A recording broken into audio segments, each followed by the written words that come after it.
איזה ערוץ אתם? רויטרס. אתם משדרים עכשיו?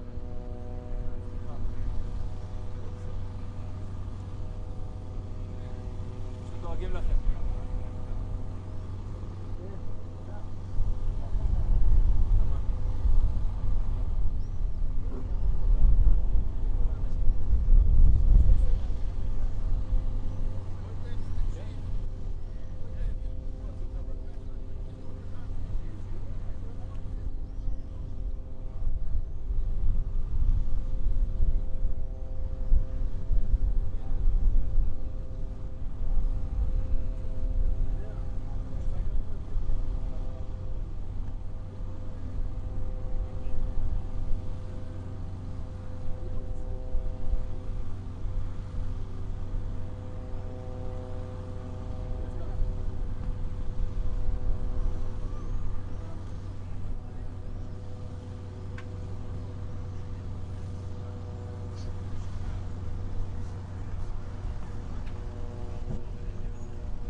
Babi betul lah. Sebab tu aku malas button macam ni.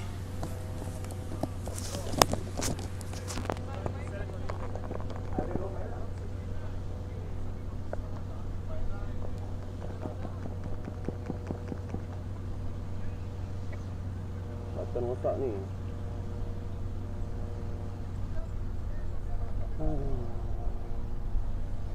Button mic problem ni.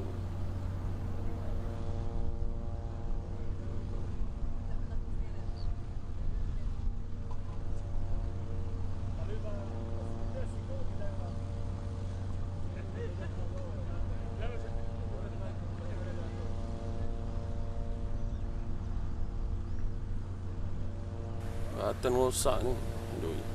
Okey, minta maaf ada berlaku sedikit hiccup bahagian teknikal.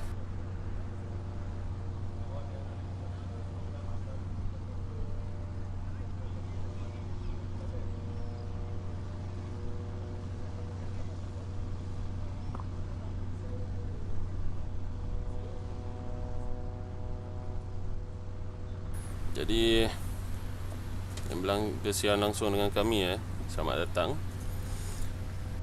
Dan sebenarnya mikrofon ini mempunyai sedikit masalah walaupun lepas dibaik pulih. Jadi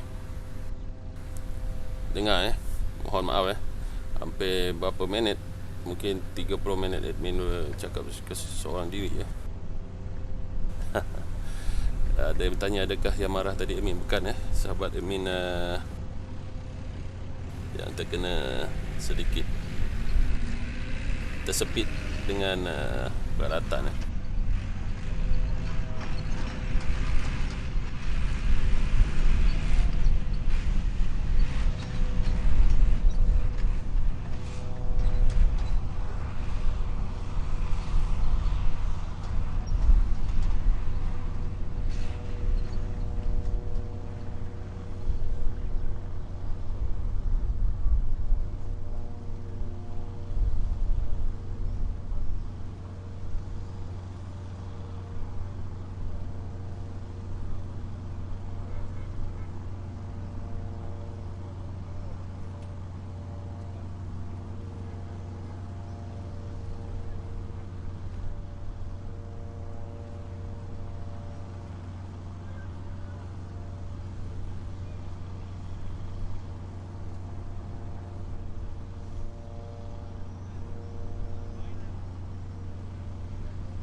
Jadi kita recap semula update yang berlaku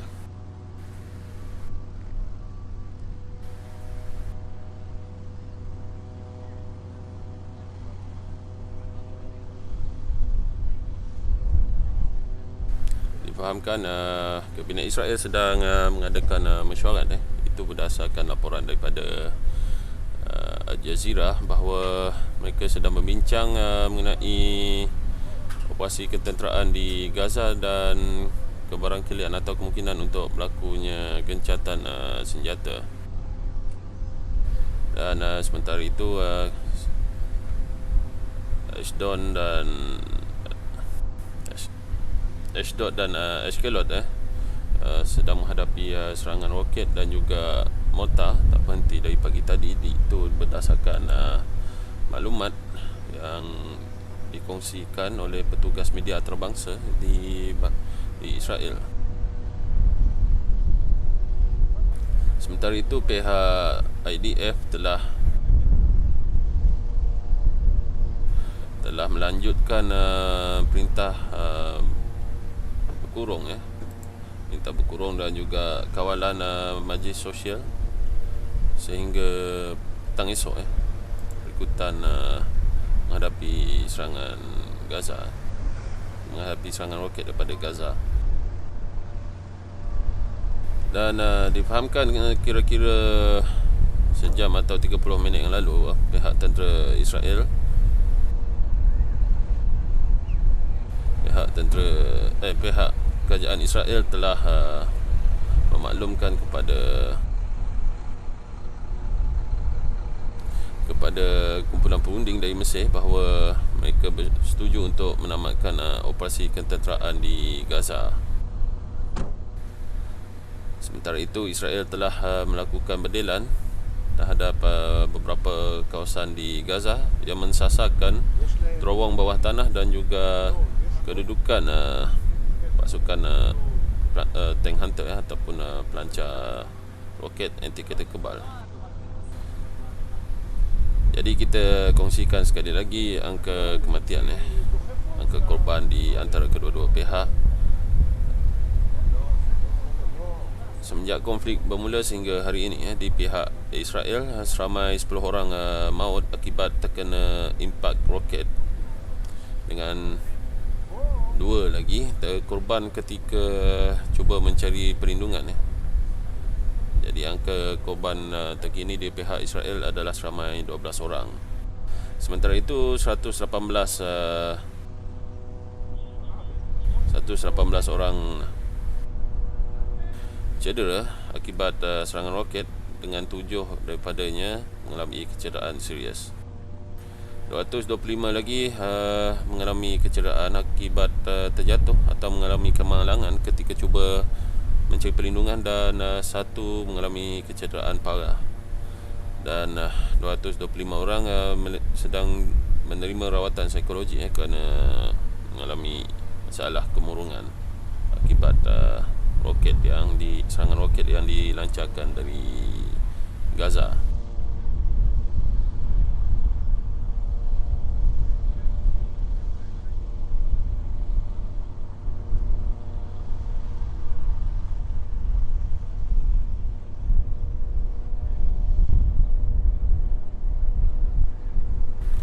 Kementerian Kesihatan Palestin di Gaza menyatakan seramai 232 orang maut, termasuk 65 kanak-kanak, dan lebih 1,900 orang mengalami kecederaan sejak krisis ini bermula.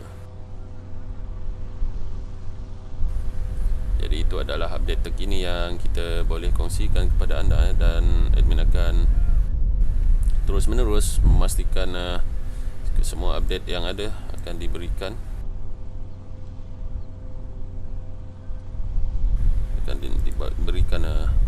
kepada anda.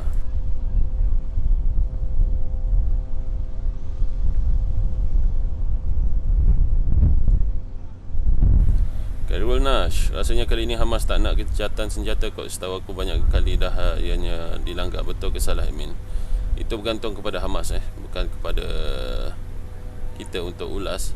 Kerana gencatan senjata itu mempunyai syarat-syarat atau prosedurnya tersendiri,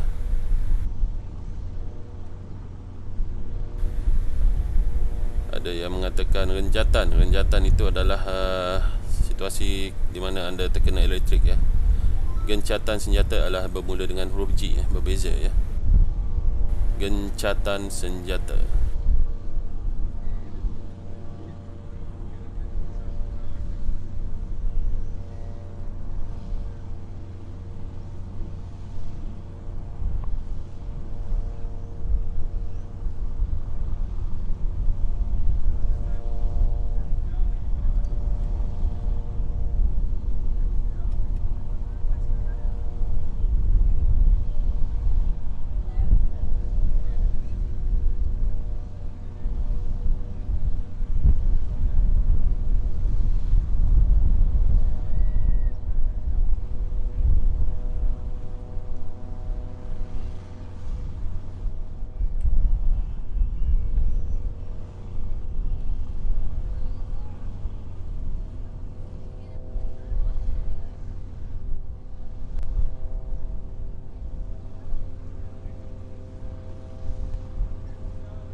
Hero Palo, tank Israel kena rampas. Betul ke, Min? Okey.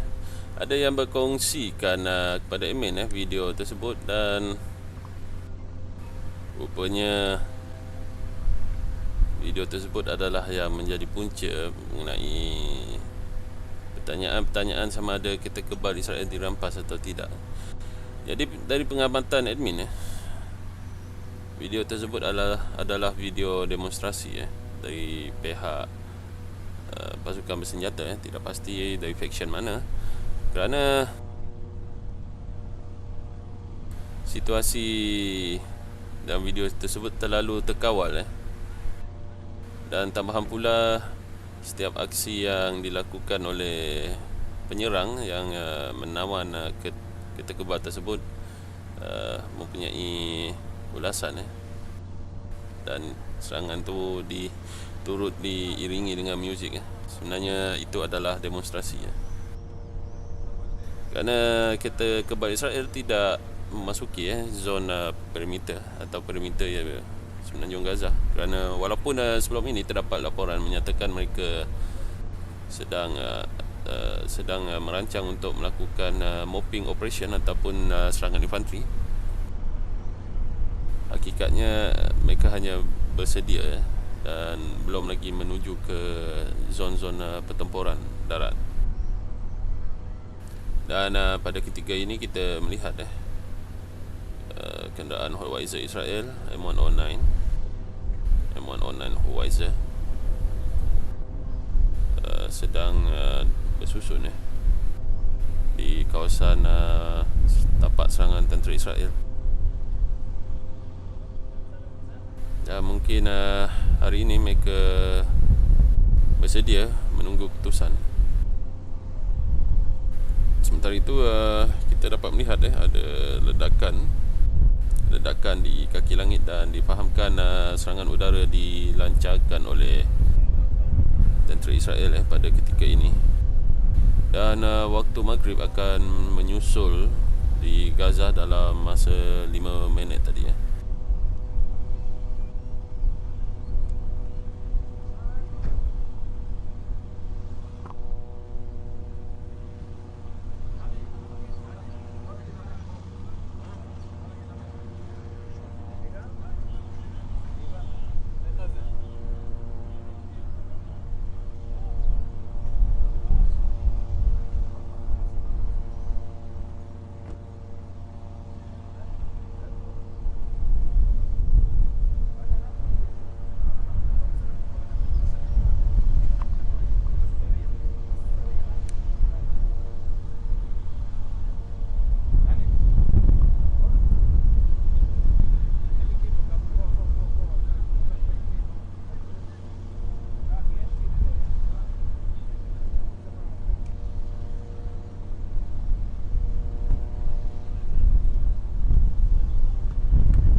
Azrin check-in, keputusan PBB tak keluar lagi ke admin? Belum lagi kerana mereka dijangka akan bersidang pada hari Khamis sepatutnya sekarang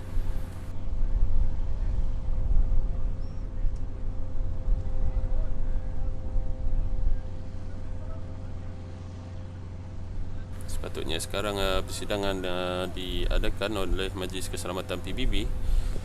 Selain daripada PBB Amerika dan Mesir memainkan peranan masing-masing untuk berusaha mendapatkan gencatan senjata berlaku di Semenanjung Gaza dan juga di antara pihak Israel dan juga Hamas Namun perkembangan terkini yang kita terima adalah Kabinet Israel sedang melakukan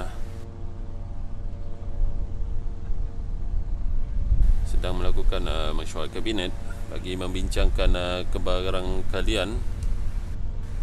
kalian bahawa operasi di Gaza akan dihentikan. Namun itu adalah bergantung kepada keputusan kabinet Akan tetapi di pihak Mesir, mereka telah melaporkan bahawa wakil kerajaan Israel telah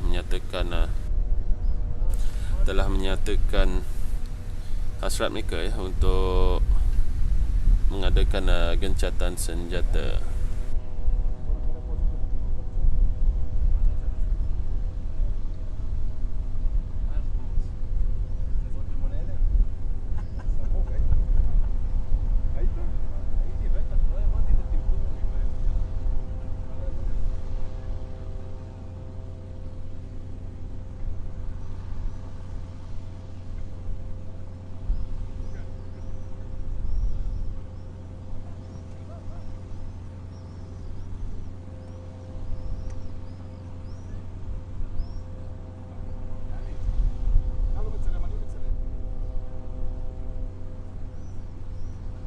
Dan juga mengingatkan berhati-hati melakukan komen kerana ianya akan membahayakan diri anda.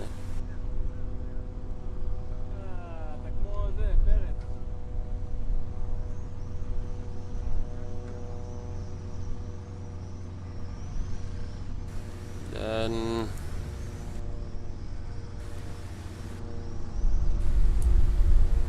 waktu maghrib hampir tiba di Gaza. Jadi kita nantikan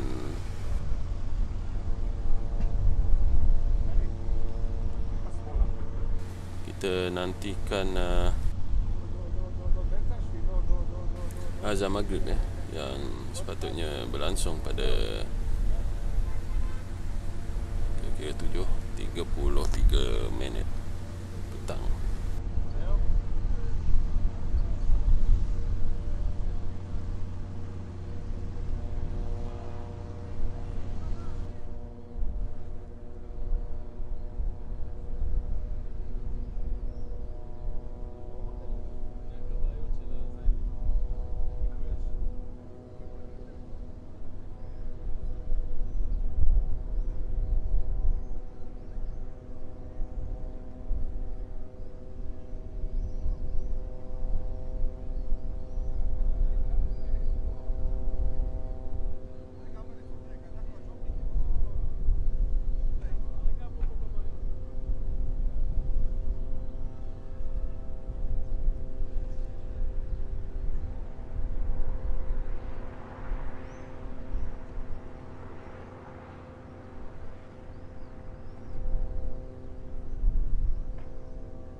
Mi Maria Mazlan, pelik kenapa PBB bagi lampu hijau untuk serang Malaysia. Dah kenapa PBB nak bagi lampu hijau untuk serang Malaysia?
Tadi kita memberi laluan kepada azan maghrib di Gaza.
reference to Hamas's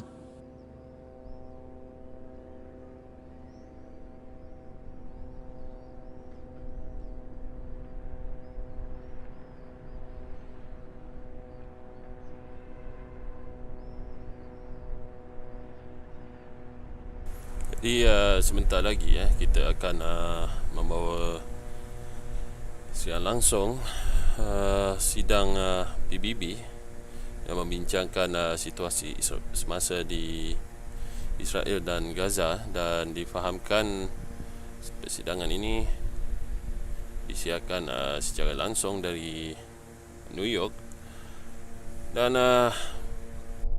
sementara itu kita kongsikan kepada anda beberapa update yang terkini.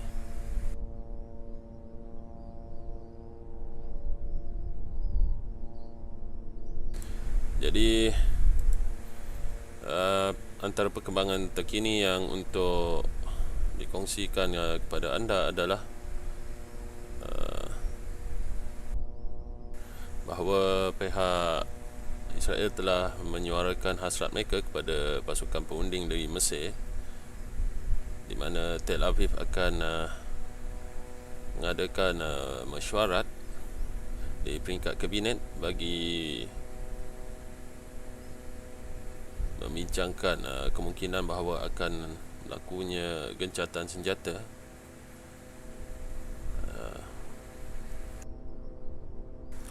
dan perbincangan sedang berlangsung di Tel Aviv pada ketika ini, dan kita sedang menunggu update juga selain daripada itu, admin nyatakan angka korban di antara kedua-dua pihak. Di pihak Israel sehingga kini seramai 12 orang maut 10 daripadanya maut akibat impak serangan roket, dan 2 lagi maut akibat kemalangan ketika cuba mencari perlindungan semasa serangan roket dilancarkan. Dan seramai 125 cedera akibat seramai 125 cedera akibat serangan roket, di mana mereka terkena impak dengan 118 cedera dan 7 lagi cedera parah, dan 225 mengalami kecederaan akibat kemalangan ketika cuba mencari perlindungan, dengan seorang daripadanya parah.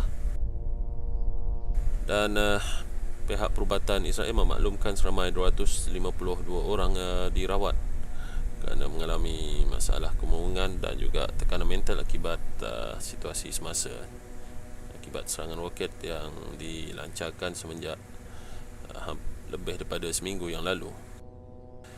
Sementara itu Kementerian Kesihatan Palestin di Gaza memaklumkan seramai 232 orang terkorban, termasuk 65 orang kanak-kanak, dan lebih 1,900 cedera. 1,900 cedera.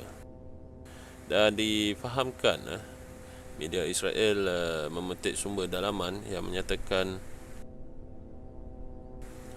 kabinet Israel akan meluluskan gencatan senjata Itu adalah sumber dalaman dari pihak Israel yang memaklumkan kepada media mereka Dan sementara itu sebanyak 341 roket telah dilancarkan dari Gaza semenjak 12 jam yang lalu. 341 roket dilancarkan dari Gaza semenjak 12 jam yang lalu. Jadi itu adalah update situasi semasa di Gaza.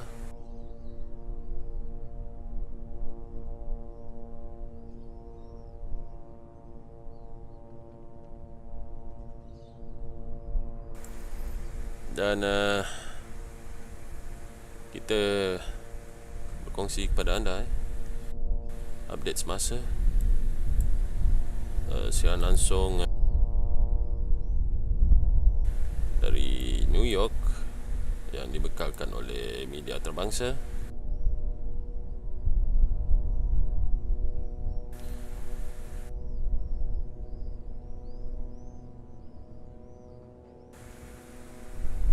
Hamas is to blame for those fatalities as well. As an Israeli and as a Jew, I am deeply, deeply pained by every civilian casualty. But while Israel sees every civilian death as a tragedy, Hamas sees every Israeli civilian death as a victory in its campaign of jihad, and every Palestinian civilian death as a victory in its propaganda campaign. I have heard voices in this hall accusing Israel of a disproportionate response based on the different number of Israeli and Palestinian casualties. Well, if the UN General Assembly had existed during the Nazi regime, would it have held a special session to condemn the Allies for their disproportionate response and the large number of German casualties? Would it have urged them to show restraint in the face of Hitler, the Nazi army, and their supporters? I don't think so. Did the General Assembly hold an emergency debate to condemn coalition forces for acting disproportionately in their fight against ISIS? You and everyone around the world know the answer to that question. And let me be clear. This is not a war between Israel and the people of Gaza. No. This is not a war between Israel and the Palestinians. This is a war only between Israel and Hamas. We will never apologize for defending our citizens, even if some of the countries here might be happy to see a greater number of dead Jews. Mr. President, these are the facts. And here is one more critical fact that you should take into account as you choose which side of history you will be on today. The massive, unprovoked Hamas assault had nothing to do with the legal dispute in Sheikh Jarrah or the situation in the Al-Aqsa Mosque. Nothing. In fact, during this Ramadan and throughout the year, like every year, hundreds of thousands of Muslims prayed peacefully at Al-Aqsa Mosque. Israel's police were forced to enter the Temple Mount only after Hamas encouraged Palestinian extremists to store weapons at the holy site and to desecrate its sanctity by turning it into a launching pad for attacks on Jewish worshippers and on the police. Look at this photograph.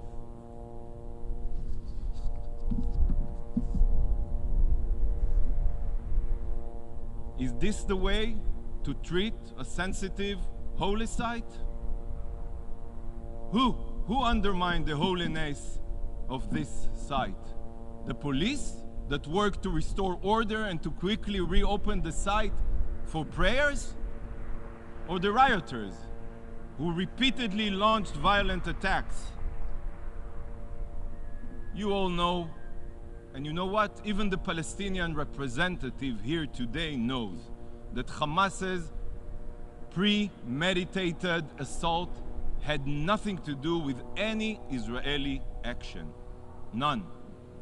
This was all the result of Hamas's frustration with President Abbas's decision to cancel the election and its desire to increase its political influence in East Jerusalem and the West Bank. Hamas seeks to replace the Palestinian Authority and take control of the Palestinian territories. So after the elections were cancelled, again by the way, it decided to launch a war of aggression against Israel. Suddenly, Hamas leader Mohammed Def, who has been silent for years, was threatening Israel would pay a heavy price if an Israeli court went ahead and ruled on a property dispute in Jerusalem. Have you asked yourself why the Hamas leadership in Gaza would be commenting on a legal dispute in Jerusalem that has been going on for years? This was all a part of Hamas's strategy to gain political power. You all know that Israel did everything to de-escalate the situation. Our efforts were met with rockets on Jerusalem, rockets on our capital. You cannot fire at our capital and then pretend you want a ceasefire. Israel wants a ceasefire, but only after significantly degrading Hamas's terror machine. We are looking for a cure and not a band-aid. And yet, you have once again been calling on Israel to exercise restraint when facing hundreds of indiscriminate attacks every day. Every day. Let me ask you a question. What would you do if it was you? If it was your civilians under fire? If it was your family running to the bomb shelters? How would you want the international community to respond? Would you be responding differently if jihadi terrorists were firing thousands of rockets at Istanbul or Tripoli? Think about it. Would you be calling on both sides to show restraint if rockets were destroying homes in Copenhagen and Paris? I don't think so. The hypocrisy in this institution knows no boundaries. I will tell you what you wouldn't do. You wouldn't accept attempts by the General Assembly to make the immoral comparison between a state which sanctifies life and a terrorist group which glorifies death. Despite the hypocrisy in institutional bias here at the UN and the acquiescence of Hamas's actions, an organization which, may I remind you, celebrated the terror attacks of 9/11 and mourned the death of bin Laden, the State of Israel will take all steps necessary to protect its civilians, while making every effort to avoid harming Palestinian civilians. I thank all the countries that have expressed their support for Israel's right to self-defense. First and foremost, President Biden and the American administration. Mr. President, just as Israel will always defend our civilians against terror, we will always work to advance peace. Just this year, we signed 4 peace agreements with Muslim countries, and we are so proud of it. We made painful concessions for peace with Egypt and Jordan, and 6 Israeli prime ministers were ready to make painful concessions in the past to reach peace with our Palestinian neighbors. In 2005, we uprooted and removed every Jewish home in the Gaza Strip because some thought that it would bring calm. Instead, ever since Hamas seized power over the Gaza Strip, we have experienced unending terror. In 2007, when Hamas violently took control over the Gaza Strip, its militants threw their Palestinian brothers, Fatah members, off rooftops and cheered as the bodies fell. I hope today that you do not choose to throw the chances for peace from the rooftop and pat yourself on the back as extremism triumphs. Hamas doesn't accept Israel's right to exist. It refuses to renounce violence and refuses to acknowledge past agreements. Those are the quartet's 3 principles. There should be no mistake. If this institution strengthens Hamas, it will make the possibility of Hamas replacing the Palestinian Authority much more likely and eliminate the chance of future dialogue between Israelis and Palestinians. There is nothing to discuss with a terror organization committed to your annihilation. Nothing. So don't say we didn't warn you. Mr. President, the demonization of Israel in the international arena, spurred by members of this assembly, such as Turkey, who are using anti-Semitic tropes, is encouraging sickening anti-Semitic attacks all around the world.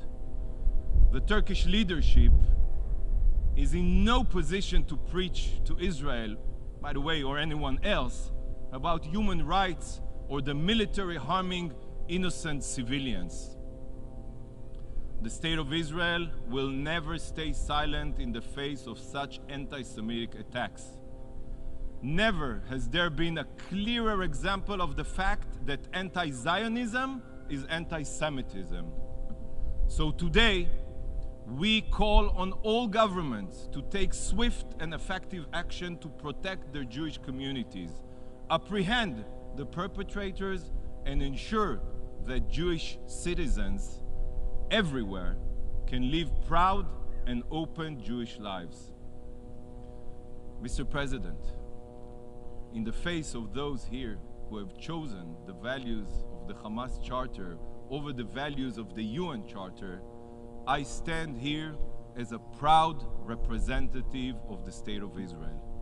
The state founded upon the 4,000-year-old connection between the land of Israel and the Jewish people. The state which rose from the ashes of the Holocaust to ensure that the Jewish people will never be defenseless. I stand here and declare never again. The State of Israel will always do whatever is necessary to defend our people, and we will do so while continuing to protect human lives and aspiring to peace with all of our neighbors. Thank you, Mr. President. I thank the distinguished representative of Israel. I now give the floor to the distinguished representative of Mexico.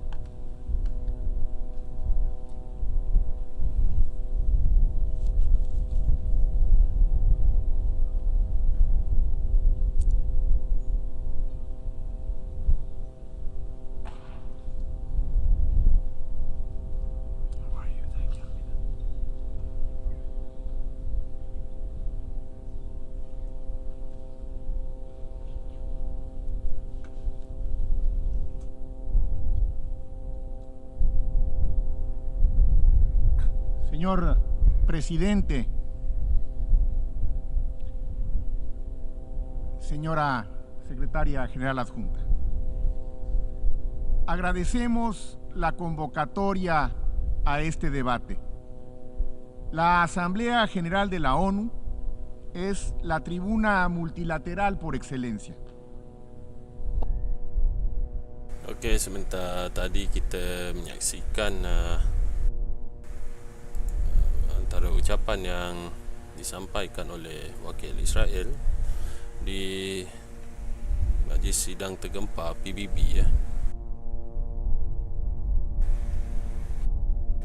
Dan pada ketika ini pihak PBB sedang bersidang untuk meluluskan usul gencatan senjata di antara pihak Israel dan Palestin, terutamanya di semenanjung Gaza.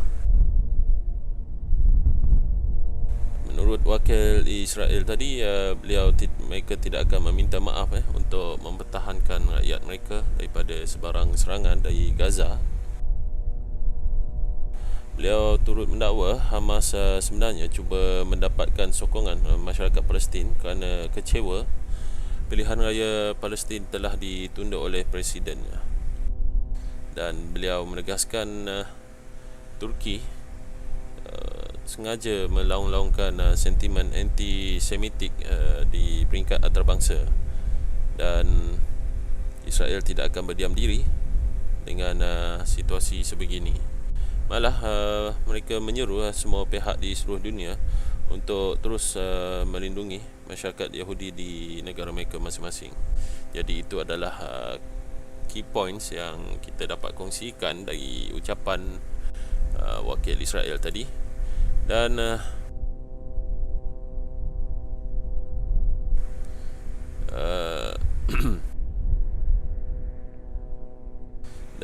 selain daripada itu, wakil Palestin menegaskan setiap negara mempunyai tanggungjawab untuk memastikan keamanan dan keadilan serta kebebasan di Gaza dapat dipulihkan. Jadi itu adalah poin-poin utama yang kita dapat terima, ya.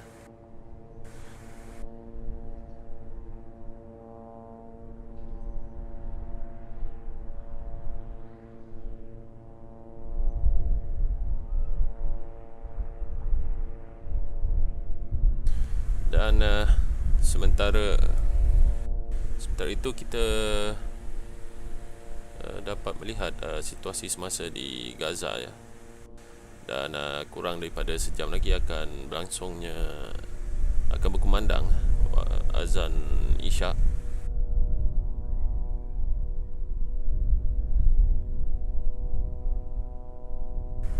Dan ada yang bertanya, Min nak tengok time Erdogan berucap.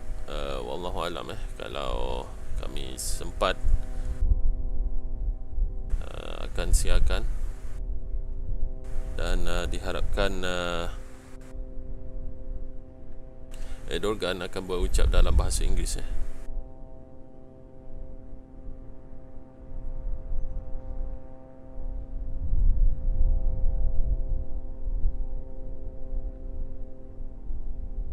Dan sementara itu di Tel Aviv masih lagi mesyuarat pada peringkat kabinet.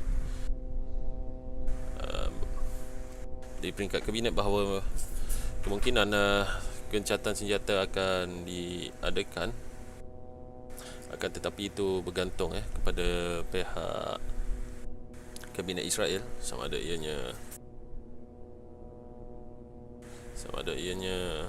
akan dilakukan. Kerana berdasarkan laporan Al Jazeera dari pihak jururunding Mesir di Israel, bahawa wakil kerajaan Israel telah memberi isyarat bahawa mereka menerima syarat-syarat gencatan senjata, dan ianya akan diputuskan oleh pihak kabinet Israel pada malam ini. Akan tetapi menurut AP, pasukan tentera Israel turut dipersiapkan untuk melakukan serangan sekiranya keputusan kabinet Israel adalah sebaliknya. Menurut Menteri Pertahanan Benny Gantz, pasukan tentera Israel sedang bersiap sedia untuk memastikan serangan yang dilancarkan selepas ini akan melumpuhkan Hamas serta-merta,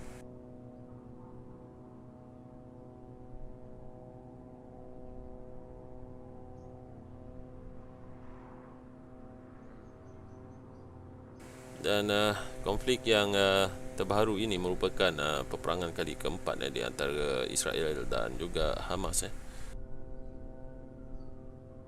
Dan difahamkan lebih 4,000 roket telah dilancarkan dari Gaza ke Israel, dan ada di antaranya mengenai beberapa sasaran di dalam wilayah Israel,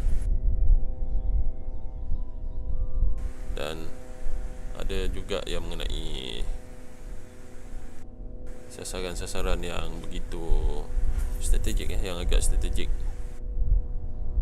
sehingga kerana ada memberi sedikit kesan kepada pihak Israel.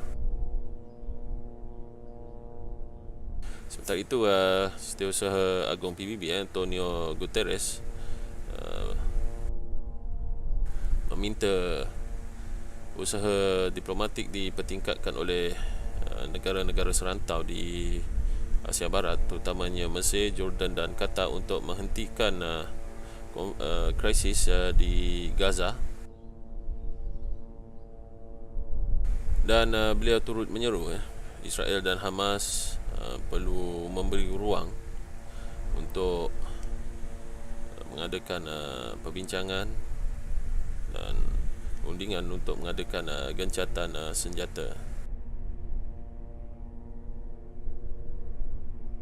Menurut Guterres, beliau amat kecewa dengan krisis terbaru ini, di mana beliau mengkritik Israel dan juga Hamas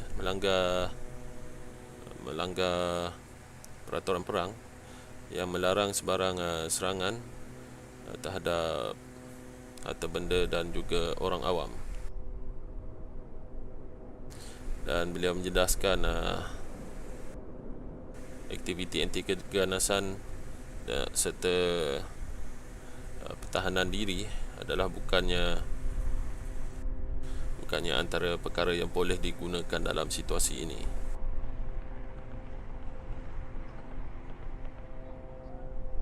Beliau menyuruh bahawa pihak Israel untuk menghentikan serangan daripada menggunakan kekuatan ketenteraan yang melampau, dan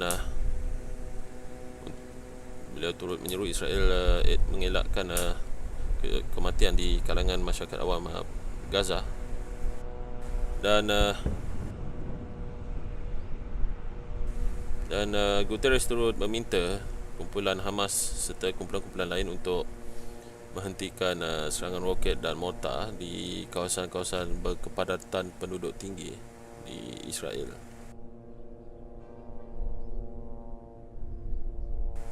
Dan itu adalah update terkini mengenai gencatan senjata serta perkara-perkara lain di Gaza.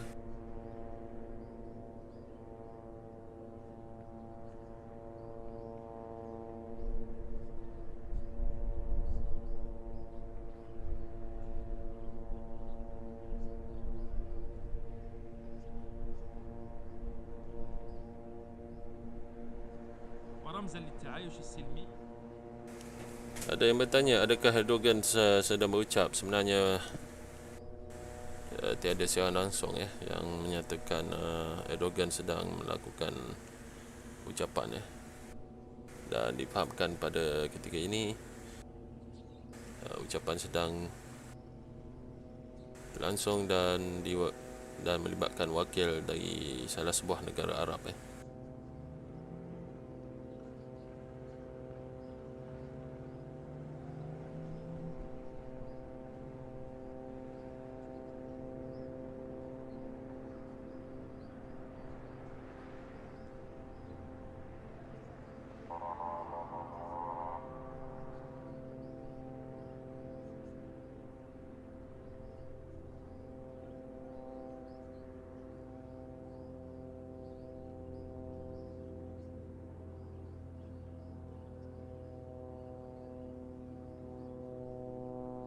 Muhammad Amin Mat Min, keputusan PBB hari ini macam mana? Masa bersidang tadi pun admin dah tunjuk mereka berucap Dan ada yang bertanya, tunjuk mereka berucap Min? Mohon maaf terdapat sedikit gangguan teknikal dari sana Dan sekiranya kami mendapat isyarat dari New York, kami akan kongsikan sekali lagi situasi semasa di PBB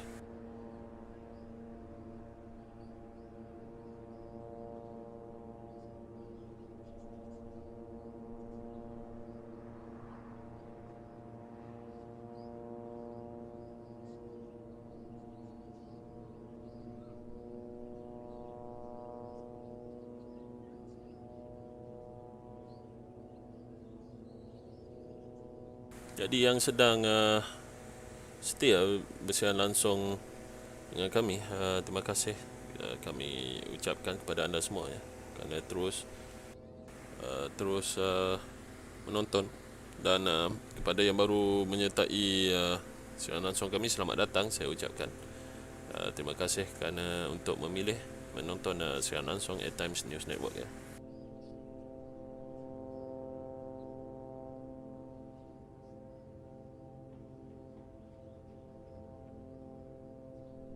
Dan ada yang bertanya kepada admin, adakah baca soalan saya admin? Sebenarnya perlu diingatkan terlalu banyak soalan yang dilontarkan di ruang komen ini sampai admin tak boleh nak baca, terlalu laju.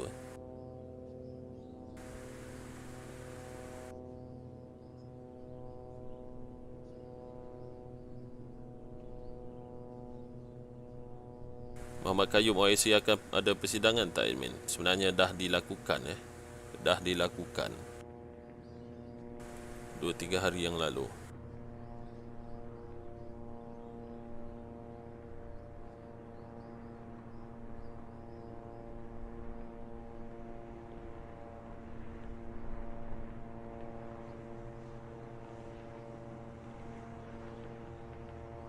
Dan ada yang bertanya, api tadi dekat mana? Ianya di kawasan timur Gaza. Tidak dapat dipastikan secara spesifik di manakah kebakaran itu berlaku, tetapi sudah pasti ianya berlaku di dalam Gaza.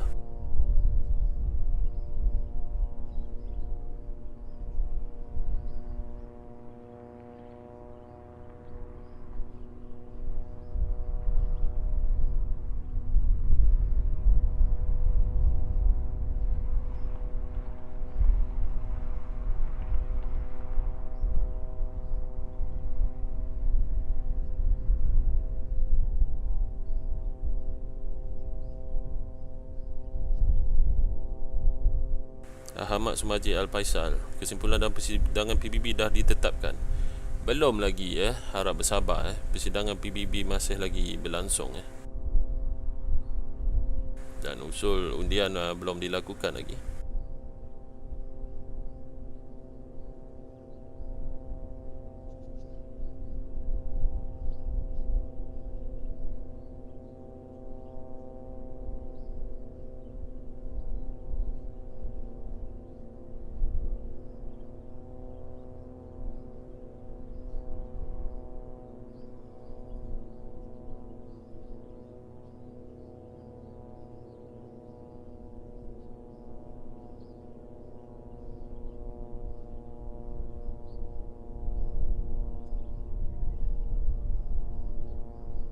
Dan ada yang bertanyakan OIC macam mana, OIC menggesa agar gencatan senjata dilakukan di semenanjung Gaza secepat yang mungkin.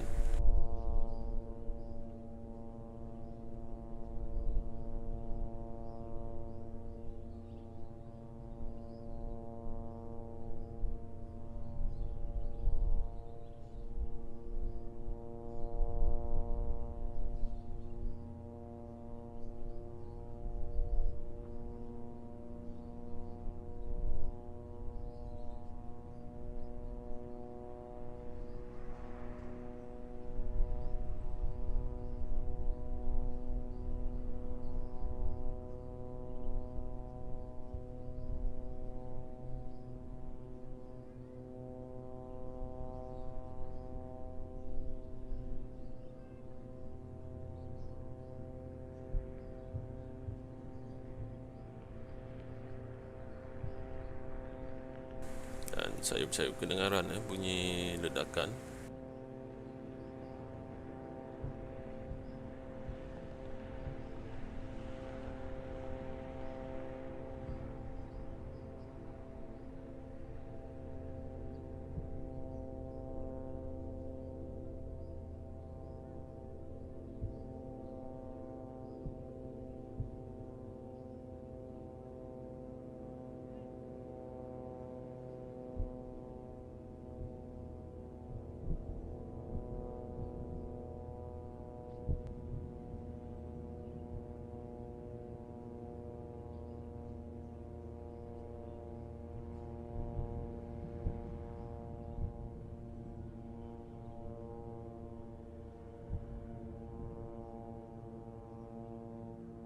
Dan kita turut melakukan undian undian di saluran live Facebook undian tersebut adalah bagi melihat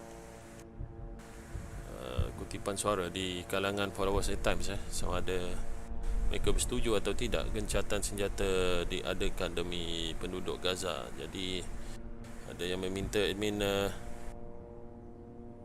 untuk membuka sekali lagi undian tersebut, dan undian telah dibuka ya, dan admin akan lanjutkan tempoh undian sehingga tamatnya azan Isyak di Gaza.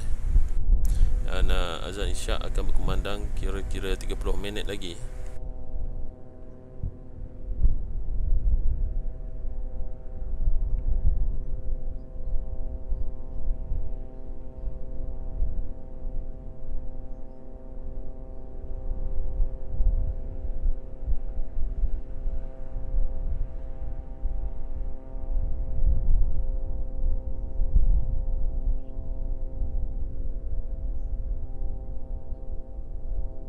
Dia bertanya bunyi apa yang kedengaran.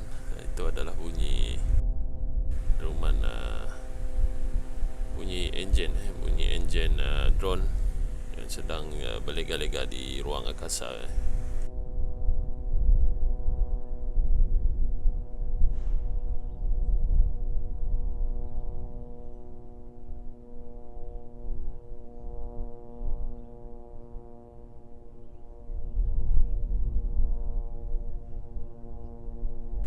Port Israel, gambar kecil kanan tu, di mana tak ada gambar pun sebenarnya di sebelah kanan Nur Hisam.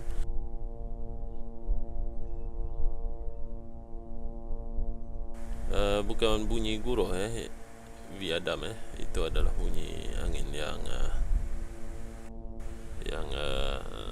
dirakam oleh mikrofon yang dirakam oleh mikrofon oleh pihak pembekal di sana.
Dan kita kembali seketika ya, untuk berkongsikan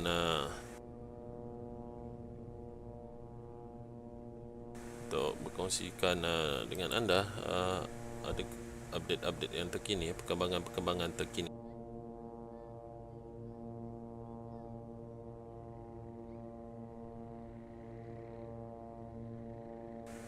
Dan difahamkan siaran amaran dibunyikan di kawasan timur, kawasan kawasan selatan Israel.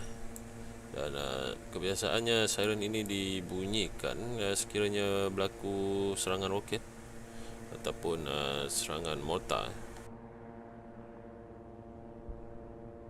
Dan sehingga kini sebanyak 4,340 roket telah dilancarkan dari semenanjung Gaza ke wilayah Israel. Dan Israel turut melakukan serangan balas dalam masa 30 minit yang lalu, di mana mereka mendakwa sebanyak 30 tapak pelancaran roket telah dibedil, dan turut menjadi sasaran adalah tapak pelancaran drone.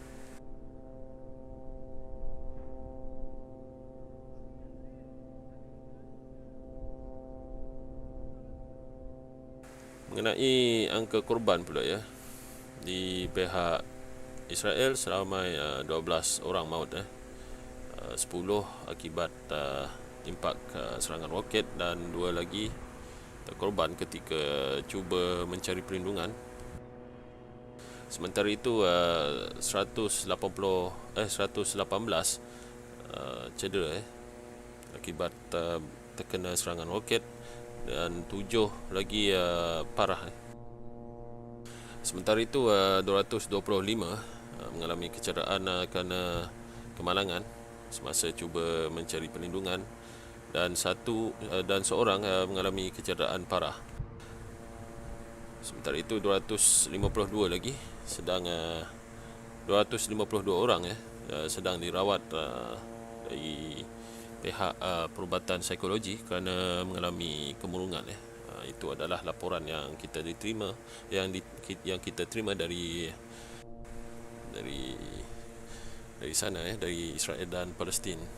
Sementara itu Kementerian Kesihatan Palestin di Gaza menyatakan ini adalah update 1 jam yang lalu Kementerian Kesihatan Palestin di Gaza menyatakan seramai 232 orang terkorban, termasuk 65 kanak-kanak dan lebih 1,900 tercedera semenjak krisis ini berlangsung.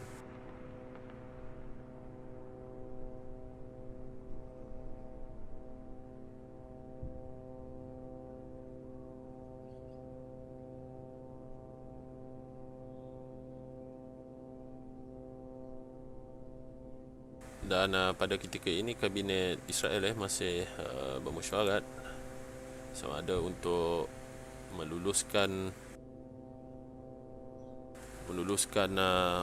usul gencatan senjata kerana dilaporkan 2 jam yang lalu bahawa pihak media Israel menyatakan yang memetik sumber dalaman yang menyatakan bahawa mereka sedia untuk melakukan gencatan senjata, tetapi ianya bergantung dengan keputusan kabinet.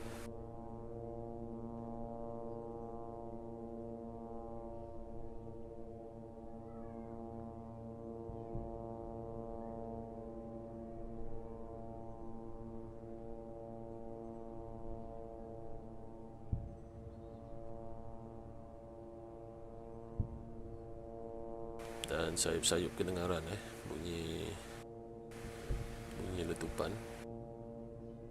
dan difahamkan ianya adalah berpunca dari bunyi berdelan artileri yang mengenai bumi Gaza.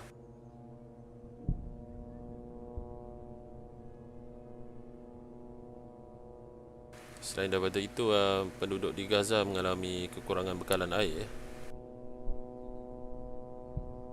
di mana 2 pipe air di kawasan As-Saftawi mengalami kerosakan teruk.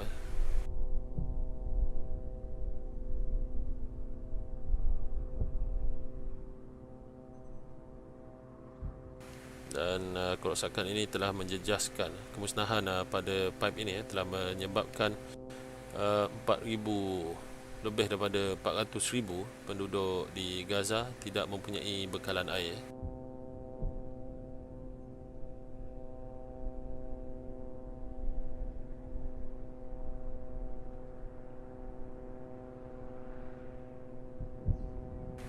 Itu adalah update yang kita dapat kongsikan dari sana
Dan kami kongsikan sedikit poin yang dapat kami terima dan kita fokus kepada kenyataan oleh dua orang pihak iaitu wakil Palestin dan juga wakil Israel.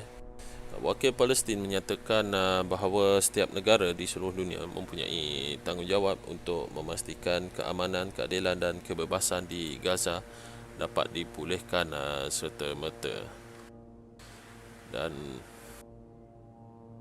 menurut Menteri Luar Palestin Riyad Al-Malki, dia menyatakan Israel sedang melakukan penghapusan etnik di Gaza dan juga di wilayah-wilayah Palestin yang lain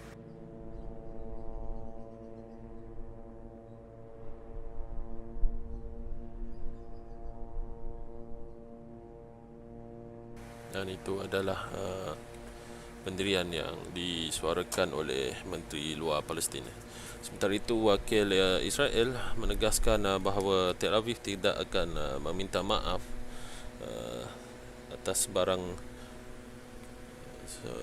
sebarang kejadian yang berlaku kerana mereka hanyalah bertindak untuk mempertahankan rakyat mereka dari serangan pihak Hamas. Beliau mendakwa Hamas sebenarnya cuba mendapatkan sokongan penduduk Palestin kerana kecewa pilihan raya umum Palestin yang sepatutnya diadakan pada April lalu telah ditunda oleh Mahmud Abbas. Dan selain daripada itu, beliau menuduh Turki sedang menjuarai atau mengepalai gerakan antisemitik di peringkat global. Menurut wakil Israel, mereka tidak akan berdiam diri dengan situasi ini dan menegaskan serta menyeru semua pihak di seluruh dunia untuk memberi perlindungan kepada masyarakat Yahudi yang berada di negara masing-masing. Dan itu adalah update yang kita boleh kongsikan daripada PBB.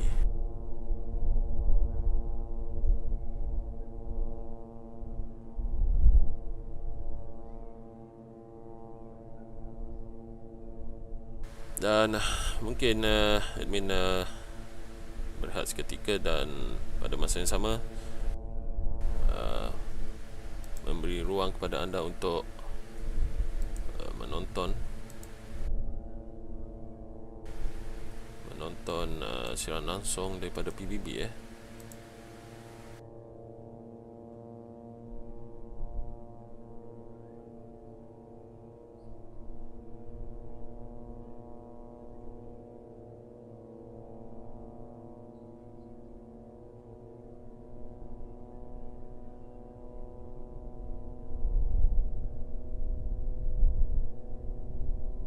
Parmi nous de plusieurs ministres, la situation au Proche-Orient est grave. À l'heure où nous nous réunissons, les combats se poursuivent, les civils des deux côtés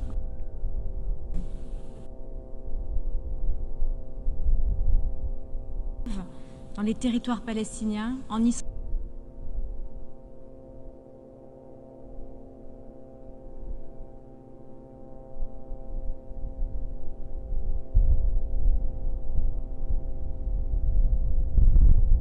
Dan kita terputus isyarat audio daripada New York. Dan pada ketika ini yang sedang berucap adalah wakil Perancis.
nampaknya kita terputus isyarat daripada pembekal PBB ya.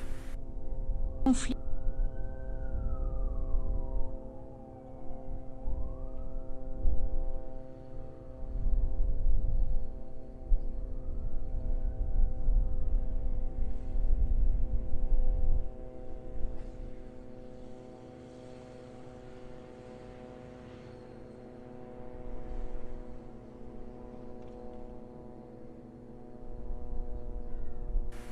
Ila Azri, no sound ya, tiada bunyi daripada isyarat isyarat tadi. Dan tidak pasti mungkin ada masalah teknikal yang sedang dihadapi di sidang PBB tadi.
Dan sebentar tadi kita terdengar bunyi berdelan di bumi Gaza dan tidak dapat dipastikan di kawasan mana berdelan itu terkena dan jikalau buat mereka yang dah biasa mengikuti siaran langsung ini semenjak ianya mula disiarkan, anda mungkin perasan beberapa lokasi atau banyak bangunan sedang bergelap.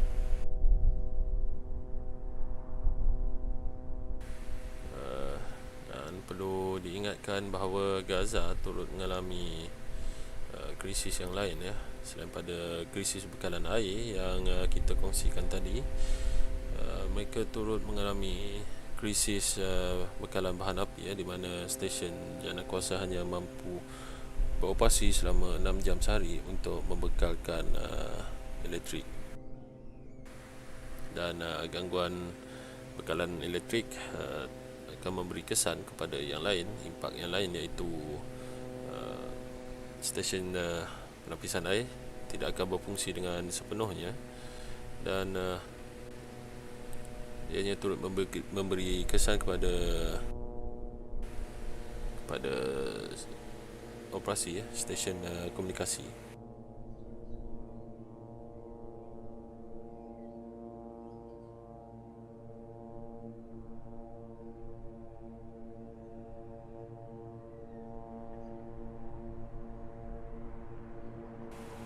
Amirul, apa keputusan meeting tadi, Min? Masih meeting lagi ya. Belum ada sebarang keputusan ya. Perlu diingatkan undingan-undingan dan juga mesyuarat-mesyuarat perkara seperti begini bukannya boleh dilakukan dalam masa yang singkat ya, seperti 30 minit atau 1 jam, dan ianya memakan masa kerana kerana ianya akan memberi impak kepada pelbagai pihak, di mana semua pihak-pihak yang terlibat akan menyuarakan pendapat mereka atau sama ada bersetuju atau tidak. Itu adalah perkara yang akan diputuskan pada akhir mesyuarat ya.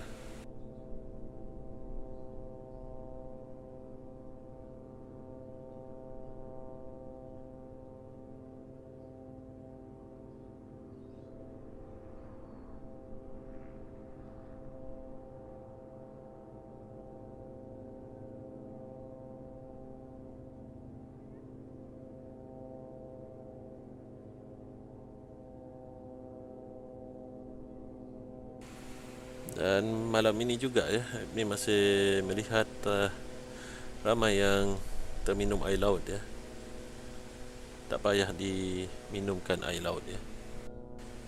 Makin diminum makin menjadi, makin minum makin haus dan akhirnya sakit pada diri.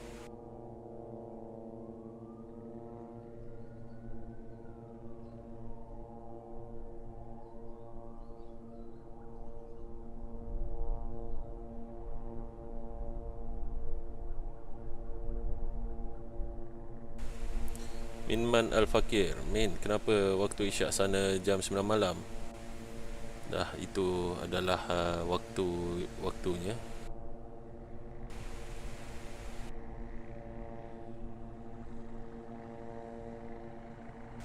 Dan kita cuba dapatkan lagi isyarat dari PBB ya.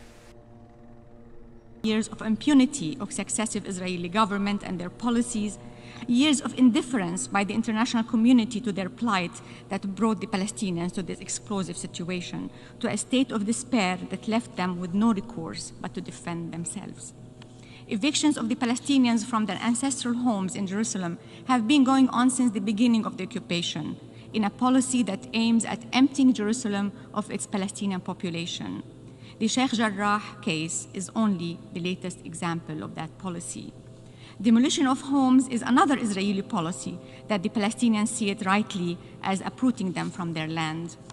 For the first time in decades, the continued oppression of the Israeli policies and government actions have united the Palestinians like never before. The general strike that's being observed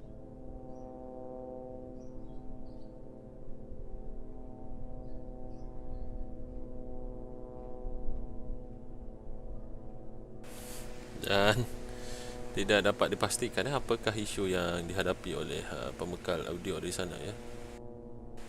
Zain Al-Arifin, Min, betul ke ada video tular yang pejuang Palestin dapat tawan kereta kebal Zionis? Sebenarnya video yang ditularkan adalah video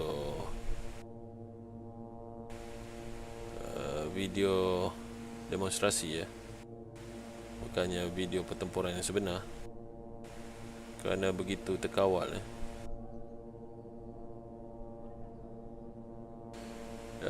Ada yang bertanya mengenai info gencatan senjata ya. Kita masih menantikan.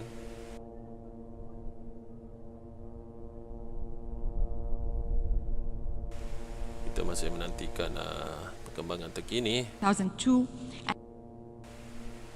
that leads to the establishment of an independent Palestinian state with Al-Quds Sharif as its capital. Time is of essence on reaching a solution to the Palestinian question. Extremism and radicalization are on the rise inside Israel, and the senseless attacks that we saw the last 2 weeks raise alarm bells of what to come. The chants of death to the Arabs heard by these extremists culminated in lynching of a Palestinian last week. The Palestinians are afforded protection under the Geneva Conventions, and the Israeli government has the responsibility to do so. Israel has also the responsibility to adhere to international humanitarian law, when dealing with the Palestinians and those around it. A week ago, Israeli forces shot and killed an unarmed 21-year-old Lebanese protester who was expressing his solidarity with the Palestinians on the border. The continued Israeli attacks are fueling emotions and anger all over the Arab world. The tensions on the southern border of Lebanon are a stark reminder that the whole region will not find durable peace and security unless the Palestinian question is resolved. Lebanon remains committed to Resolution 1701 and does not want to see escalation. Israel also destroyed the building that housed the international media in Gaza. The world will not be blind with Israeli actions if it destroys the building that journalists work and live in. Madam President, in conclusion, we call for a ceasefire that will stop the suffering of the Palestinian people and the bloodshed. But a ceasefire is not a solution. It is a band-aid. What is needed now is a political solution that ends this conflict once and for all. What's needed now is freedom for the Palestinians, end of occupation, and for Jerusalem to be once again the city of peace for the whole world. I thank you.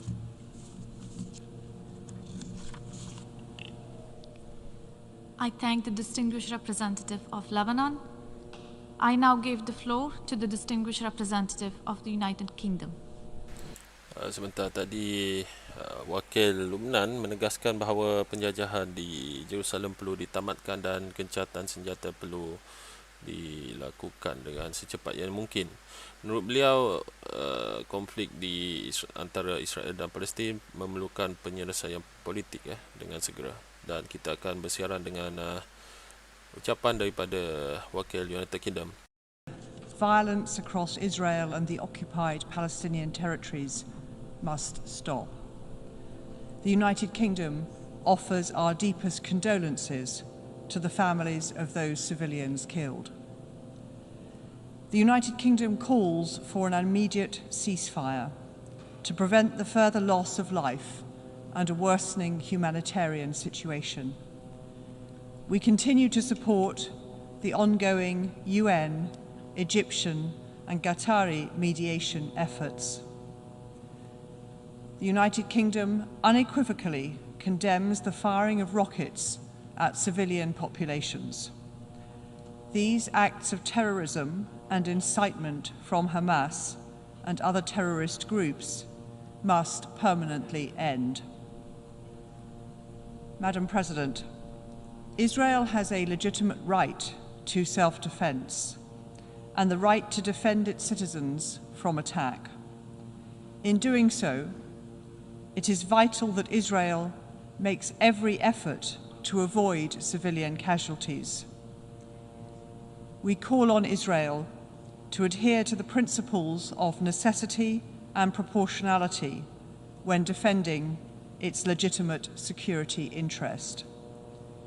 We're also concerned by reports that Hamas is again using civilian infrastructure and populations as cover for military operations. We are gravely concerned, Madam President, by UN reports that medical installations, schools, and hundreds of homes in Gaza have been destroyed or seriously damaged. That is why, Madam President, the United Kingdom has today announced we will provide an initial £3.2 million to UNRWA's emergency flash appeal. This support will help UNRWA deliver life-saving humanitarian aid to those that need it most. The United Kingdom also urges unimpeded entry and exit of vital humanitarian supplies and personnel, and that Hamas cease their mortar attacks on these crossings. Madam President, I reiterate the importance of maintaining the historic status quo in Jerusalem. The United Kingdom strongly supports the Hashemite Kingdom of Jordan's important role as custodian of the holy sites.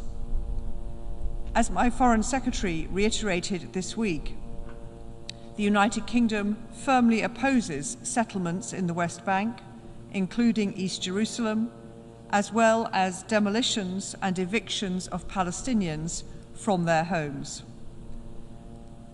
Madam President, recent events highlight the urgent need to make progress towards a two-state solution, a safe and secure Israel, alongside a viable Palestinian state based on 19...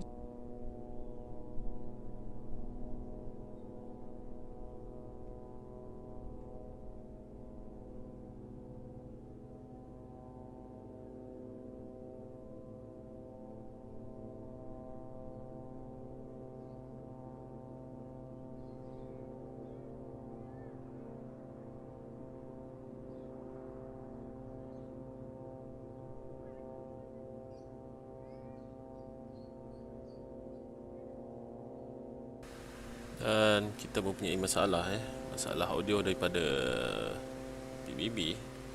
Namun kita kongsikan sedikit poin-poin yang dinyatakan oleh wakil United Kingdom ke PBB. Beliau menggesa Israel untuk menamatkan serangan terhadap Gaza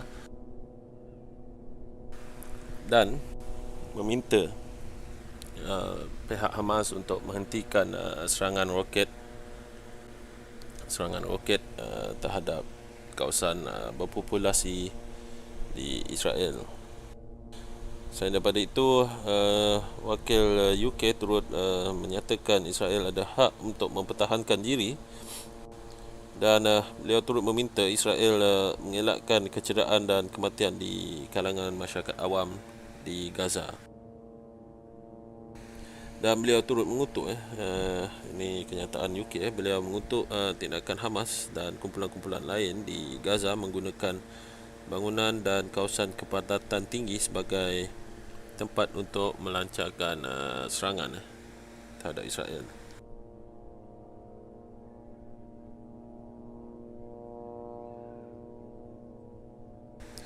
Dan beliau turut menyuarakan bantahan UK mengenai perluasan penempatan Yahudi di tebing barat, dan beliau turut mengkritik tindakan Israel melakukan pengusiran penduduk Palestin di bumi tebing barat. Dan sebelum isyarat audio tadi terputus, beliau menyatakan Israel perlu menghormati perjanjian-perjanjian yang telah diadakan sebelum ini. Selain daripada itu, pusat perubatan dan rumah-rumah banyak mengalami kerosakan dan kemusnahan akibat serangan balas Israel, dan pihak United Kingdom telah bersedia untuk menderma sebanyak 3.2 juta pound sterling untuk kepada pihak PBB bagi membangunkan semula Gaza.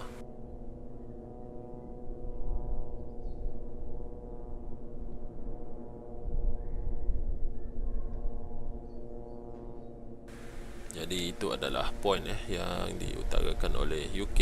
Dan harap maklum kita mengalami gangguan isyarat daripada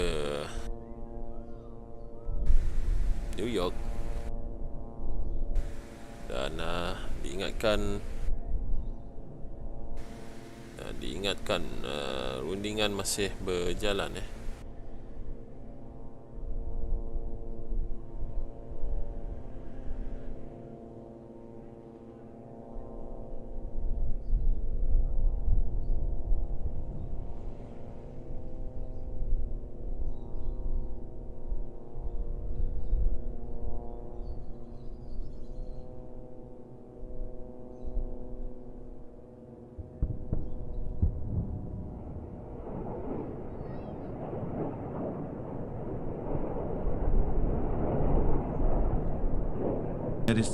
بل وحتى مقرات الإعلام الدولي، وأسقطت حتى هذه اللحظة ما يزيد على 220 شهيدا. السيدة الرئيسة تمثل الضمير العالمي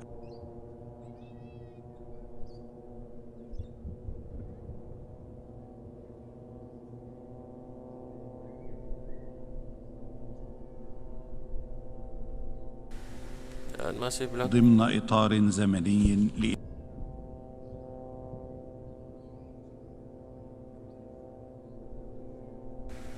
dan mohon maaf masih ada gangguan isyarat audio daripada lokasi dari New York ضمن إطار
dan sekali lagi terputus isyarat dari sana. Tapi tidak mengapa, kita berusaha untuk membawakan kepada anda perkembangan semasa di Gaza.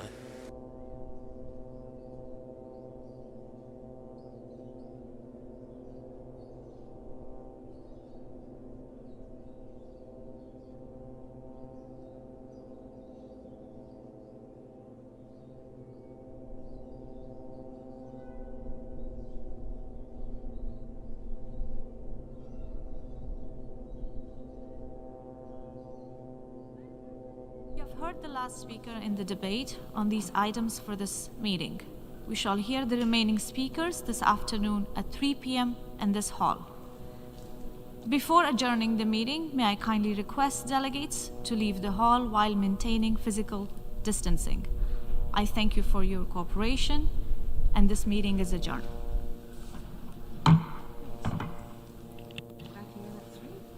Yes, back in. Dan mesyuarat PBB ditangguhkan seketika sehingga pukul 3 petang waktu New York.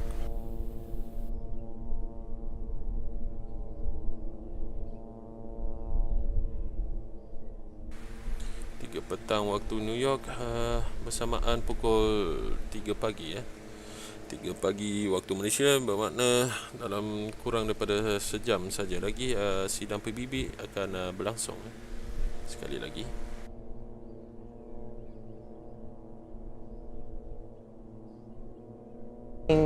that's sustainable, then the future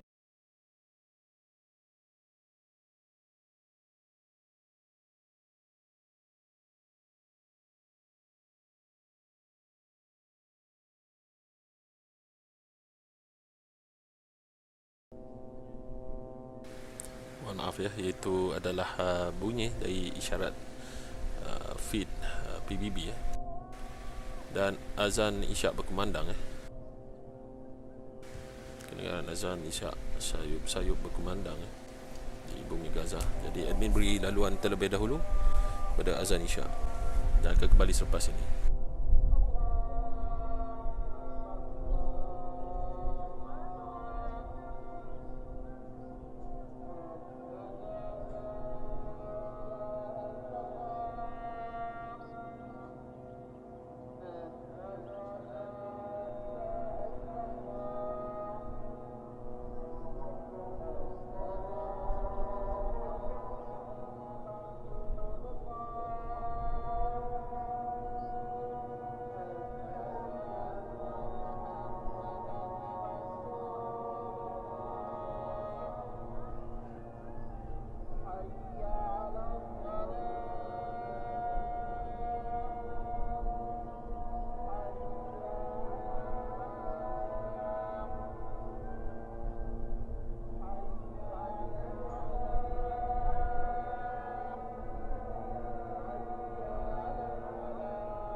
Okey, kita kembali bersiaran.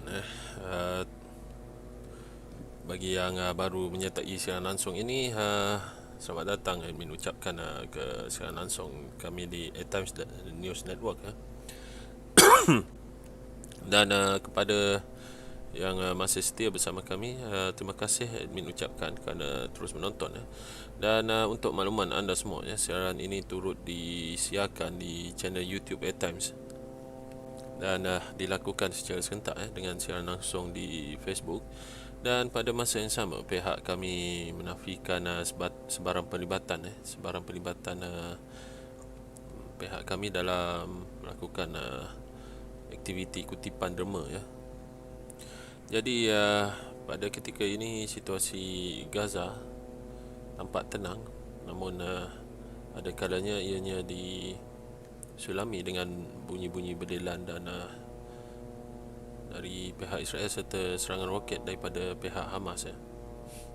Dan apa yang anda dengar sekarang adalah bunyi drone. Dikabarkan bunyi drone yang berlega-lega di ruang angkasa Gaza dan Israel. Jadi pada ketika ini sidang PBB masih lagi ditangguh sehingga pukul 3 pagi waktu Malaysia, iaitu 3 petang waktu New York. Dan pada masa yang sama kita turut menanti perkembangan dari Tel Aviv, di mana Kabinet Israel sedang mengadakan mesyuarat sama ada mereka akan mengadakan gencatan senjata pada Jumaat ini.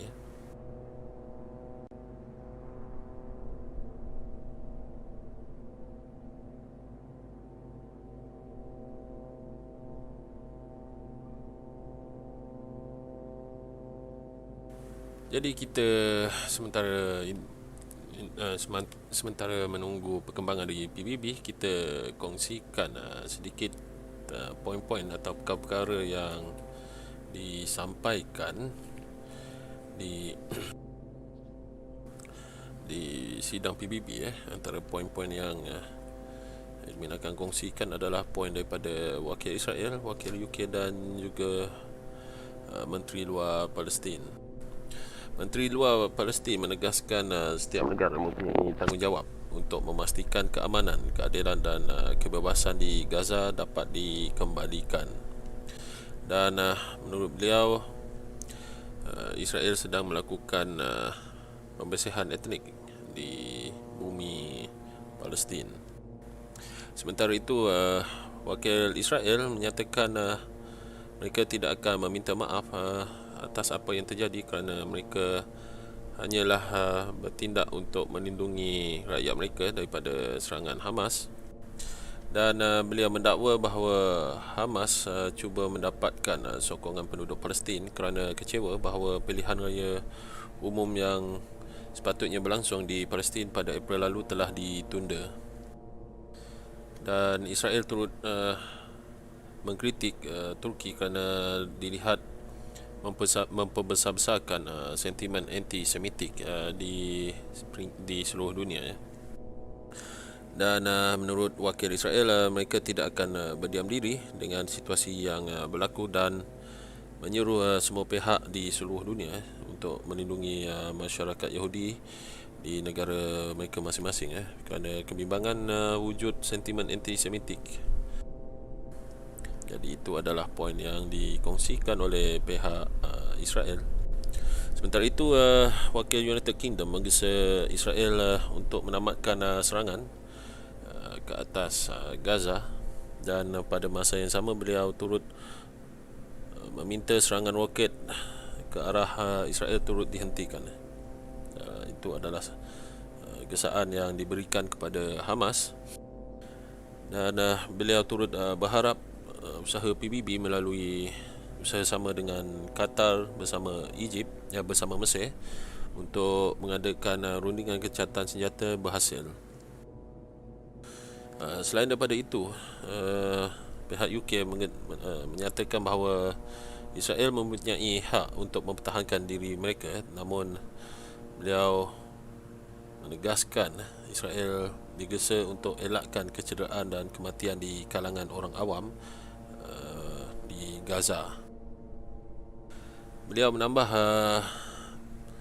pusat perubatan dan rumah-rumah di Gaza telah banyak dilaporkan musnah, dan pihak UK telah bersedia untuk menderma sebanyak 3.2 juta pound bagi membantu PBB untuk membangunkan semula Gaza, terutamanya sektor perubatan. Selain daripada itu, pihak UK turut menyelar tindakan Hamas mempergunakan kawasan-kawasan yang mempunyai kepadatan penduduk tinggi untuk digunakan sebagai tapak pelancaran. Menurut beliau, ini memberi risiko serangan balas Israel yang boleh meragut nyawa orang awam serta beberapa fasiliti kritikal seperti hospital dan juga sekolah-sekolah PBB. Namun beliau tidak menolak bahawa tindakan Israel mengusir penduduk Palestin di tebing barat adalah satu kesalahan, dan menurut beliau ianya telah melanggar perjanjian yang telah dimeterai oleh Israel sebelum ini. Dan itu adalah key point yang kita dapat terima daripada sidang Majlis Keselamatan PBB.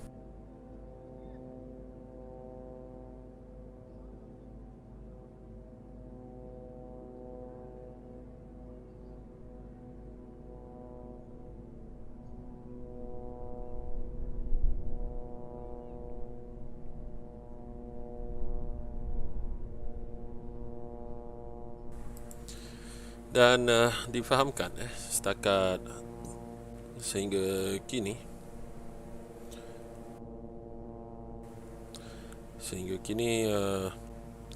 sebanyak 4,340 roket telah dilancarkan dari semenanjung Gaza ke arah Israel, dan ini adalah statistik yang dikeluarkan kira-kira 1 jam yang lalu.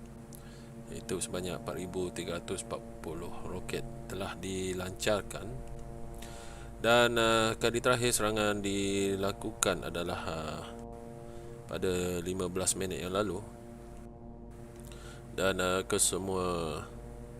hampir kesemua roket yang dilancarkan telah dipintas di ruang udara Sderot dan Netivot, dan difahamkan terdapat roket telah jatuh di kawasan tanah lapang di Ashdod. Itu adalah update daripada Israel. Dan sementara itu,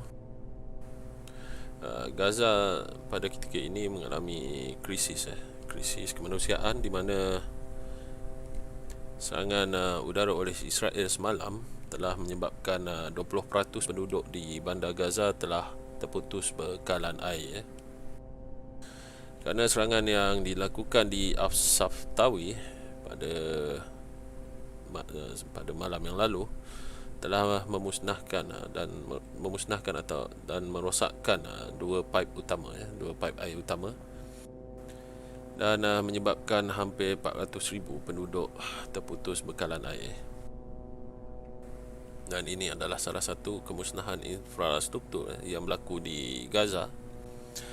Kerana sebelum ini Israel dilaporkan telah beberapa buah bangunan penting turut musnah ranap dibom oleh Israel, dan antaranya adalah bangunan media antarabangsa yang menempatkan stesen televisyen antarabangsa dan media antarabangsa seperti AP, Al Jazeera dan juga BBC.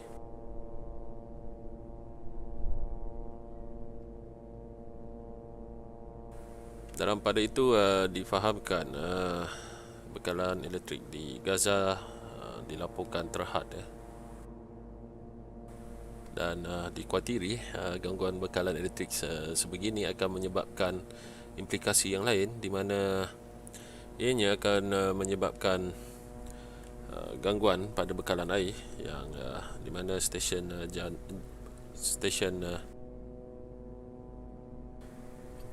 stesen bekalan air akan mengalami gangguan operasi di mana mereka perlu menyuling air laut untuk menjadi air mentah sebelum dibekalkan kepada penduduk setempat.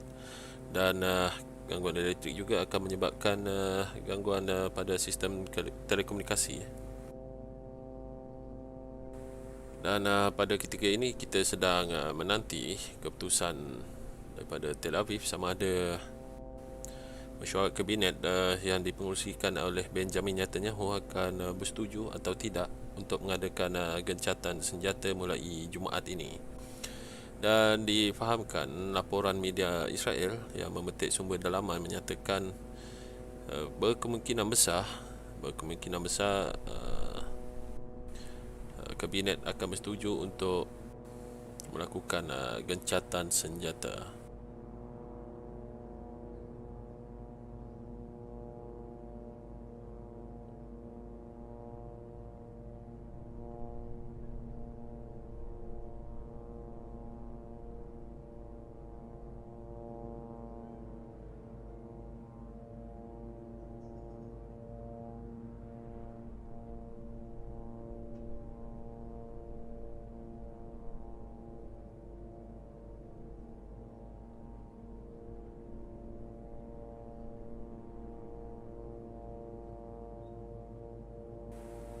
Dan di Amerika Syarikat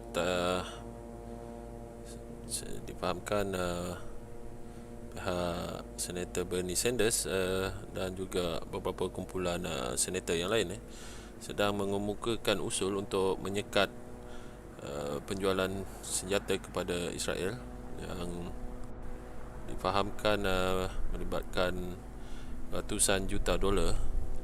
Itu adalah berdasarkan notis penjualan senjata yang dikemukakan pada 5 Mei lalu, sekitar 5 Mei lalu seminggu sebelum krisis di Gaza tercetus.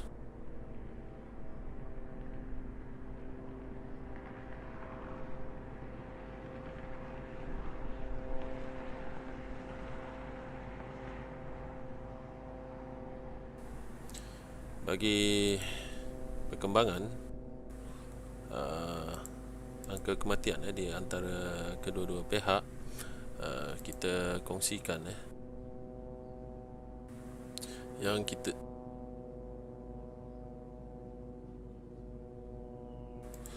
kita dapat kongsikan adalah di pihak Israel seramai 12 orang maut semenjak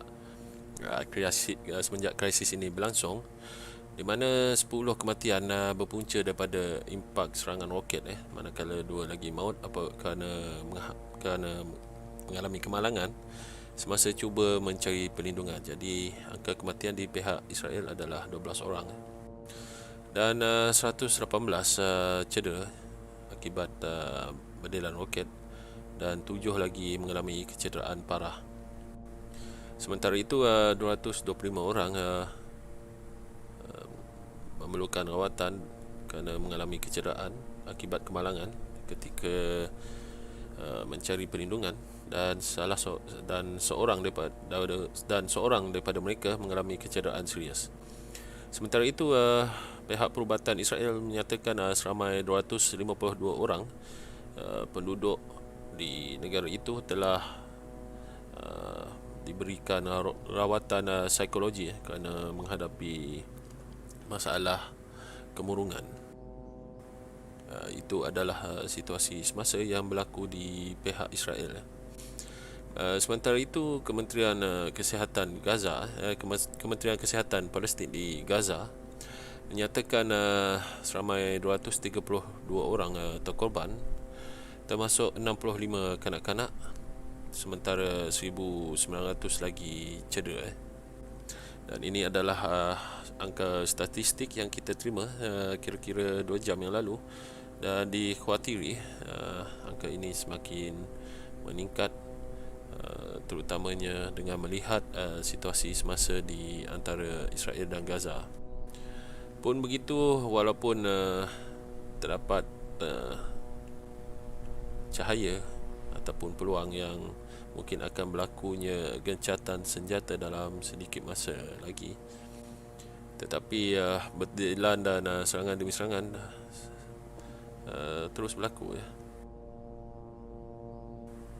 Jadi kepada yang baru bersiaran langsung, selamat datang kami ucapkan ke Facebook siaran langsung dari Facebook at Times dan juga YouTube at Times ya.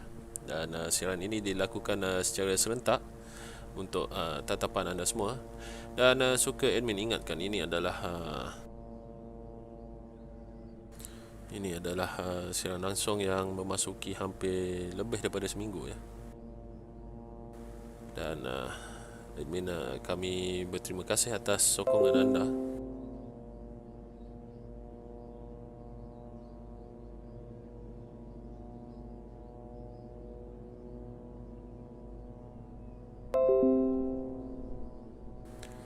Dan kami berterima kasih atas sokongan anda ya, kerana terus bersiaran langsung dengan kami. Dan difahamkan ramai lagi masih bertanya, ada tak bantuan tentera asing ke Gaza? Setakat ini tiada dan tiada. Itu saja yang admin boleh rumuskan ya.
Dan admin ingin berkongsikan keputusan undian yang admin lakukan.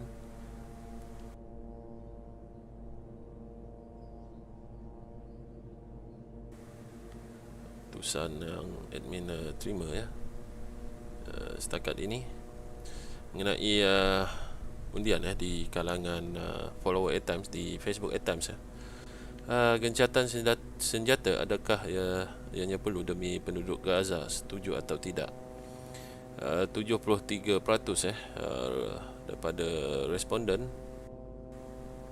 73% daripada responden menyatakan mereka bersetuju gencatan senjata adalah perlu demi penduduk di Gaza. Sementara itu 15% lagi tidak bersetuju, sementara 13% lagi tidak pasti. Dan itulah keputusan yang kita terima ya daripada follower at Times, di mana ramai yang meminta berdoa agar gencatan senjata diadakan di bumi Gaza. Dan suka admin ingatkan agar kita tidak putus-putus berdoa kepada Allah Subhanahu Wa Taala agar keamanan di bumi Gaza dapat dikembalikan. Dan perlu diingatkan gencatan senjata tidak bermakna mengaku kalah ya. Kerana besar kemungkinan Israel telah mengusulkan persetujuan mereka untuk melakukan gencatan senjata.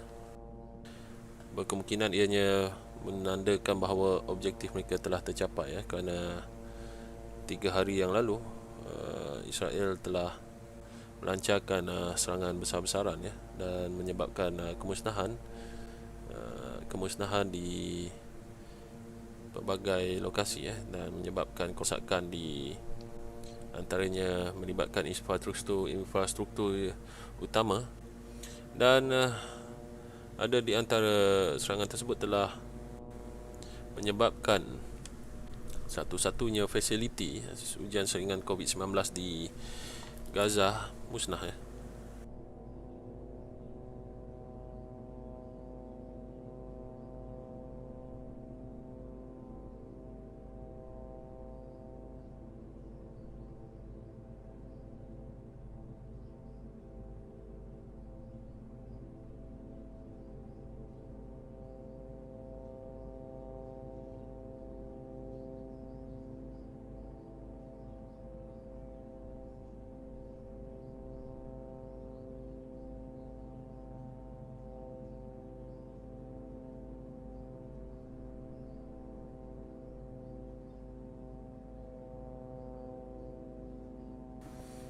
Dan jam menunjukkan 2.38 pagi waktu Malaysia, bersamaan 9.38 minit malam waktu Gaza.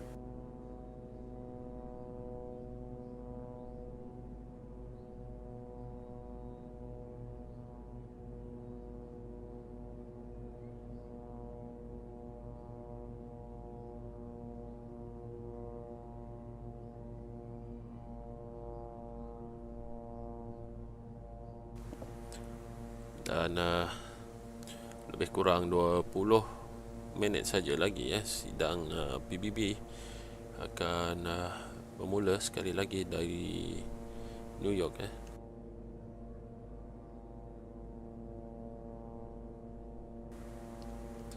Guhid Gustan, Yahudi ni tak boleh percaya, sejam 2 sebelum gencatan senjata pun diorang boleh hantar roket lagi.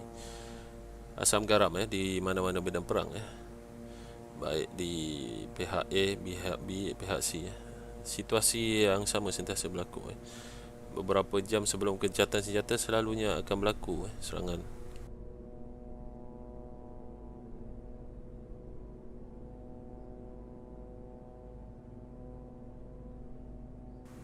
Ramai yang masih menyatakan bahawa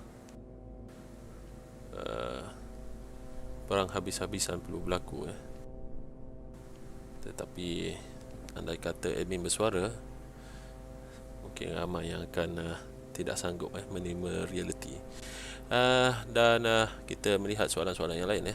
Faris, sidang PBB ada live tak? InsyaAllah akan kami siarkan pada pukul 3 nanti, serentak dengan live feed daripada Gaza.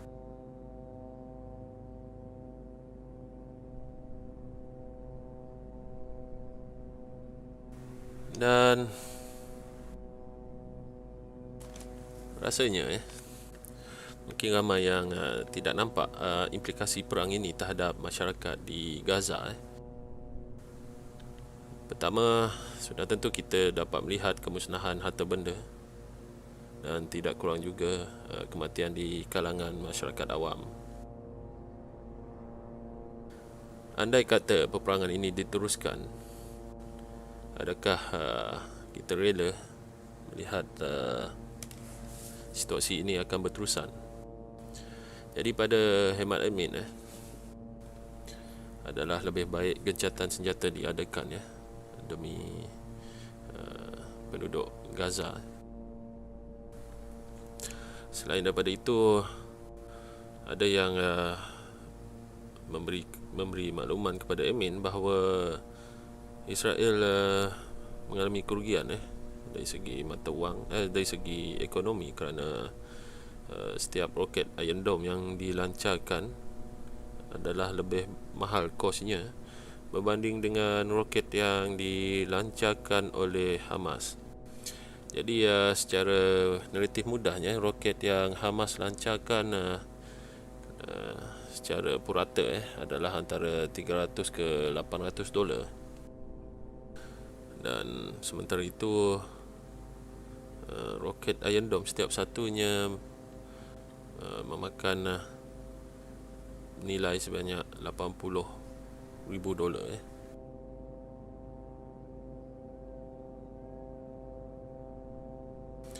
Jadi secara atas kertas, Israel dilihat berbelanja lebih banyak daripada masyarakat, daripada Hamas.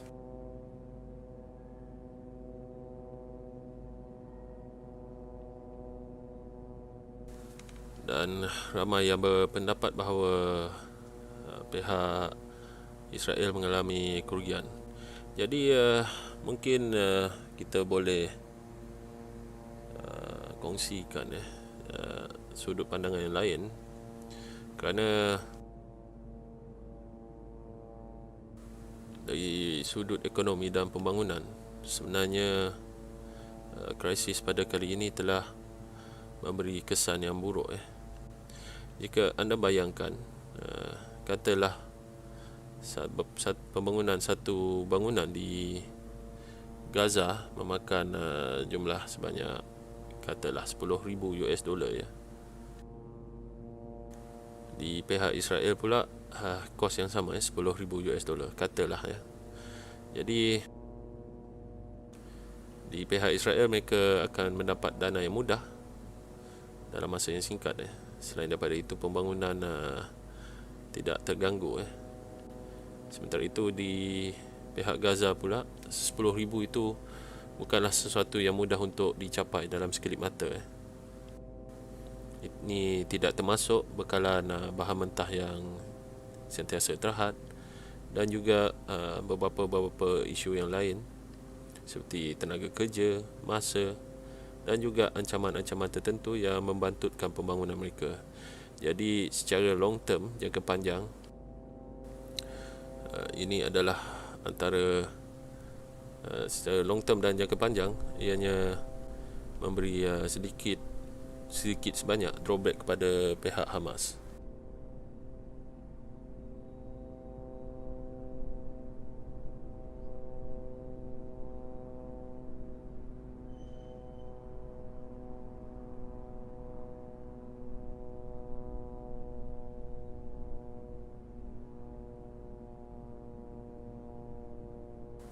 Dan ada yang agak marah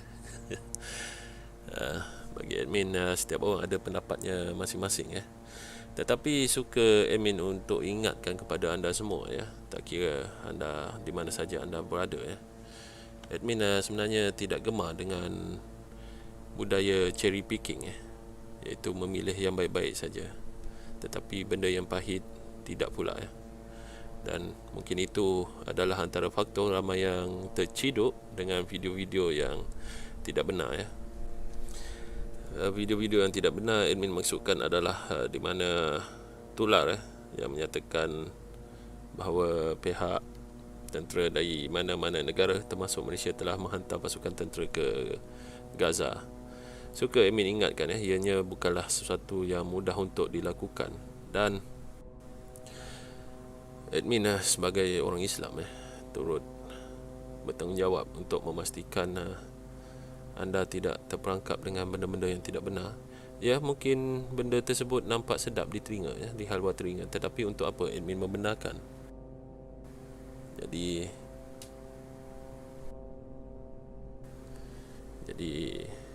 anda perlu ingatlah sedangkan kita di suasana aman ini boleh terciduk dengan mudah dengan video-video yang diragui kesahihannya, apatah lagi bila berlaku saat-saat yang genting.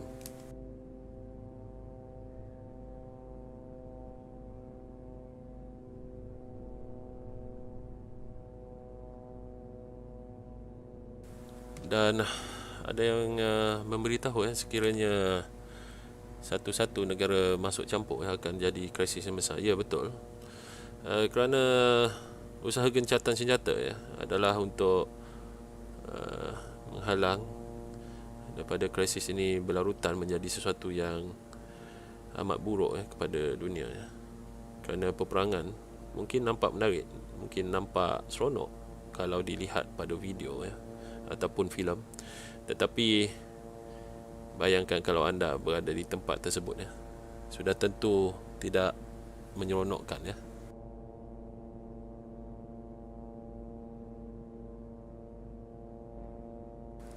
Dan ada yang berkata suara admin double. Admin tidak pasti macam mana suara admin boleh double, tapi berdasarkan monitor kami semuanya okey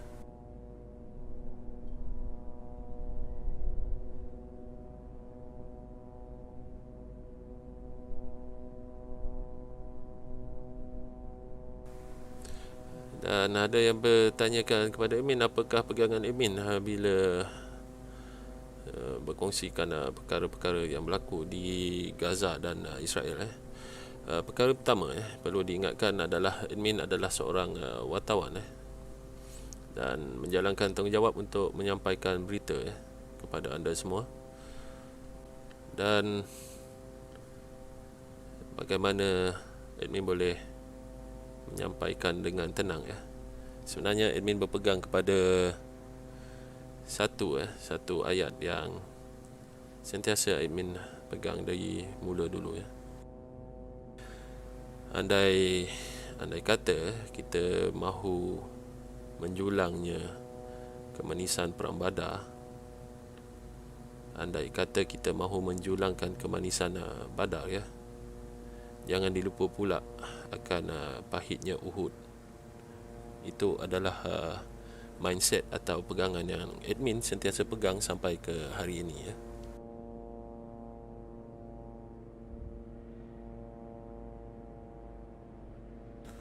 Jika anda mampu untuk sanjungkan Badar, jangan dilupakan pula kepahitan Uhud.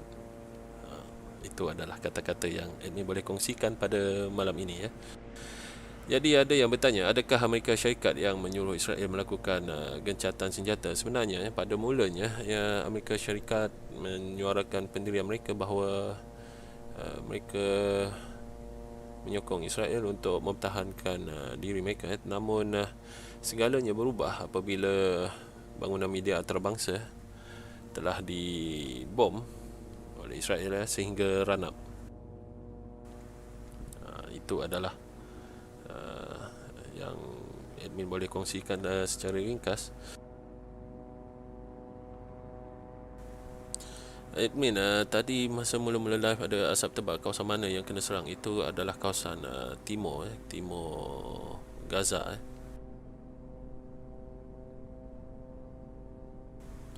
Ada yang bertanya, apakah maksud admin jika manisnya Badar boleh dijulang? Okey, admin ulang sekali lagi. Jika anda mampu julangnya Badar, kenapa tidak mahu julangnya Uhud? Ayat admin adalah bermaksud apabila kita boleh melihat sesuatu yang elok, maka bersedialah untuk menerima sesuatu yang pahit, ya. Kerana admin sendiri melihat akhir-akhir ini berlaku budaya cherry picking. Buat masa ini admin akan berkongsi dengan anda, ya. Dalam masa 10 minit lagi kita akan bersiaran langsung dengan sidang PBB. Dan sementara menunggu, kita kembali berkongsi, ya, dengan update-update yang sedia ada yang boleh dikongsikan bersama dengan anda, ya.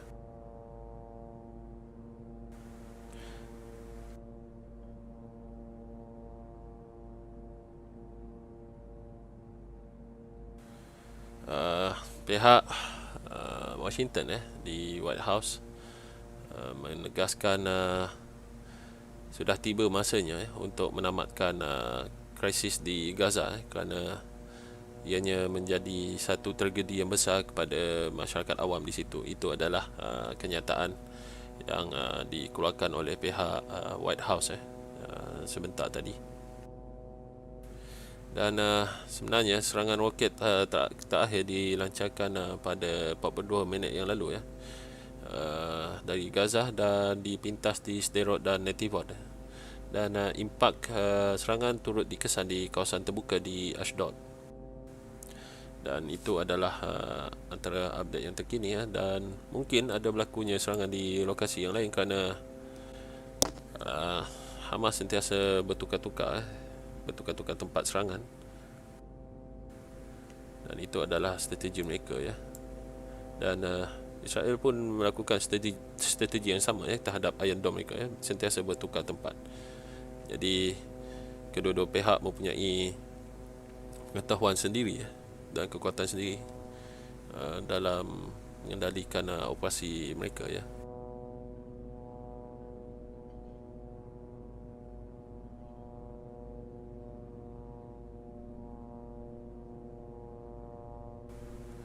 Dan difahamkan hampir 4,500 hampir 4,400 maafkan saya, 4,400 roket telah dilancarkan dari Gaza semenjak krisis ini berlangsung. Dan pihak IDF menyatakan keberkesanan roket keberkesanan Iron Dome adalah pada tahap 90%. Dan itu adalah update yang boleh kami kongsikan pada ketika ini untuk pengetahuan anda semua ya.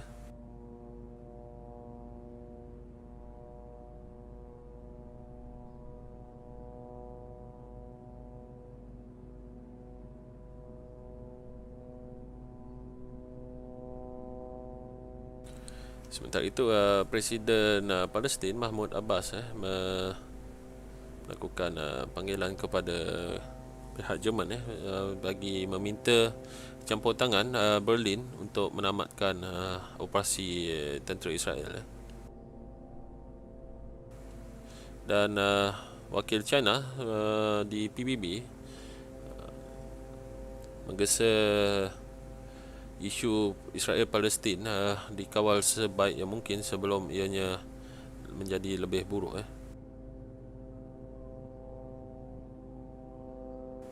Itu adalah perkara-perkara yang berlaku di PBB. Dan ada yang masih bertanyakan apakah isu kemanusiaan yang dihadapi oleh masyarakat di Gaza. Pertama, mereka mengalami masalah bekalan makanan. Mungkin bantuan telah dihantar kerana difahamkan semalam ada truk yang dikendalikan oleh pihak Mesir dengan Maghribi telah memasuki Gaza melalui pintu sempadan Rafah membawa bantuan perubatan dan makanan.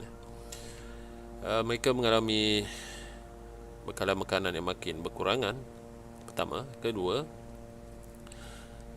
mereka mengalami krisis dari infrastruktur lain infrastruktur penting seperti elektrik, air dan juga telekomunikasi semakin terhad.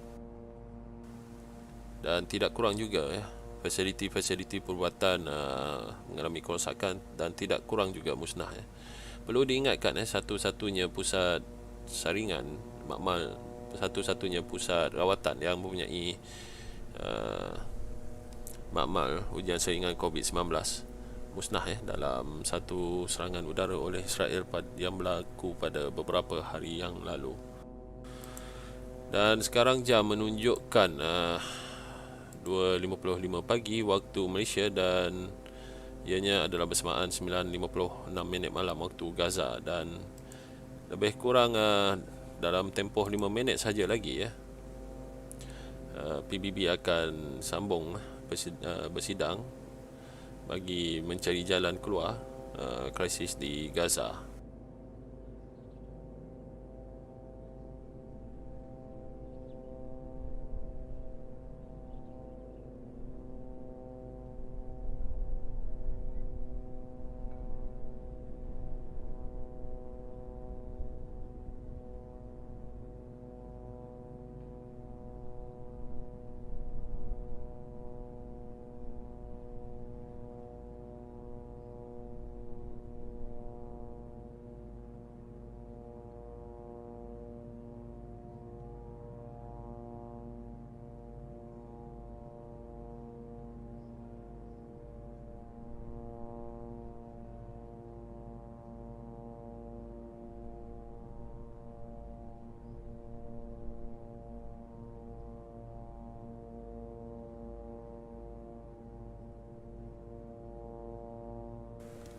Dan kita telah pun bersiaran lebih 3 jam Jadi teruskan menonton dengan kami Jadi sementara kita menunggu waktu PBB akan bersidang dalam masa 5 minit saja lagi.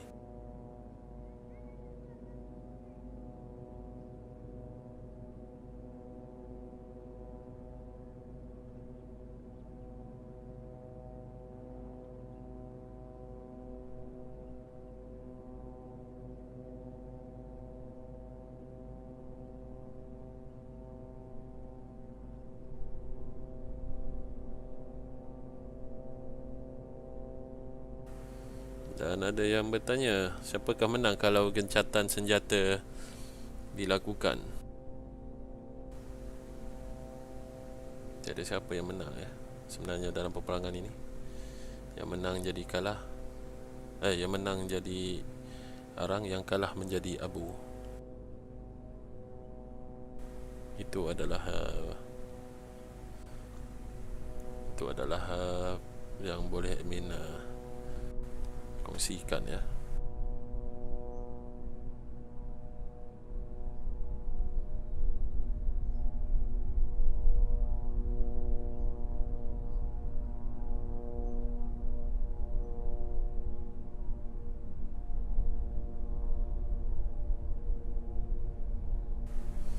Muhammad Fazil Ismail, sekiranya gencatan senjata di umum boleh berlaku ke serangan akhir besar-besaran. Kalau melihat lipatan sejarah peristiwa-peristiwa yang berlaku sebelum ini, seringkali berlaku serangan besar-besaran sebelum gencatan senjata diumumkan, kerana selepas tempoh gencatan senjata, sesiapa yang melakukan serangan akan dipersalahkan dan dipertanggungjawabkan untuk kesan-kesan selepasnya. Dan itu adalah lazim yang admin nampak dalam mana-mana konflik di serata dunia, hatta di Gaza, baik pun di Gaza, Afghanistan, ataupun konflik-konflik setempat di kawasan-kawasan Afrika maupun di Rusia. Dan itu adalah perkara yang selalu berlaku dan tidak semestinya akan berlaku, tapi berkemungkinan tinggi untuk berlaku. Itu yang admin tegaskan.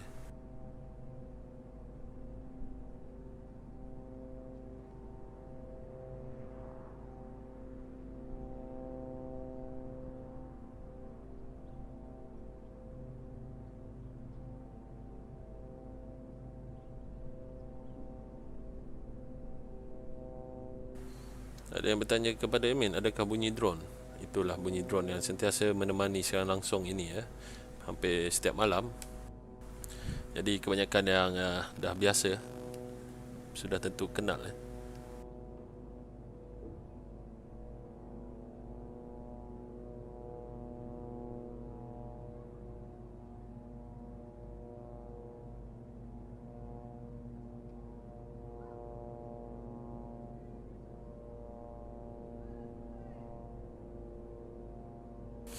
Adin Jalil, kalau gencatan senjata dilakukan, rakyat Gaza akan bebas merdeka dari dijajah atau tidak? Ianya kembali seperti sebelum krisis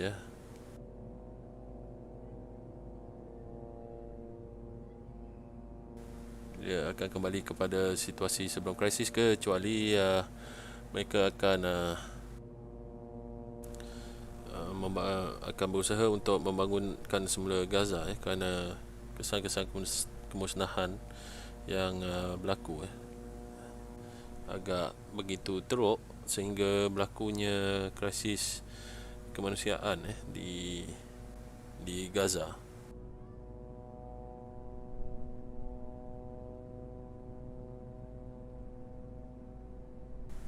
Serangan bas dekat Zikim tu ada info tak, Am Salim? Sebenarnya serangan bas di Zikim tu berlaku pada waktu petang tadi, di mana Hamas ataupun kumpulan bersenjata tidak dipastikan, tapi yang dilaporkan ada Hamas melakukan serangan roket anti ketekebal dan dari pengamatan admin, ianya menggunakan pelancar ATGM. Kemungkinan besar ianya adalah Cornet E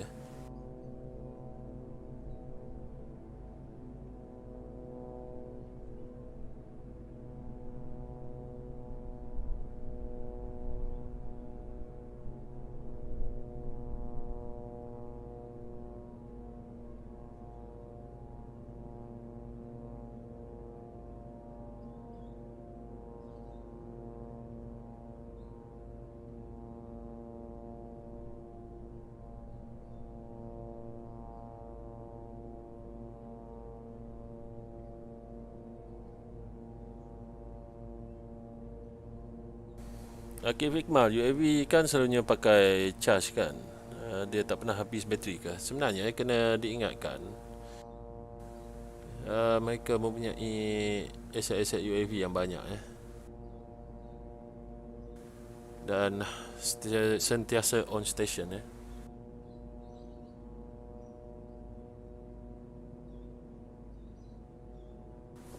Jadi kita menerima isyarat daripada New York bahawa sidang PBB akan diadakan sebentar saja lagi ya. Dan sebaik saja sidang akan berlangsung, kita akan kongsikan siaran tersebut kepada anda semua ya. Dan pada masa yang sama kita mempamerkan situasi bumi Gaza secara serentak.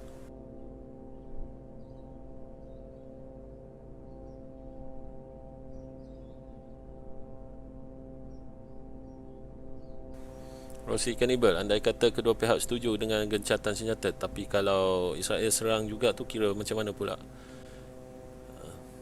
Dia yang kena. Itu je lah. Amin boleh boleh kongsikan ya.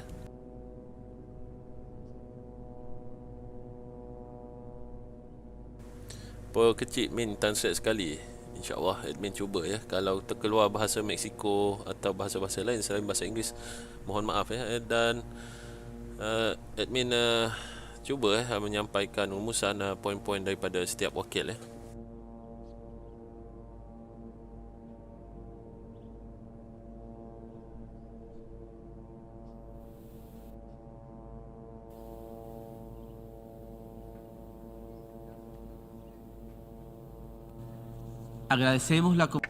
Thank you, Mr. President. We're grateful for the convening of this debate in the midst of such serious circumstances, and we support the statement delivered by Azerbaijan on behalf of the 120 member states of the non-aligned movement. Support the statement delivered by Azerbaijan on behalf of the 120 member states of the non-aligned movement. Mr. President, the Bolivarian Republic of Venezuela condemns the indiscriminate bombings by Israel against the civilian population in the Palestinian territories as part of an aggression that is endangering regional peace. We are in the presence of a new military phase in the long colonial war against the Palestinian people, which is facing a regime of ethnic domination which represents true apartheid in the 21st century. Israel continues to systematically perpetrate war crimes, crimes against humanity, and ethnic cleansing against the Palestinian people. In the last few days alone, more than 140 fatalities have been recorded, including 39 children and 22 women.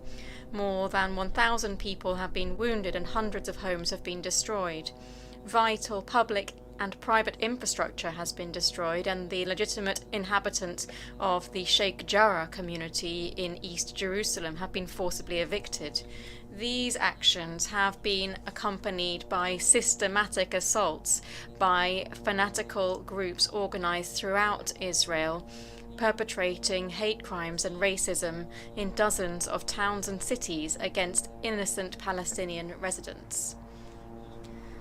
Israel constantly violates international law in the occupied Palestinian territories and disregards its obligations under the relevant resolutions of the United Nations General Assembly and Security Council. Israel is expanding its colonial occupation and apartheid with the demolition of houses, the expropriation of land and buildings, the proliferation of illegal settlements, extrajudicial executions, mass arrests, and ethnic cleansing. Attacks against holy sites exacerbate collective suffering, insulting the religious sentiments of the Palestinian people. The restrictions imposed by the Israeli occupying forces on Palestinian access to the Al-Haram al-Sharif mosque, as well as the invasion of the Al-Aqsa mosque and the firing of gas and rubber bullets at believers, are clear human rights violations. In Gaza, there are 2 million Palestinians held incommunicado from the rest of the world by Israel. Fuel, water, electricity, and communications shortages are compounded by bombings that destroy the few remaining health services in the midst of the worst pandemic in 100 years. Today, There is no laboratory providing services for those infected by the pandemic. Today, there are 58,000 newly displaced persons seeking refuge from indiscriminate attacks on the civilian population. This is an humanitarian catastrophe caused with cold calculation by the Israeli government. Mr. President, faced with this barbarism, the Security Council is paralyzed due to the obstruction of a single country, the government of the United States of America. This government has prevented a resolution from being agreed, a binding resolution demanding the immediate cessation of hostilities. It also refuses to agree to a statement calling the parties to a ceasefire. But worse still, it refuses even to publish some simple press elements. That is the most minimal possible step the Security Council can take. Thus, the United States government is providing a framework for international impunity that encourages the crimes of the Israeli government, going so far as to sanction judges of the International Criminal Court just for investigating reported facts. It is impossible to appear both as a defender of humanitarian causes and human rights while you punish the oppressed while protecting its oppressor. Mr. President, the General Assembly and the UN Security Council must make decisions that bring an immediate end to hostilities, that provide international protection to the Palestinian civilian population, and that prevent all crimes that violate the dignity and human rights of the heroic Palestinian people. Those responsible for these crimes must be tried by international courts.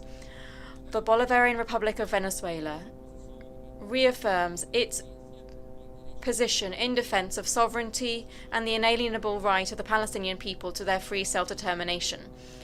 We support the government of the Palestinian National Authority, and we stand in solidarity with the victims and their families.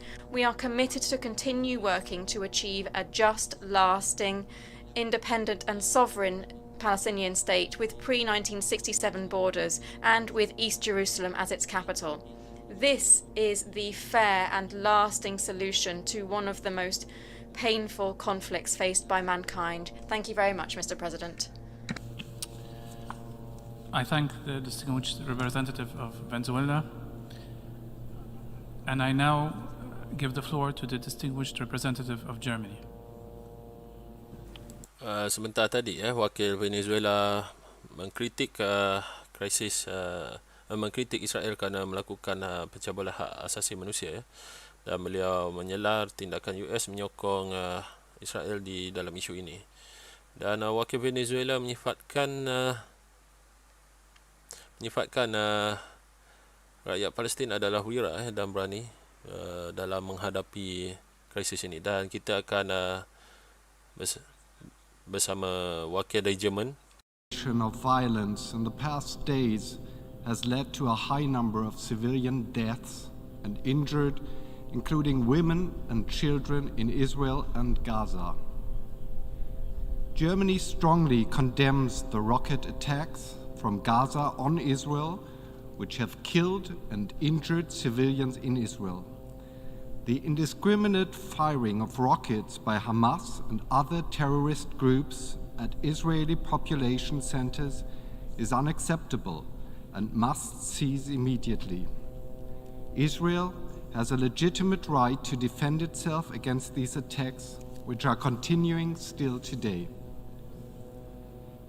We deeply deplore the killing and injury of Palestinian civilians, including many women and children.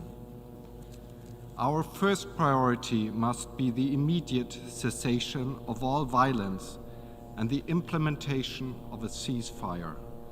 The fighting must stop, and it must stop now. Germany supports all efforts aimed at ending the ongoing violence and achieving an immediate cessation of hostilities. Foreign Minister Maas was today in the region to discuss the situation with leaders in Israel and the Palestinian territories. we are gravely concerned about the humanitarian consequences of the current hostilities on the Palestinian civilian population in Gaza.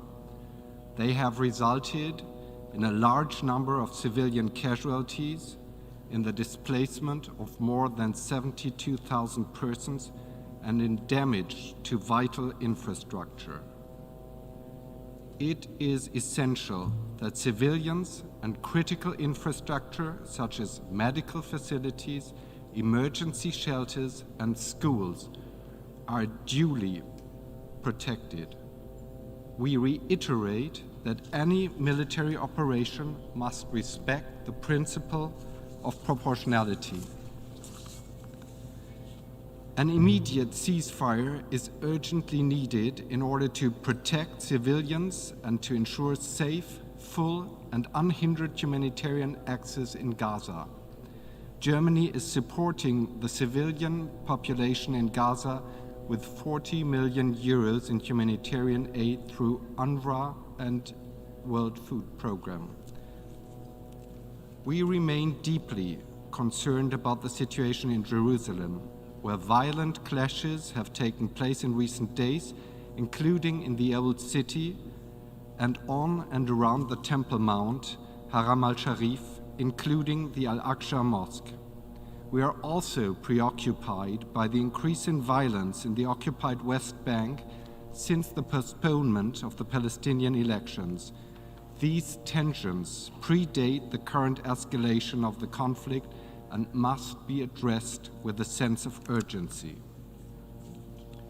We remain seriously concerned about the threat of eviction of Palestinian families in the Sheikh Jarrah and Silwan neighborhoods in East Jerusalem, and have repeatedly urged Israel to cease all settlement activities, demolitions, confiscations, and evictions in the occupied Palestinian territory, including in East Jerusalem, which are illegal under international law, constitute an obstacle to peace, and threaten to make a negotiated two-state solution impossible. We recall the special significance of the holy sites and reiterate that the historic status quo of the Temple Mount, Haram al-Sharif, must be fully respected and upheld in line with previous understandings and with respect to Jordan's special role.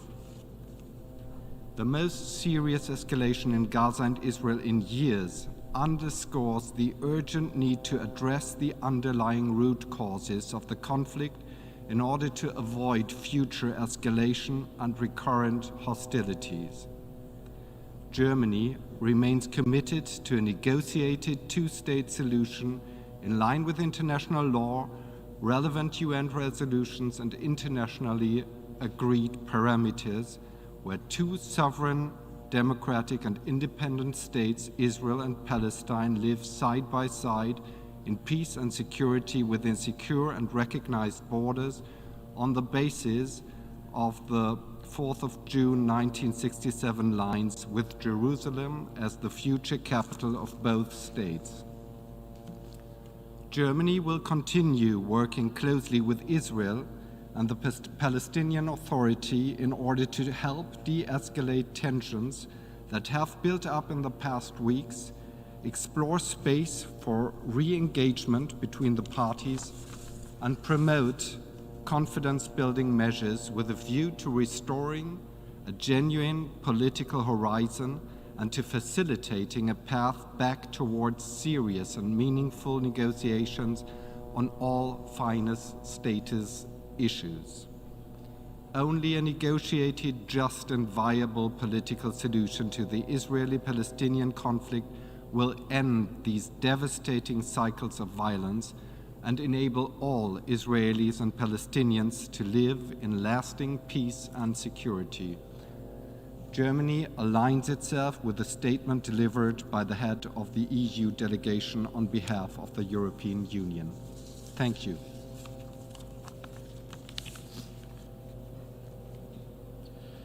I thank the distinguished representative of Germany, and I now give the floor to the distinguished representative of Ecuador. Okey, kita mendapat perkembangan terkini daripada Tel Aviv bahawa Kabinet Israel telah meluluskan gencatan senjata. Namun tarikh gencatan senjata belum ditentukan kerana mereka menyerahkan kepada Perdana Menteri Israel dan Menteri Pertahanan Israel untuk menentukan tarikh melalui rundingan bersama Kerajaan Mesir. Dan pihak Kabinet Israel memaklumkan mereka telah melantik penasihat keselamatan Israel untuk mewakili Israel untuk mengadakan untuk memperhalusi lagi rundingan tersebut dan akan memilih tarikh yang sesuai. Dan menurut pihak Israel, prinsip gencatan senjata adalah sekiranya kedua-dua pihak berdiam diri, gencatan senjata akan dihormati. Okey. Kita akan kembali bersiaran dengan sidang PBB, dan pada kali ini adalah wakil dari Ecuador. On the parties to avoid aggravating the already existing conflict. It is essential that they stop doing harm to the civilian population, and they respect the lives and the property of individuals in accordance with the provisions derived from international law.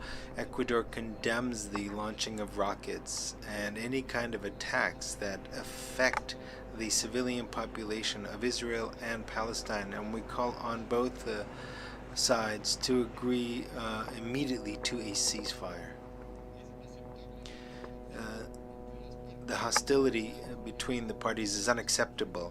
It has led to the destruction and death. This is even worse when both sides are incumbent to comply with international law. Ecuador condemns the spiral of violence and calls on both parties to take steps to live in peace and dignity. We also would like to reiterate the relevance of all the resolutions of the General Assembly and the Security Council on this issue, and we urge all parties to step up efforts to begin credible negotiations and to intensify regional and international diplomatic efforts to achieve without further ado a broad, lasting and just peace in the Middle East. We believe that it is essential for the international community to step up its efforts so that the sides engage in meaningful negotiations in order to reach a viable two-state solution. We would like to make an appeal to the Security Council to adopt an urgent decision on this topic, which would include an immediate appeal to a ceasefire, an unconditional ceasefire. Thank you very much.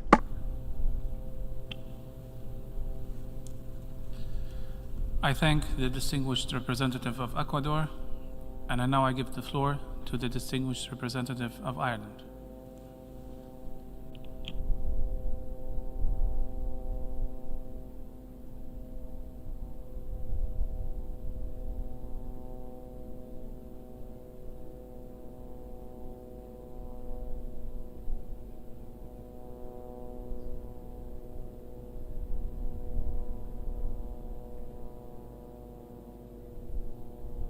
And I want to thank the Secretary-General and the Under-Secretary-General for the address this morning and for the updates we received on the increasingly distressing situation, especially in the Gaza Strip.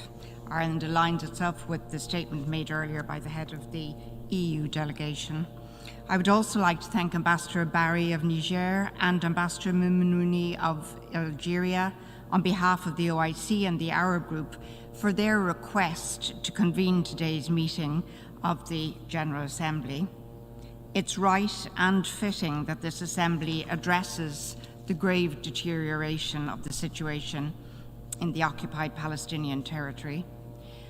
As an elected member, we sit at the Security Council as a representative of the General Assembly. We deeply regret that despite 4 discussions at the Security Council, there has been no pronouncement.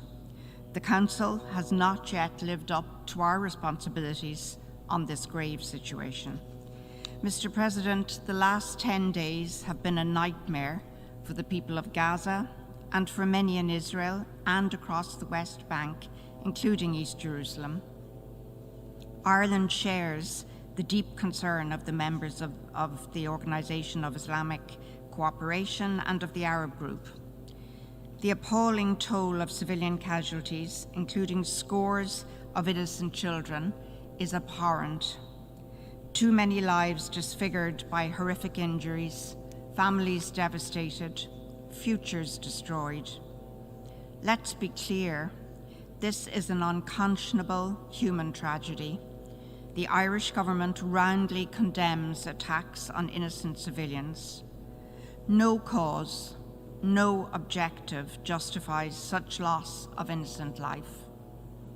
Ireland once again calls for an immediate ceasefire. Mr. President, we are particularly concerned at the plight of 2 million people trapped in the Gaza Strip. It's clear that they cannot endure another war. Years of illegal blockade have inflicted extreme hardship, including poverty, food insecurity, and trauma. Repeated cycles of violence and now the COVID-19 pandemic have further eroded coping mechanisms, leading to a mental health crisis which impacts most on women and children. Let's remember, civilians in Gaza have nowhere to go. They have no shelter. They are a population under siege, not just now, but consistently, and this has to end. This latest escalation of violence has made a terrible plight much worse. Ireland has pledged €1.5 million to UN agencies to assist in alleviating the impact of the crisis. Mr. President, humanitarian access into the Gaza Strip must be ensured, especially through the Eretz and Kerem Shalom crossings. Israel, as the occupying power, is duty-bound to ensure safe, unimpeded access for humanitarian assistance and humanitarian workers. The Israeli authorities and Palestinian armed groups must immediately allow the United Nations and our humanitarian partners to bring in fuel, food, and medical supplies, and to deploy safely humanitarian personnel. All parties must adhere to international humanitarian law and respect for human rights. The damage to homes, schools, hospitals, and basic facilities for the people of Gaza is undeniable. It's unacceptable. The destruction of homes and damage to vital infrastructure such as roads, electricity networks, and water installations is an affront. It needs to stop. Mr. President, UNRWA plays a vital humanitarian role in the Gaza Strip and needs to be protected.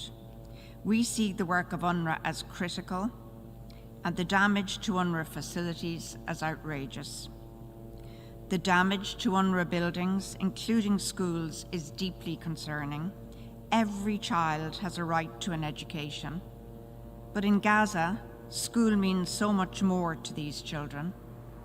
Education is their opportunity to escape the grim realities of their daily existence, a chance for them to shape their future and dream of an escape from the desperate cycle of violence. As the Irish Foreign Minister said in the Security Council at the weekend, children should never be prisoners of history.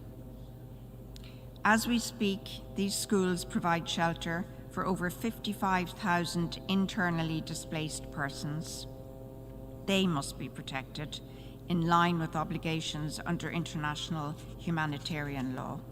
I want to pay particular tribute to the dedicated staff of UNRWA and other UN agencies, to the ICRC, Red Crescent, and NGOs who continue to provide critical services and support in the most harrowing of circumstances. Mr. President, while the situation in the Gaza Strip is of utmost concern, we cannot ignore what is happening in the West Bank, including in East Jerusalem, where tension and violence has reached its highest level in years. Since May the 10th, 25 Palestinians have been killed, including 4 children. Over 6,000 people have been injured. We are deeply disturbed by the reported use of live ammunition by Israeli security forces in the context of protests and clashes in the West Bank. No force should be used against those exercising their rights peacefully. Mr. President, while we focus today on seeking a ceasefire, we must not shy away from the underlying issues. Israel's continued strategy of expanding settlements and the discriminatory practices by Israeli authorities against Palestinians. Ireland has consistently and strongly opposed settlements and will continue to do so. They are illegal and they fundamentally undermine a two-state solution and a future Palestinian state. Actions such as the construction and expansion of settlements and the unnecessary destruction of private property contravene international humanitarian law. Repressive, discriminatory and provocative policies and actions take us further away than ever from the prospect of achieving a just, lasting and comprehensive peace. Mr. President, Ireland will continue to support all efforts to reach a ceasefire in response to the current hostilities. In this connection, Ireland welcomes the initiative by France yesterday taken in presenting a draft resolution to members of the Security Council. We also commend the efforts in the Council by Tunisia, China and Norway to secure the adoption of a presidential statement. Ireland will continue to work with fellow Council members to ensure that the Security Council finds its collective voice on this issue. Mr. President, we cannot return to business as usual after this. That is simply no longer an option. We cannot return to the flouting of international law with the expansion of illegal settlements into occupied Palestinian territory. We cannot return to forced evictions of Palestinians from their homes in East Jerusalem and other parts of the West Bank. We cannot return to demolition of Palestinian property, settler violence and intimidation. We must acknowledge that these actions, occurring at an unacceptable rate for many years, are a source of legitimate grievance among the Palestinian people and undermine prospects for peace and reconciliation. Violence must stop. The indiscriminate targeting of civilians must stop. Rocket attacks must stop. Airstrikes must stop. Progress requires dialogue, and ultimately, there can be no substitute for direct negotiations between the two parties. It's time to look afresh at how the UN, we, the international community, can assist Israelis and Palestinians to bring new momentum to resolving this conflict. We need an urgent and a reinvigorated effort by the international community to restart political engagement and a process for peaceful resolution.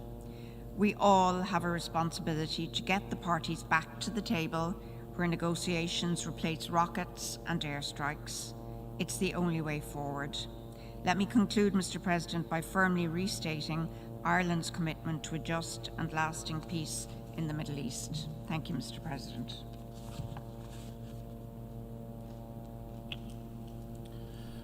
I thank the distinguished representative of Ireland, and I now give the floor to the distinguished representative of Sudan.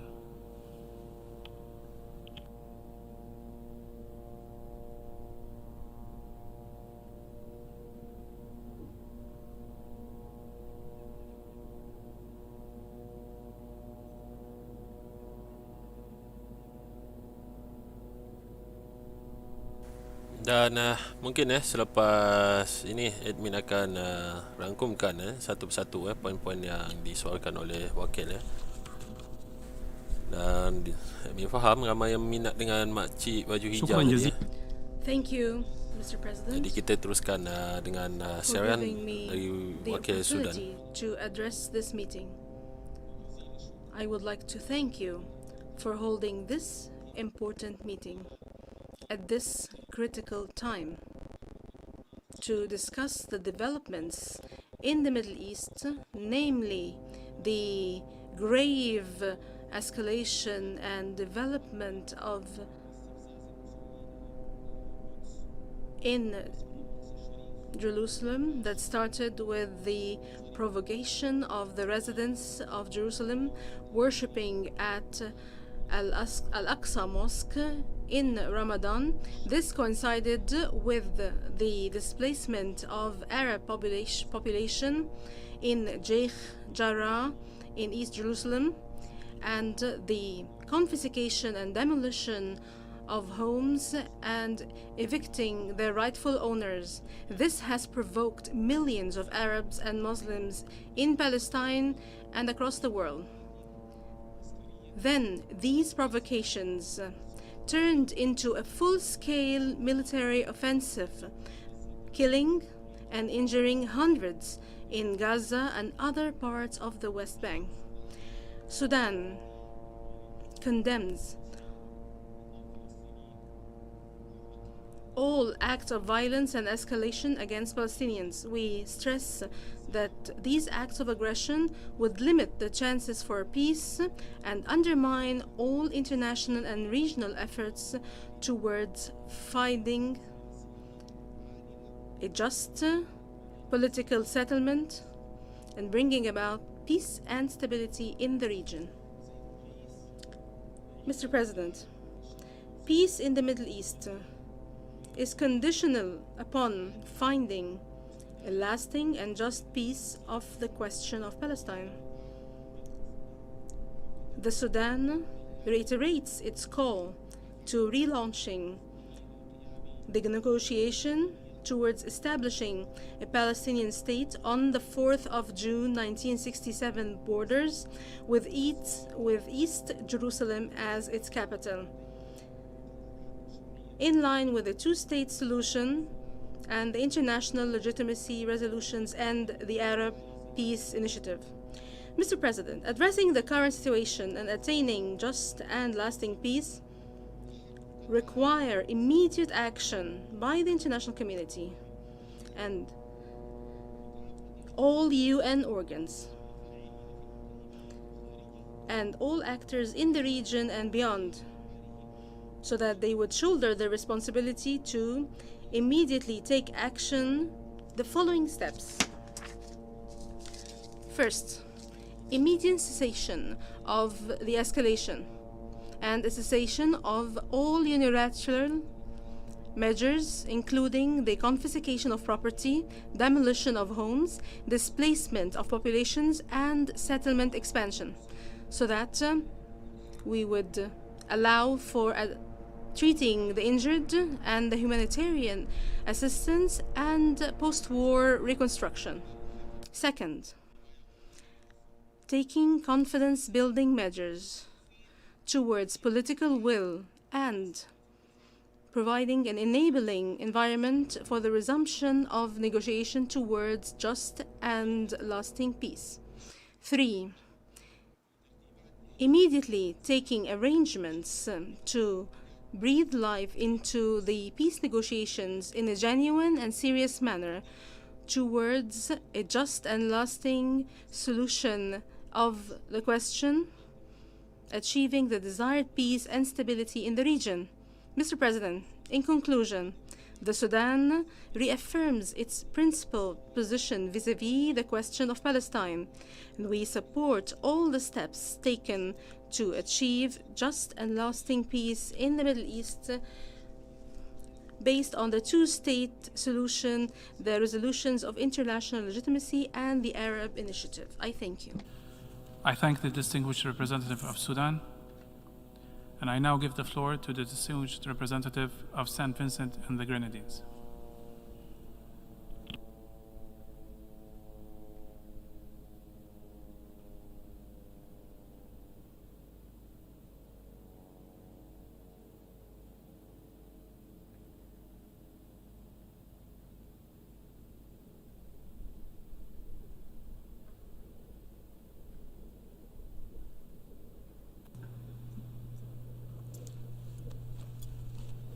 Mr. Vice President, Excellencies, distinguished delegates. I begin my remarks today with a quote from Malcolm X. "Peace and freedom," he said, "cannot be separated because no one can be at peace unless he or she already has peace." Peace in the Middle East will remain both elusive and illusory unless the fundamental rights of the Palestinian people are fully recognized and upheld. Their pain and suffering, endured on a protracted quest for peace and freedom, remains an important stain on the international community. An immediate ceasefire is the urgent imperative, and we welcome the announcement from the Israeli media just moments ago that the Israeli cabinet has just approved a ceasefire in Gaza. Hundreds have died and thousands more have been injured following the recent escalations across the occupied Palestinian territory and in Israel. St. Vincent and the Grenadines expresses its deepest concerns, solidarity, and firm condemnation over these abhorrent developments. As a matter of moral principle and of international law, all parties must work swiftly and collectively to de-escalate tensions, to prevent further civilian Assalamualaikum dan salam sejahtera ya. Mohon maaf kerana admin mengganggu siaran ini ya. Sebentar tadi Al Jazeera melaporkan bahawa gencatan senjata akan bermula pada pukul 2 pagi waktu Gaza ya, iaitu dalam beberapa jam sahaja lagi ya, gencatan senjata akan bermula. Jadi kita sama-sama doakan bahawa situasi ini terus tenang sehingga gencatan senjata dilakukan. Makanya kita ada 3 jam 24 minit kira-kira 3 jam 20 minit sebelum gencatan senjata dikuatkuasakan. Sementara itu kita akan terus bersiaran langsung dengan sidang PBB yang diadakan di New York. Jadi teruskan menonton ya. We also underscore the urgent need for the international community to respond swiftly and generously to the emergency appeals by UNRWA to address the most pressing humanitarian needs in the Palestinian territories, particularly in Gaza Strip. Mr. President, the besiegement of Gaza since 2007 continues to inflict a severe cumulative toll on all aspects of life in the occupied territory. St. Vincent and the Grenadines calls yet again on Israel, the occupying power, to immediately and unconditionally lift this blockade as an essential step towards addressing the humanitarian crisis.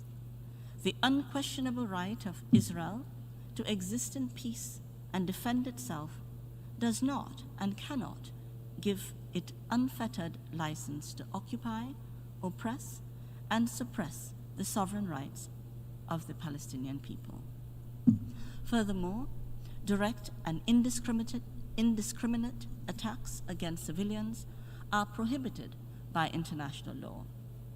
And at all times, necessary precautions must be taken to avoid civilian casualties. We therefore reiterate our call for compliance with international humanitarian and human rights law, and for a commitment by all parties to justice and our common humanity.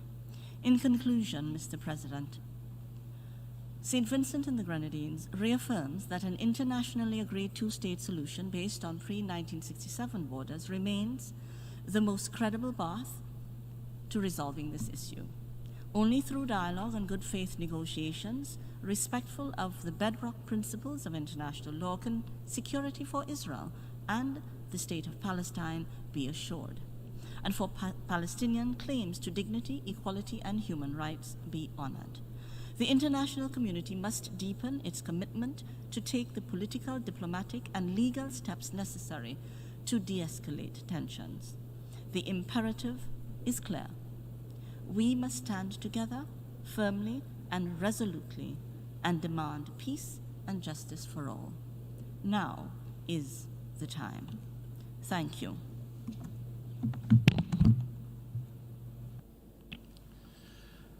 I thank the distinguished representative of St. Vincent and the Grenadines, and I now give the floor to the distinguished representative of Malaysia.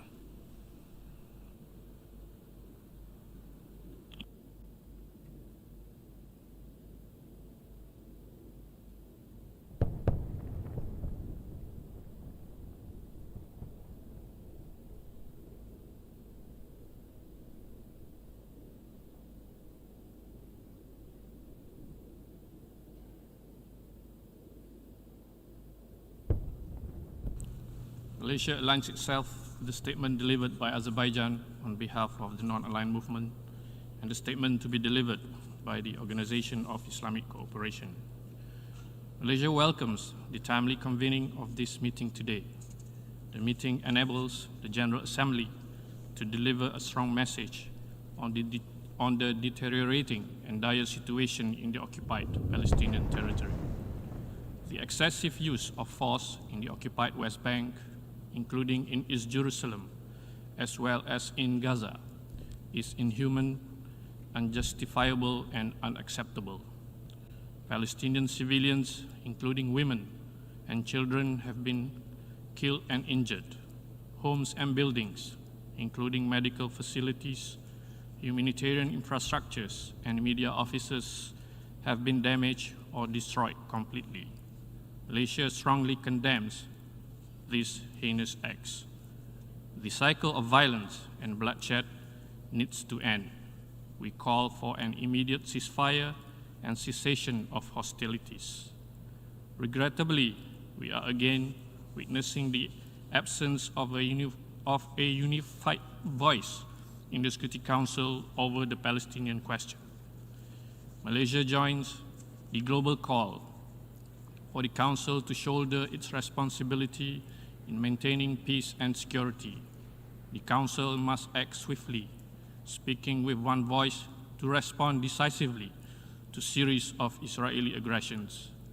It cannot continue to remain silent and oblivious. Every day of inaction is another day lost in saving innocent lives, especially children. Mr. President, the international community should robustly pursue all legal, political, and economic channels to pressure Israel. The occupying power must be made to fully comply with all its obligations as prescribed by relevant UN resolutions and international law, as well as the Charter of the United Nations. Malaysia also reiterates its calls upon the international community to exert all necessary efforts to promote the realization of a just, lasting, and peaceful solution based on the internationally endorsed parameters enshrined in the relevant UN resolutions, international law, and bilateral agreements. We stand ready to engage with and support initiatives on this basis.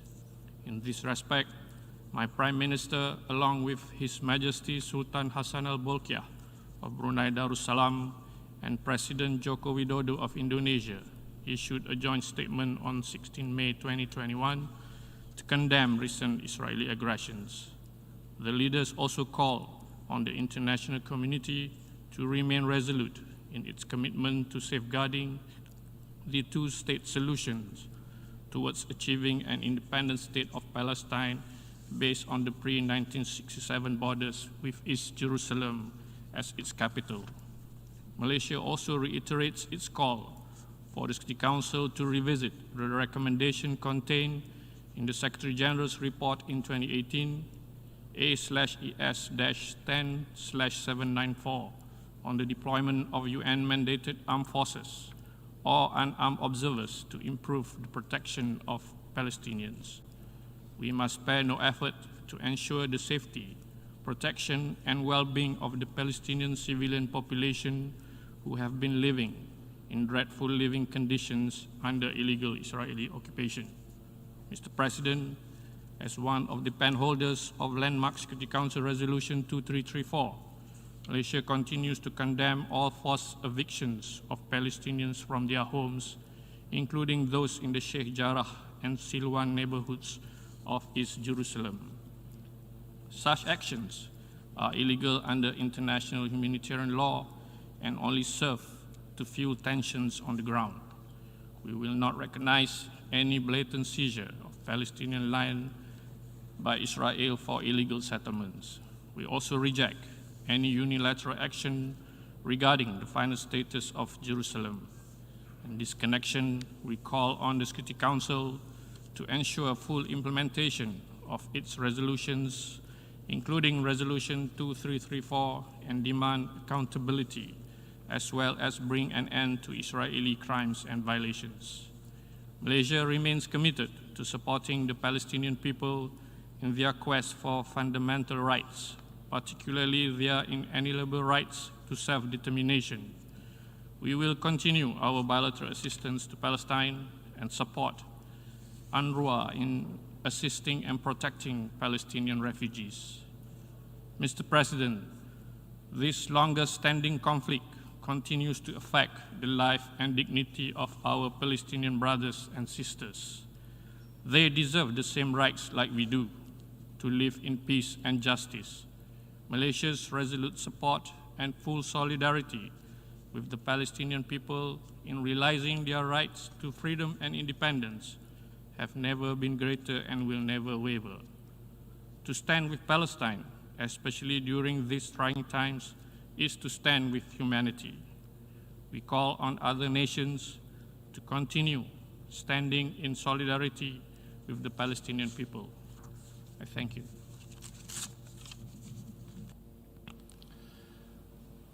I thank the distinguished representative of Malaysia, and I now give the floor to the distinguished representative of Guyana.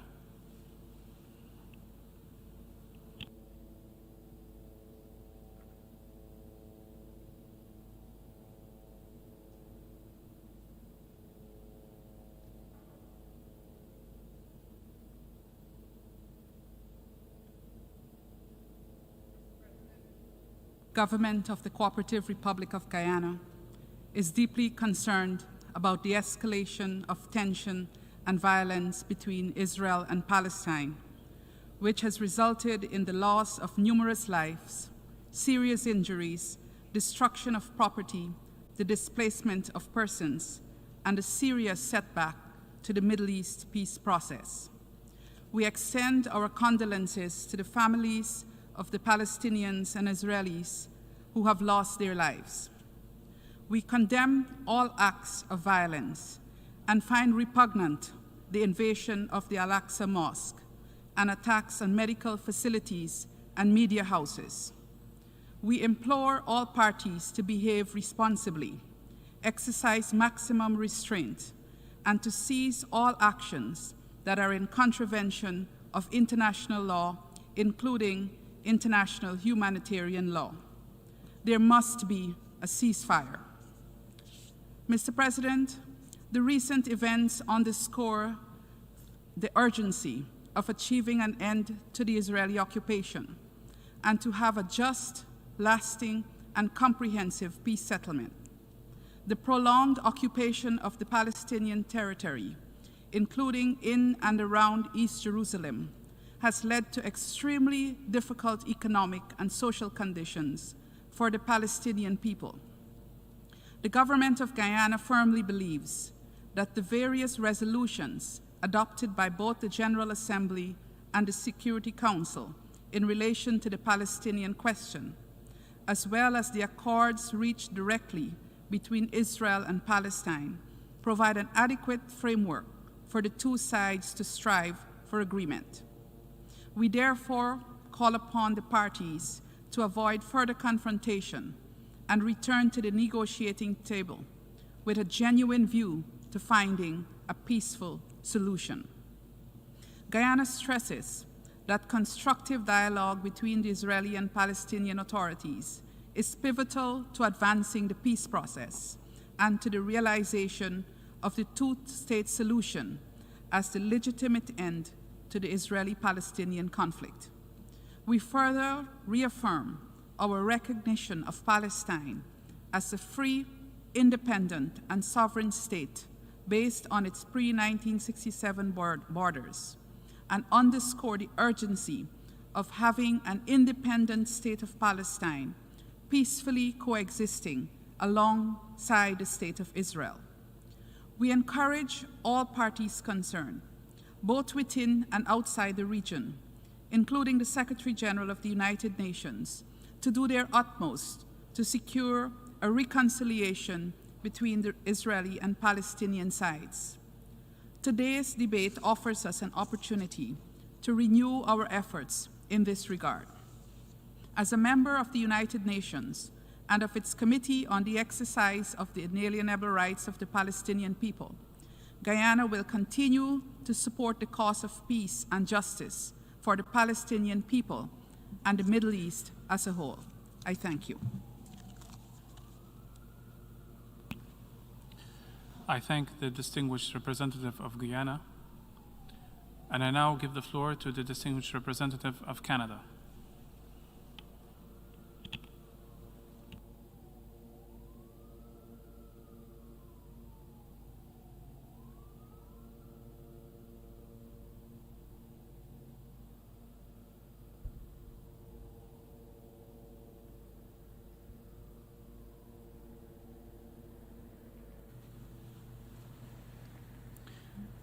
Thank you very much, Mr. Vice President,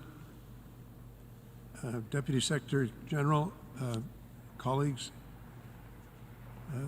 No issue since 1945 has preoccupied this Assembly more than that of the Israeli and Palestinian question. Canada has played an active role since the earliest days of the conflict.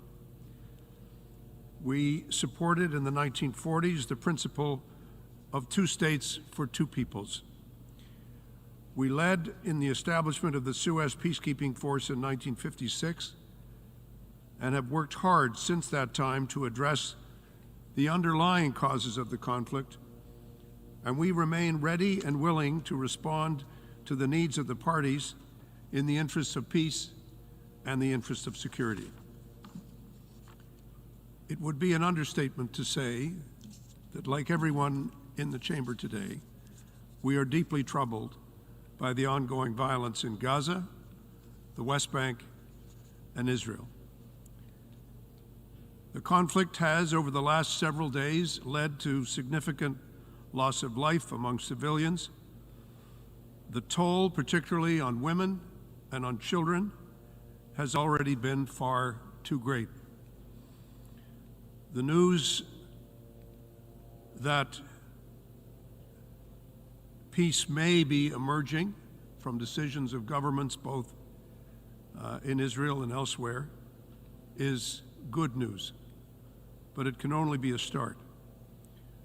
We continue to urge utmost restraint from all sides, and we strongly support the work of the UN and other countries aimed at negotiating and maintaining a ceasefire and restoring calm. It's important to remember that thousands of lives have been lost since 1945. And these lives are not just numbers. We've heard many numbers and statistics today.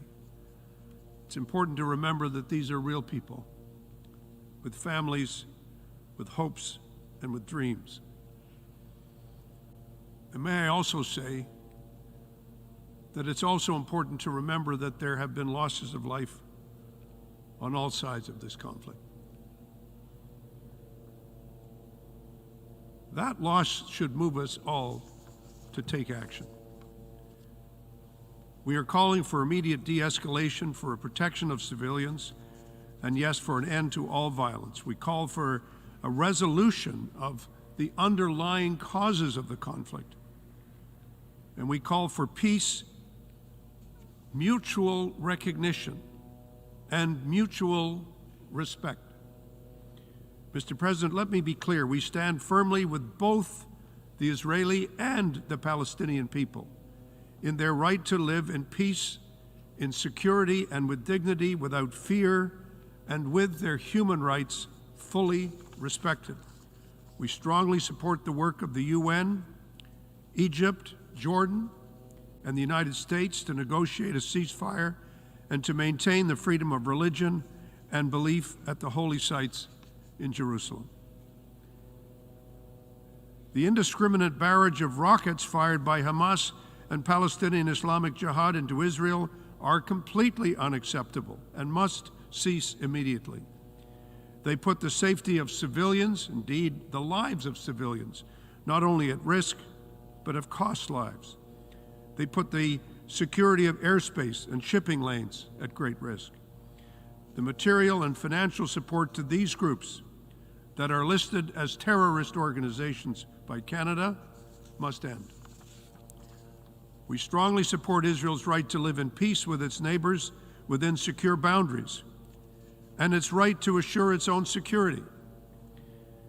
This right also comes with the immense responsibility and obligation to act in accordance with international law.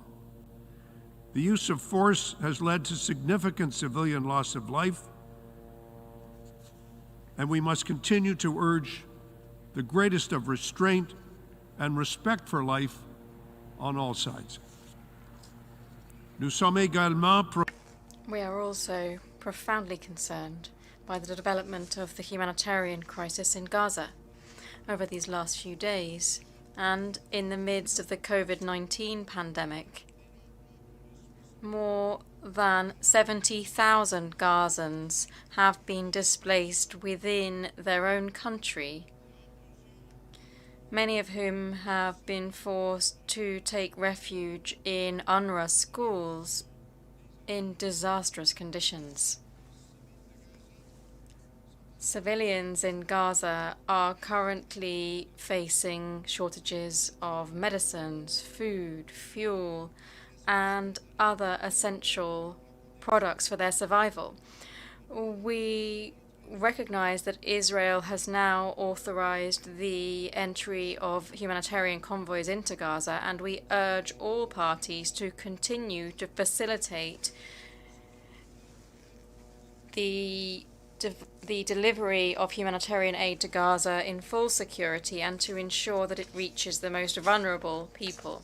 It is totally unacceptable, Mr. Vice President, to see health workers and facilities, as well as humanitarian aid workers and facilities, come under fire. All efforts must be made to ensure their safety and security. International humanitarian law must be respected by all parties. Reiterates the fundamental importance of protecting journalists and press freedom. Journalists and media workers are the cornerstone of any fair, strong, and vibrant society. Must be free to do their work without any fear. Violence against journalists is completely unacceptable, especially in volatile contexts where they are risking their lives to do their jobs. Furthermore, we remain gravely concerned by the continued expansion of settlements, of demolitions, and evictions, including the ongoing cases in Sheikh Jarrah and Silwan. These actions impact families and livelihoods. They do not serve peace, to put it mildly, and are a violation of international law.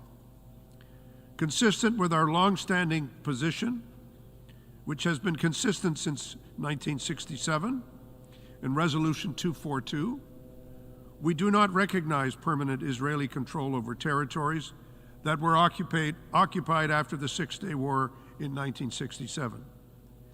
Canada believes that we must do everything possible to achieve a negotiated agreement that will settle the issues that are still in dispute.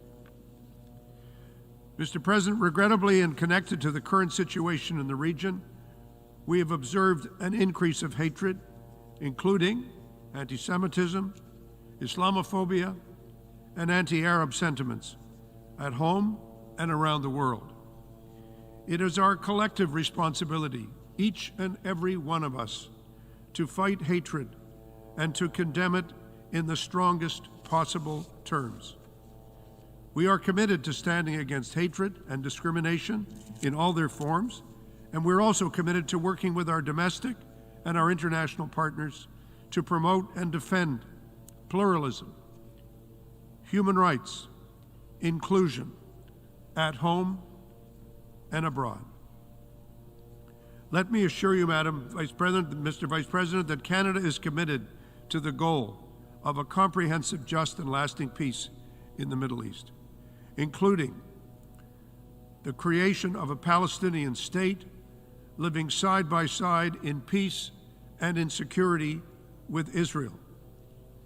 We will always support efforts for a two-state solution, and we remain firmly committed to advancing democracy, human rights, equality, inclusion, and international law at home and around the world.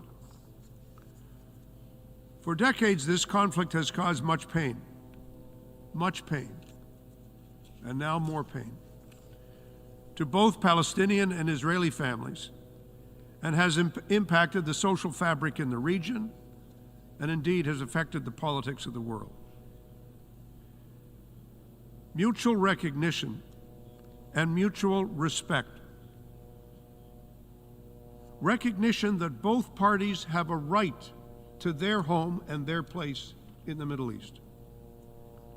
Recognizing that both and all of us must respect the positions, the views, the politics, the religion, the ethnicity of the other. These are the critical foundations for a lasting peace. We urge all members of this General Assembly to remain engaged in any efforts that can bring a peaceful and a sustainable resolution to this devastating conflict. Thank you very much.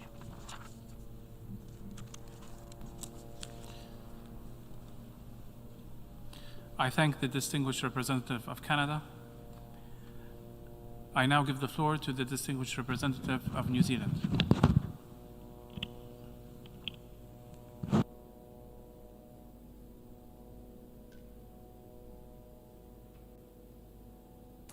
Dan pada ketika ini kita bersama wakil New Zealand ya untuk menyampaikan poin-poin beliau. Dan admin sempat menghubungi Nadia Nuri ya. Menurut beliau itu adalah perkembangan yang terkini ya, di mana gencatan senjata mungkin akan bermula mulai 2 pagi ya waktu Gaza. Itu sekitar pukul 7 atau 8 pagi waktu Malaysia. Persists. By day's end, more civilians will have tragically and needlessly lost their lives, some of them infants and children, innocent victims of a senseless conflict. Aotearoa New Zealand is gravely concerned by the escalating violence and hostilities. We are appalled by the rising civilian death toll. The numbers in Gaza are especially shocking. The violence has seen more than 75,000 people internally displaced in Gaza alone. Healthcare facilities, already under stress from COVID-19, are now under increased pressure, with many damaged in the conflict. Essential civilian infrastructure in Gaza, including electricity networks and water installations, have been irreparably damaged. The delivery of urgently needed humanitarian staff and supplies has been impeded by the continued violence. We condemn the actions of both sides when the result is the loss of innocent civilian lives, especially children. We have serious concerns about whether Israel's actions are proportionate in the circumstances. In addition, there are serious doubts as to whether both sides have fulfilled their obligations under international humanitarian law to distinguish between military targets and civilians. The indiscriminate firing of rockets on Israel by Hamas is unacceptable and must stop. There can be no military solution to this conflict. That is why we are also deeply concerned that repeated calls for a ceasefire have been rejected. This is not a time for political posturing, it is a time for urgent de-escalation. We therefore look forward to confirmation of the breaking news that a ceasefire may have been agreed. As this current conflict rages on, prospects for a genuine peace are bleak, worse than at any time in recent memory.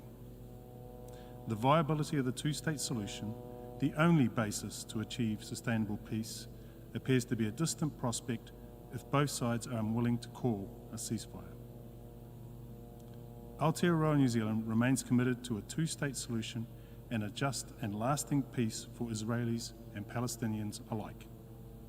We call on the international community to take urgent action to preserve the two-state solution and advance the Middle East peace process. Without tangible progress towards a two-state solution, the violence we are witnessing will simply reoccur later down the track. More lives will be lost, more seeds of discord sown, and a region already beset by instability and conflict will become ever more complex, volatile, and fractured. Mr. Vice President, Aotearoa New Zealand continues to call for the United Nations Security Council to take urgent action to help end the violence and bring about a lasting ceasefire. We stand ready to assist in any constructive way we can to support these efforts. Thank you.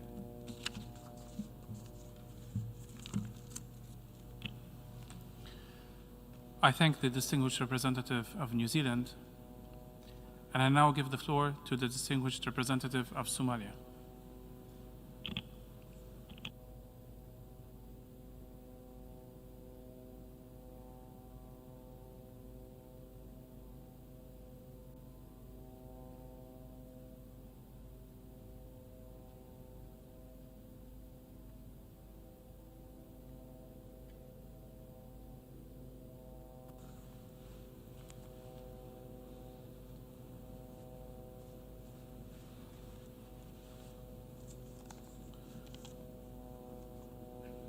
Mr. President, allow me to thank you for convening this important and timely General Assembly meeting on the issue of the protection of Palestinian civilians in the occupied Palestinian territory.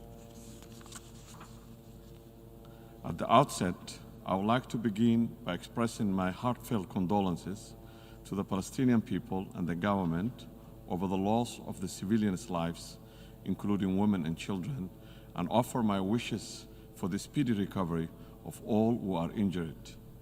We pray for the continued strength and resilience for the people of Palestine. Mr. President, the deteriorating situation in Palestine occupied territories, including East Jerusalem, is unacceptable and cannot continue.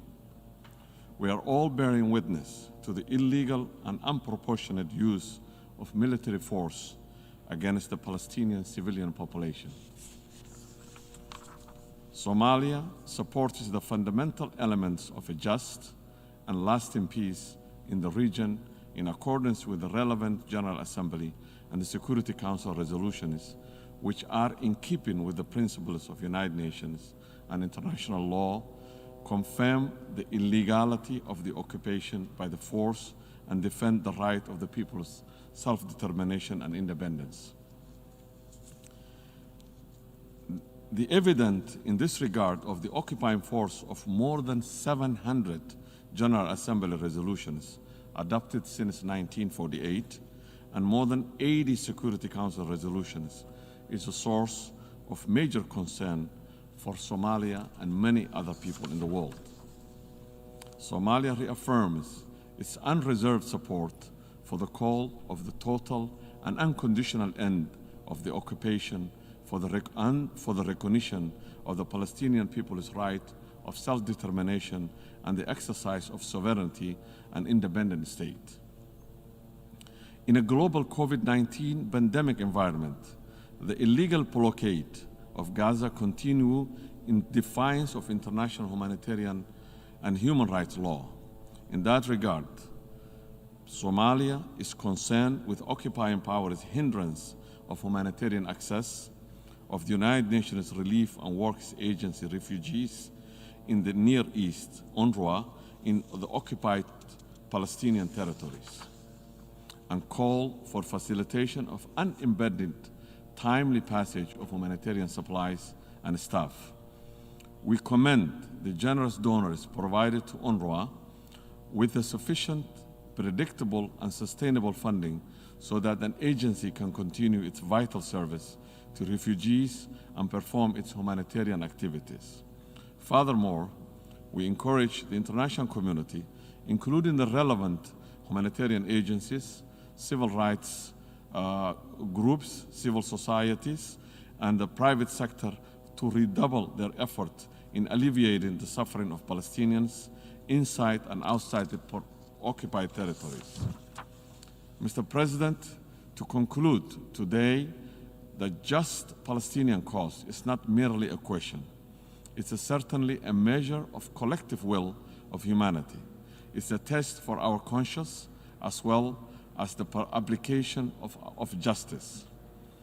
For more than 70 years, the so-called question of Palestine in the agenda of the General Assembly and the Security Council has been receiving the same unified answers from the United Nations member states. In that regard, I reiterate that message without fear of contradiction that the only long-term option for the resolution of the long-standing military aggression is the end of the occupation of Palestinian territories and full recognition of a free, sovereign, and independent Palestine with East Jerusalem as its capital in accordance with the relevant resolutions of the Security Council and the General Assembly. Somalia and its people will continue to support and stand in solidarity with the Palestinian people and government in their unwavering pursuit of their legitimate rights, including to live in peace with secure and internationally recognized boundaries and unalienable rights of its people. ستتحرر القدس بإذن Al-Quds will be liberated, God willing, whether those agree or those who disagree. Thank you very much. I thank the distinguished representative of Somalia, and I now give the floor to the distinguished representative of Mauritania.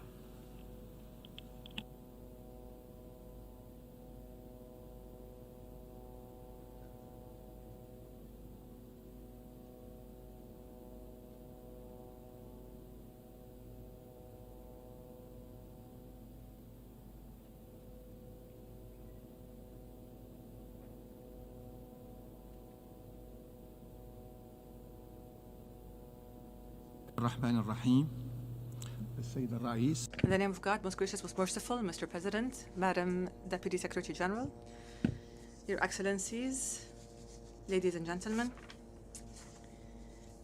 at the outset, I would like to express our appreciation to the President of the General Assembly of the United Nations, Mr. Volkan Bozkır. We thank him for responding to the call issued by the representatives of Algeria and Niger as chairs of the group of the ambassadors of the Arab League and the head of the group of the ambassadors of the OIC to the UN. We thank him for heeding their call to hold this important meeting to discuss the situation in the Middle East under item 37 of the agenda and the question of Palestine under item 38 of the agenda. Moreover, I would like to convey to you the regrets of our Mauritanian Foreign Minister, Mr. Ismail Wuld Sheikh Ahmed, who could not attend this important meeting today due to circumstances beyond his control. Mr. President, we meet here today to discuss the question of Palestine, which the General Assembly has allocated several items on its agenda to, as well as resolutions that don't seem to have an echo with the occupying authority. 11 days ago, and for the past 11 days, the Palestinian people in the occupied territories have been subjected to what can only be described as a crime of war and an attempt at genocide and mass murder in all senses of the word. The Israeli occupation has attempted to evict an entire neighborhood, the neighborhood of Sheikh Jarrah, and to eliminate the features of any Arab Palestinian identity in that neighborhood while the international community insist on a two-state solution. To that, the barbaric attack on worshippers in Al-Haram Al-Qudsi Al-Sharif, ending with a vicious attack by air, land, and sea on the Gaza Strip, which has very regrettably led to the death of hundreds of innocent civilians, including children and women. Ladies and gentlemen, the time has come for the international community to bear its responsibility seriously and practically regarding what is happening now in Palestine, which shakes the foundations of the charter and legitimacy of this very organization.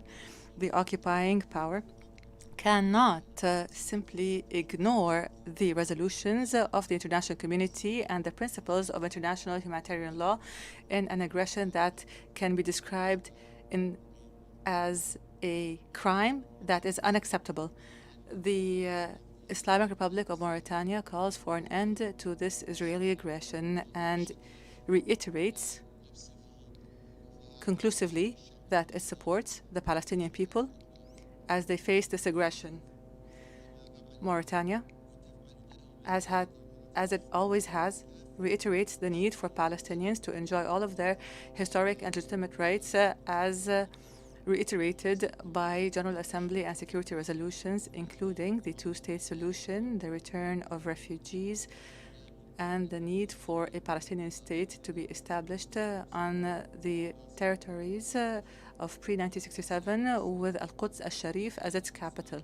Ladies and gentlemen, the resolution of the conflict in the Middle East and Israel's way of resolving the issue in the Middle East by military power and might is unsustainable and is not practical as a final status solution that will guarantee stability in the Middle East. Rather, it is an effective danger that merely deepens the vicious cycle of violence and counter-violence.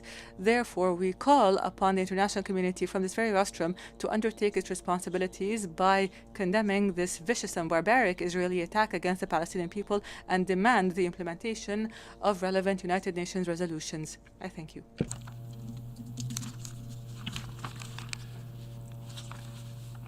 I thank the distinguished representative of Mauritania. I now give the floor to the distinguished representative of Bahrain.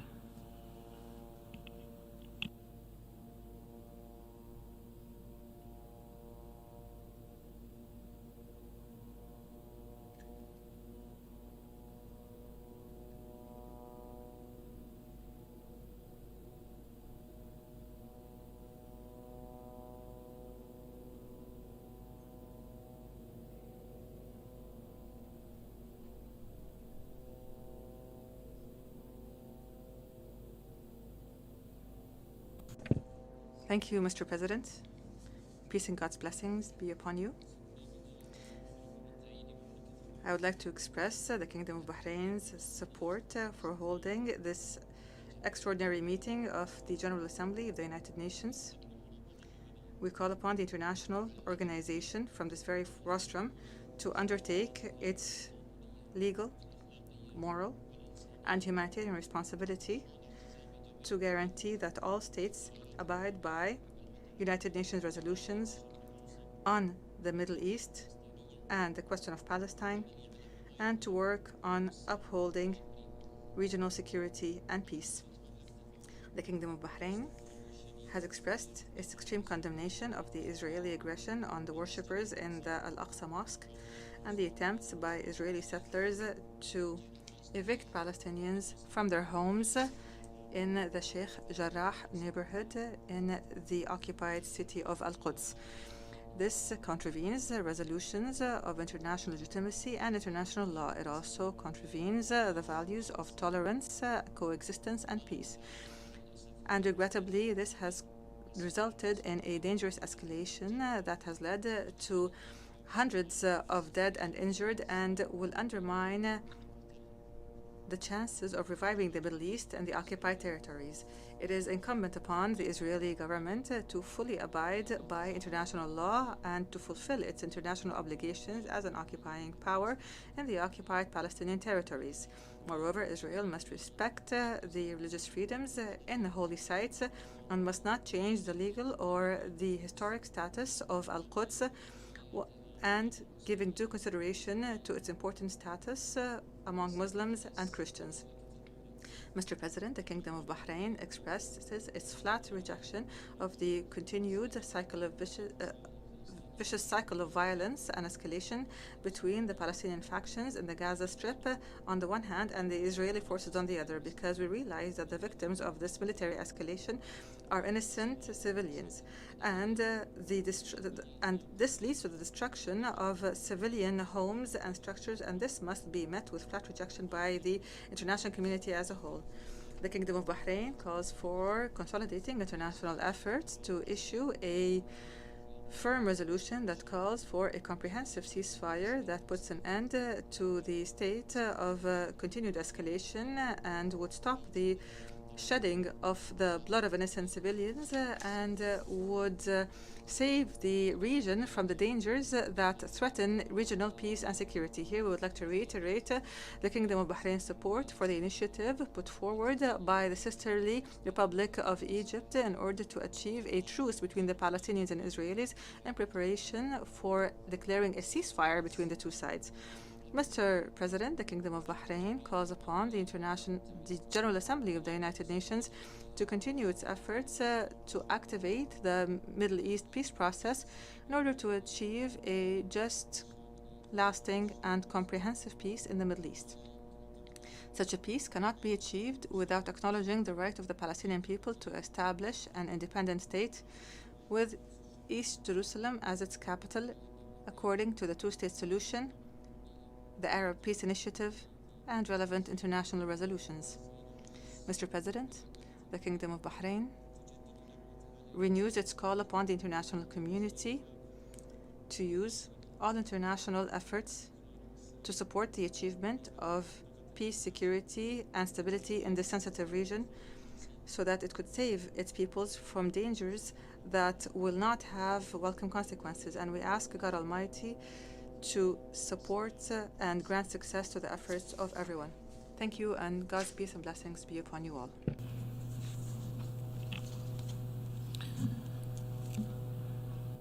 I thank the distinguished representative of Bahrain, and I now give the floor to the distinguished representative of Bangladesh.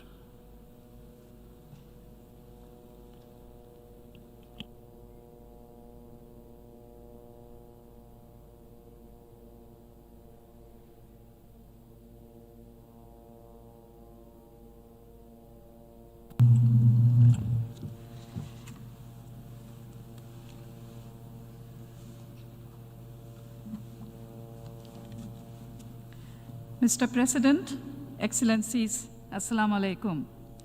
I thank you, Mr. President, and commend you for your decision to convene today's joint debate on the situation in the Middle East and the question of Palestine. My delegation aligns itself with the statements made on behalf of Non-Aligned Movement and the OIC. Allow me to share a few points in my national capacity. Mr. President, we are meeting today while unspeakable brutality continues with impunity in the occupied Palestinian territory. This cycle of violence and Israeli aggression is nothing new. It only gets more brutal each time we fail to act and hold Israel accountable for its acts of aggression. Over 7 decades of inaction bears heavily down on the collective conscience of all nations gathered in this august assembly. The latest outbreak of deadly violence and aggression against the innocent population in the occupied Palestinian territory, including East Jerusalem, in the holy month of Ramadan, is totally unacceptable. We express our condolences for the loss of lives, and we stand in solidarity with the people and the government of Palestine. Prime Minister Sheikh Hasina, in a letter to President Mahmoud Abbas, strongly denounced such abhorrent acts of terror and reaffirmed Bangladesh's unflinching commitment in realizing the inalienable rights of the people of Palestine for an independent homeland based on the 1967 borders with East Jerusalem as its capital. The repeated raids on Al-Aqsa Mosque and desecration of other holy sites, and the violence unleashed on innocent devotees, on women and children, as well as the destruction of Palestinian homes and infrastructure, and the forced displacement and eviction of Palestinians from their homes are flagrant violation of international human rights and humanitarian laws and other international accords, and are tantamount to war crimes. We call for an immediate halt to Israeli aggression and call upon the international community to take urgent and decisive actions to resolve this long-standing crisis. Mr. President, let me reiterate the following points. First, Israel must end its illegal occupation and annexation of Palestinian territory. There has to be an immediate halt of atrocities and bloodshed by the Israeli forces and its illegal settlers in the Palestinian territory. And on that note, we call upon the international community to make genuine efforts to address the root causes of the Palestinian crisis and thereby end this cycle of violence and injustice. Secondly, we must turn around the culture of inaction when it comes to the question of Palestine. The Security Council and the General Assembly must fulfill their charter responsibilities. In order to remain credible and relevant, they must make genuine efforts to enforce compliance by Israel of all international human rights and humanitarian laws and relevant UN resolutions, including Resolution 2334, and ensure justice for the Palestinian people and their just cause. Thirdly, the UN needs to engage with all relevant actors to ensure the realization of the inalienable rights of the Palestinian people. The early implementation of the roadmap, Arab Peace Initiative, and the efforts of the Quartet are crucial building blocks in this regard. Fourthly, the humanitarian needs of the Palestinian people must be urgently met. The blockade of Gaza must end to ensure unimpeded access for humanitarian and medical personnel and supplies for the civilian population. We also need to strengthen the capacity for UNRWA by addressing its perennial funding crisis. Bangladesh will continue to support UNRWA with its annual contribution. Finally, Mr. President, the persistent violations of all international laws by Israeli occupation forces and the sufferings of the innocent civilians creates a sense of perpetual injustice and impunity. Holding the violators accountable would be an important step in finding justice and lasting peace. In this regard, we welcome the developments in the International Criminal Court. Mr. President, let me conclude by reaffirming Bangladesh's unwavering support for the Palestinian people, and we stand firmly with them in realizing their legitimate rights and aspirations. This is imperative for a comprehensive, just, and lasting solution to the Palestinian cause and peace in the region. Bangladesh will support all efforts towards that end. I thank you, Mr. President.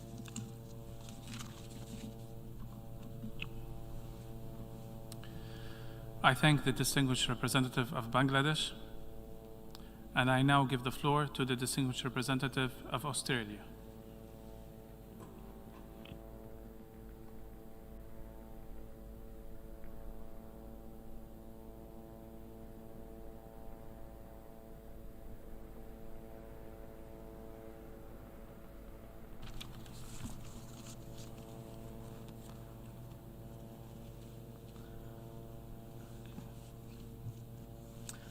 Mr. Vice President, Deputy Secretary-General, colleagues, Australia wholeheartedly welcomes the announcements of a ceasefire.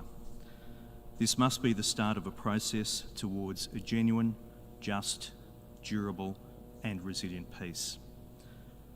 We commend the diplomatic efforts of all parties who have sought to bring an end to the conflict, including Egypt and the United States.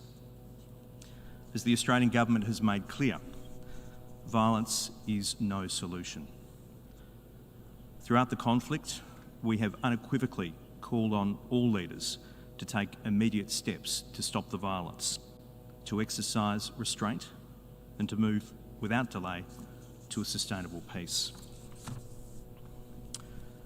Australia condemns the indiscriminate use of rockets, incendiary balloons and other methods of attack by Hamas and other terror groups in Gaza.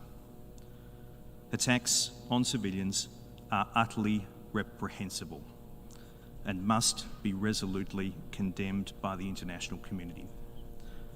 The protection of civilians must remain paramount. Using civilian population centres as shields from which attacks are launched is contrary to all international norms. The reckless disregard for civilian lives that Hamas has shown towards the people of Gaza and Israel must end. Civilians have already paid a heavy price for the actions of Hamas and its ruthless commitment to violence.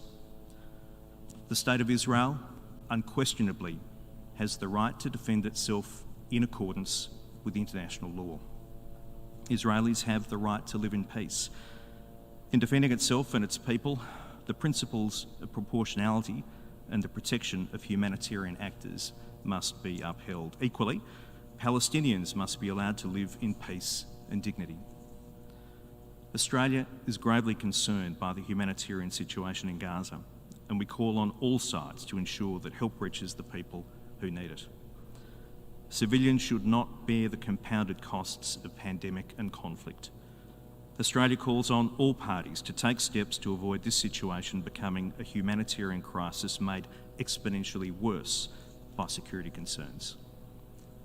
The safety and security of humanitarian workers and their assets are paramount, and they must be protected from targeting.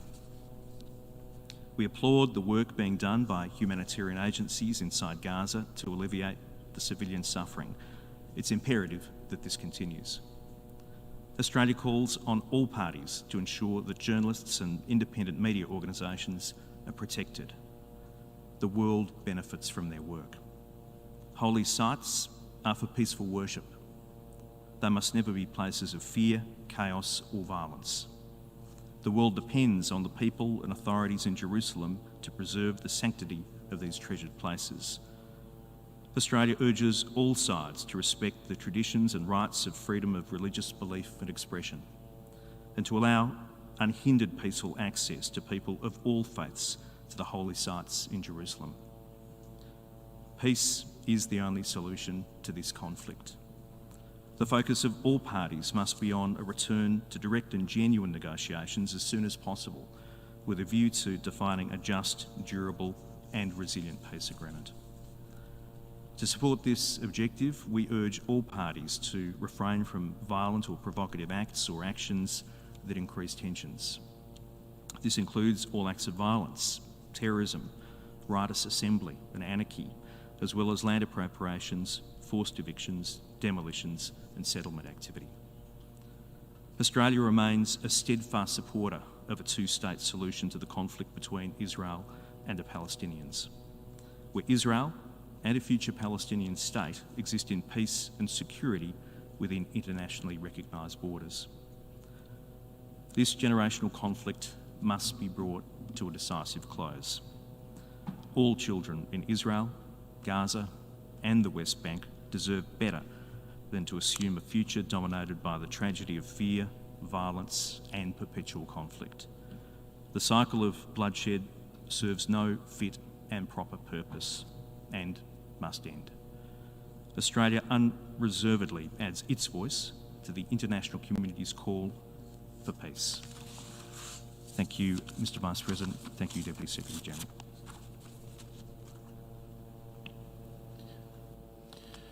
I thank the distinguished representative of Australia, and I now give the floor to the distinguished representative of Egypt.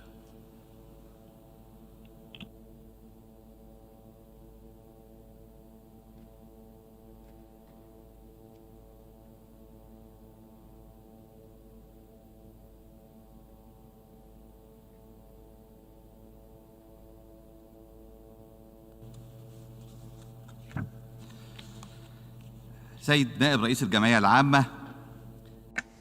Mr. Vice President of the General Assembly,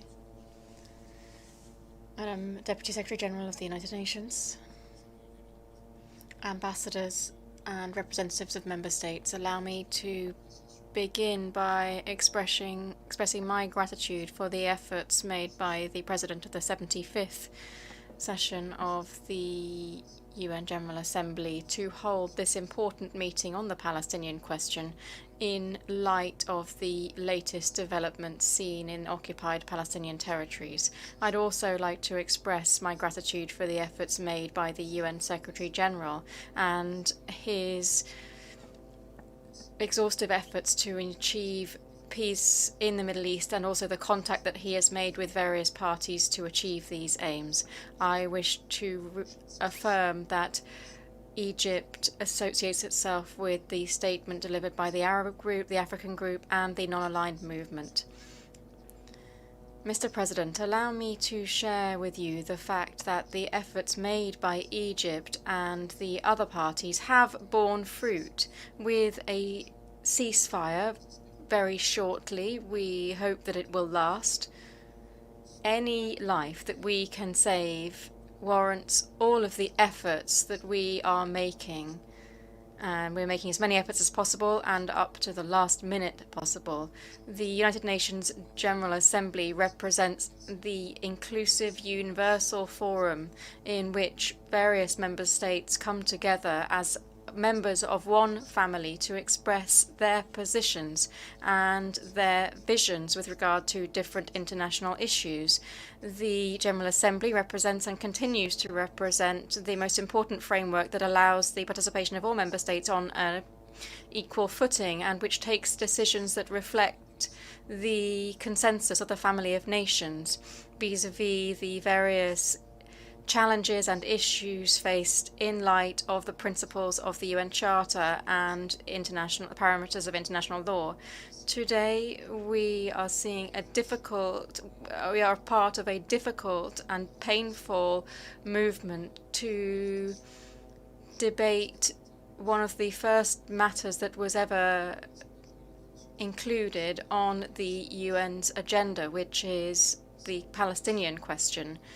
This question has seen great setbacks over the last few decades, which followed in the wake of the hope that we saw with the beginning of a peace process in the region. This hope that was then dissipated with the occupation and Israeli practices with regard to settlement building, forced displacement, the destruction of Palestinian structures, and violence against unarmed Palestinian civilians. In addition to the threat that this posed to the Holy Al-Aqsa Mosque. Mr. President, any question raised now sets a good preparation for the future, and it invites us to reflect seriously on the way out of this vicious cycle of violence that we see from time to time in the absence of any serious negotiations aimed at ensuring the fair settlement of the Palestinian question in accordance with agreed parameters. Egypt has often repeated that there will be no stability in the Middle East without the fair, lasting, and comprehensive settlement of the Palestinian question, which has always been and remains the central question of the Arab people, which has been reflected in the latest Arab resolution at a ministerial level coming from the Arab League. The first step ahead of us, first and foremost, is the ending of any military acts and the prevention of any provocation in Jerusalem, as well as respecting the historic and legal status of the city. And that in order to, following the ceasefire, enabling the taking of a series of measures on the ground that will allow a return to calm and the beginning of the reconstruction of Gaza, so as to allow all parties to begin to review the relaunching of peace negotiations. Mr. President, the relaunching of the peace process in a serious and effective manner must underpin any international movement towards a positive political horizon, which might be able to give the hope to our Palestinian brothers and to people of the region, a hope for peace and lasting stability with a safer future for us all. This requires the swift activation of the role of the quartet and a positive response to the request to hold an international peace conference under the auspices of the United Nations in order to resume negotiations aimed at establishing a Palestinian state on the lines of the 4th of June 1967 with East Jerusalem as its capital, in accordance with agreed references and parameters and United Nations resolutions, particularly the Security Council Resolution 2334 from 2016, as well as the two-state solution and the Arab Peace Initiative. Egypt has made intensive efforts as well as great sacrifices throughout this issue, and we are determined to continue our efforts, be that in the context of the Munich formula or any other formula or initiative aimed at achieving the same objective, as well as with cooperation with the US administration to resume negotiations between both sides and aimed at ensuring international efforts to rebuild the Gaza. To that end, we have announced that we've allocated $500 million in the context of an Egyptian initiative for the reconstruction of the Gaza Strip. And we've also announced that specialist Egyptian companies will be involved in the reconstruction process. Mr. President, by way of conclusion, Egypt confirms, on the basis of its historic responsibilities with regard to the Palestinian question, that we will pursue all efforts and we will provide our full capacities and efforts to ensure that the Palestinian people can enjoy security, peace and stability within a Palestinian state on the lines of the 4th of June 1967 with East Jerusalem as its capital. Thank you very much.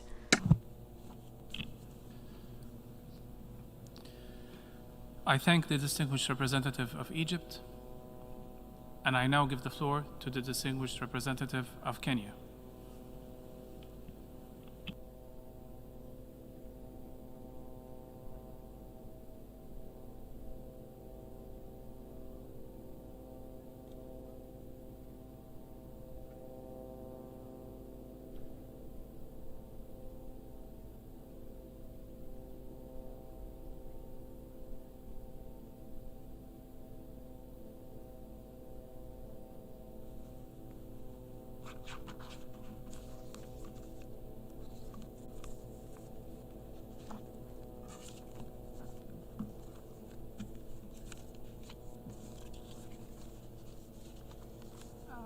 Thank you, Mr. President, and the Deputy Secretary General.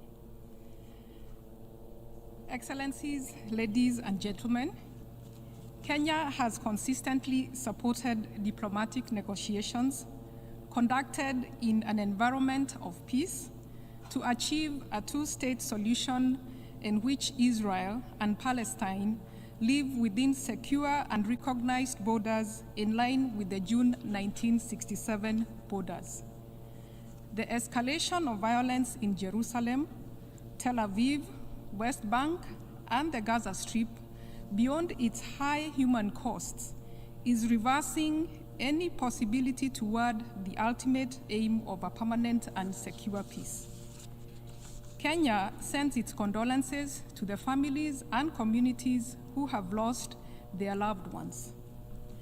We continue to urge and support all efforts that are working towards an immediate ceasefire and cessation of violence as the first steps to a renewed push for peace. Mr. President, this growing crisis, as discouraging as it is, may be the spur for a concerted push to achieve security and even peace. The Israeli and Palestinian people, plus the international community, are yearning for statesmen and women with the bold spirit and determination to rise to their historic challenge. Kenya continues to raise alarm that the escalating violence, particularly by its touching on religious sites for the monotheistic religions, will fan extremism and hatred globally. We are conscious that as we hold this discussion, terrorist groups and their backers are renewing their messages of radicalization and recruitment the world over. We therefore strongly condemn the continued Hamas rocket launches from Gaza against civilian targets in Israel, which has resulted in fatalities. No cause can excuse the indiscriminate attack on civilians. We are also very concerned that Hamas is exploiting civilian infrastructure and populations in its operations. We condemn any use of human shields or hiding weaponry inside civilian objects. We also urge Israel's police and military authorities to embrace de-escalation, protect lives, and avoid the demolition of civilian infrastructure. We advise that Israel be encouraged to see that its immediate tactical actions, each which may be justified at the operational level, may be achieved at great strategic cost in the longer term.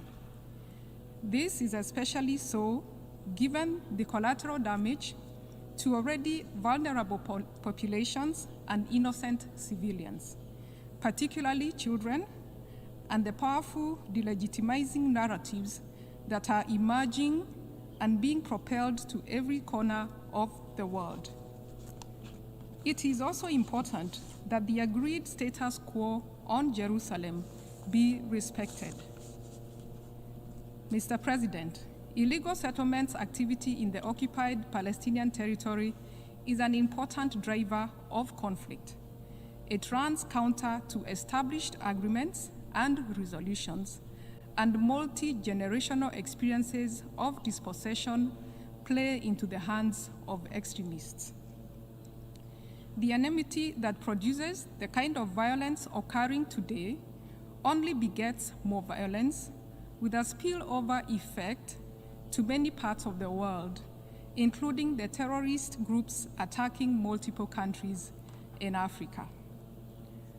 All regional and international efforts should be underlined by multilateralism and guided by the agreed international mechanisms, including Security Council Resolution 2334. We also recognize the constructive steps taken so far by the respective national authorities to engage with the Special Coordinator of the Middle East Peace Process and the Special Envoys of the Middle East Quartet. Kenya also welcomes the continued efforts by the Secretary General, Antonio Guterres, towards de-escalation and direct negotiations between the parties. We also commend all regional and bilateral efforts for peace and urge all neighboring and nearby states to join the cause. As such, we appreciate the role of Egypt, Jordan, Qatar, and other members of the UN Arab Group and League of Arab States. We call for community leaders, religious leaders, the business community, and the civil society in Israel and Palestine to be heard speaking up for ceasefire and dialogue. In many countries, the powerful insistence on peaceful coexistence has often come from these groups. I thank you. Asanteni sana.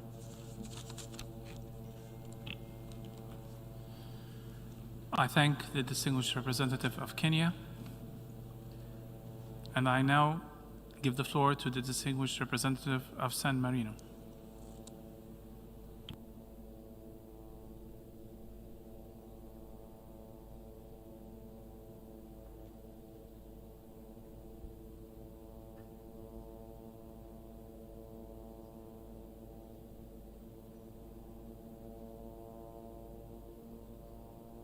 Mr. President, first of all, I would like to thank you for convening this important and timely meeting.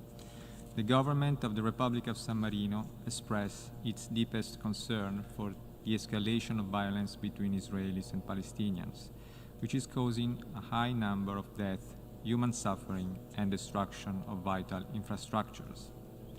San Marino joins the UN Secretary General's call for an immediate ceasefire by all parties involved in this conflict.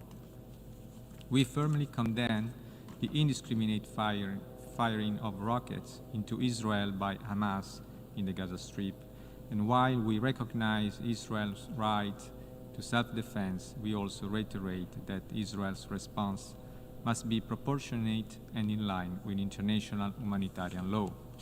San Marino is deeply concerned and disturbed by the unacceptable number of casualties among civilians, including women and children. The protection of civilians must be guaranteed at all times. We are also concerned for the humanitarian and socio-economic situation in Gaza, a situation that must be addressed urgently, and we reiterate the need to guarantee humanitarian access in line with the relevant Security Council resolutions. We would also like to recall that settlements are illegal under international law and that they constitute an obstacle to peace.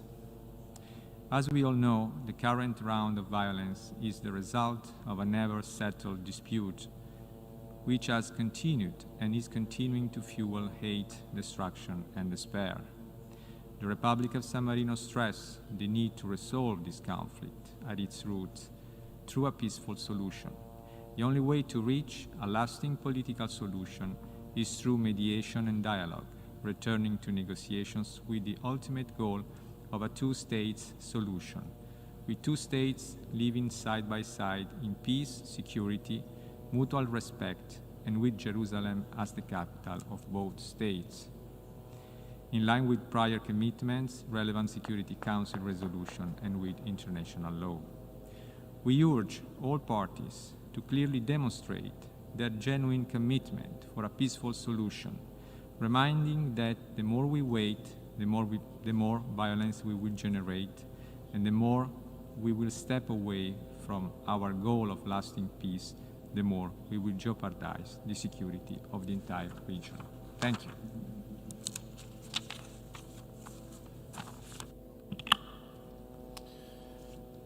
I thank the distinguished representative of San Marino, and I now give the floor to the distinguished representative of Democratic People's Republic of Korea.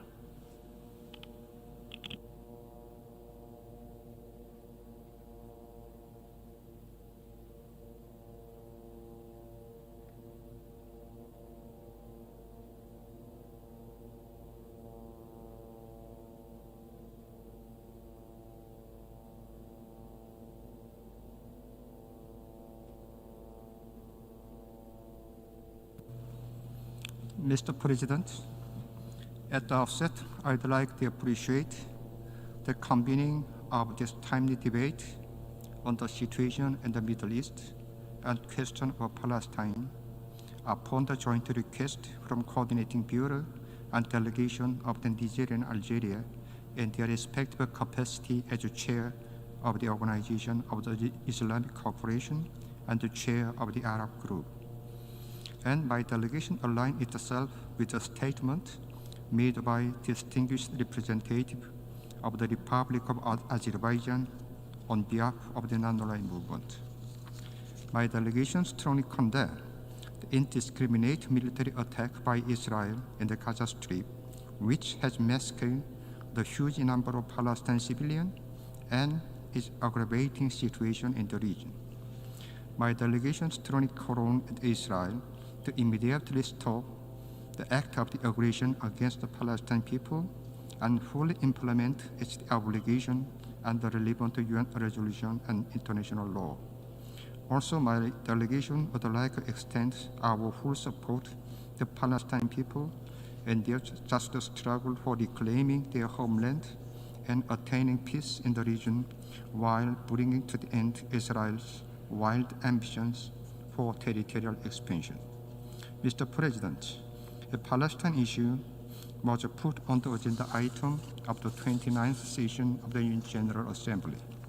Since then, it has been discussed a score of the times during the past 48 years with adoption of the numerous resolutions. But regrettably, no success has been made so far. On the other hand, the brutality of the Israel atrocity against Palestine and other Arab within occupied territory had become institutionalized and ever more undisguised. The act of the Israel occupying forces who took lives of the tens of the thousands of the innocent Palestinian people in flagrant violation of the principle of sovereignty, self-determination, and territorial integrity stipulated in UN Charter can never be justified under any circumstances. The UN Security Council, which is mandated to preliminary to maintain international peace and security, should no longer overlook such Israel territorial expansion and human rights violation. Taking this opportunity, my delegation would like to express unwavering support to and solidarity with the Palestinian people in their just cause to put an end to illegal territorial occupation by Israel and to regain their legitimate national rights, including the establishment of independent state with East Qudus as its capital. I think.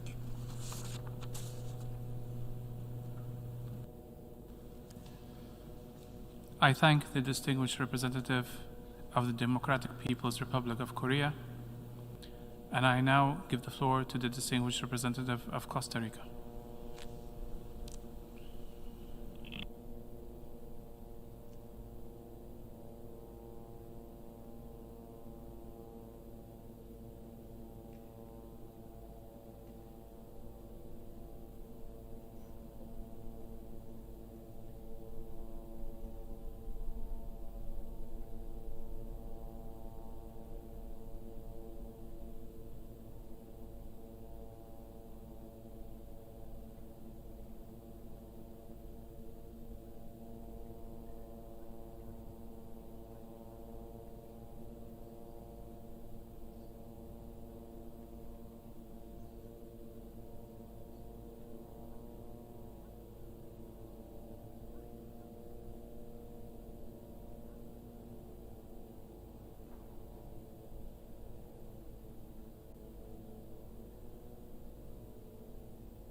Mr. President, Costa Rica would like to reiterate its dismay with regard to the violence between Hamas and Israel, a violence that is about to become one of the darkest chapters of this conflict, to which the solution to which not only continues to be postponed, but in fact becoming increasingly difficult to achieve. Violence is not a way to resolve conflicts, no matter what their origin is. Mr. President, we are witnessing an asymmetric conflict, a conflict that has a human face, a face that I have seen when I've visited refugee camps that have already existed for some 4 generations of Palestinians. The faces of women that I've seen that that can't even manage to have basic levels of subsistence for their families. The faces of tens of thousands of people whose homes have been demolished. The faces of an entire population deprived of drinking water and basic products for hygiene and health. The faces of a population that is suffering a horrible humanitarian crisis. Costa Rica shares the approach of the ministers of Indonesia and others who have stated that we should put human beings before anything else is the top priority in this conflict. Mr. President, Costa Rica would like to highlight three aspects that we believe are essential. First of all, Costa Rica urges an immediate cessation of the transfer of military equipment and weapons to any area of conflict. Are the weapons that any states present in this room continue to transfer to any area of conflicts only contribute to aggravating human sufferings and the commission of grave human rights violations and violations of international law. A clear and coherent action by these states to uphold the obligations that they have undertaken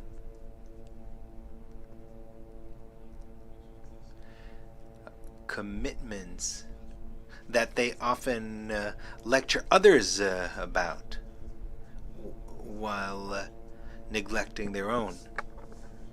They should immediately cease the delivery of instruments that only bring death, suffering to Gaza or any other part of the world. Costa Rica also urges to immediately cease the use of heavy weapons and ammunition and explosive areas in densely populated areas. Civilians and their homes, critical infrastructure such as hospitals, schools, water supplies and electricity supply systems, as well as media offices. These are not military targets, nor are people who happen to be there, nor are they targets. Secondly, Costa Rica feels a great pain because the disproportionate burden of this violence has fallen on Palestinian children. Over 200 Palestinians have died, 1/3 of them children. Costa Rica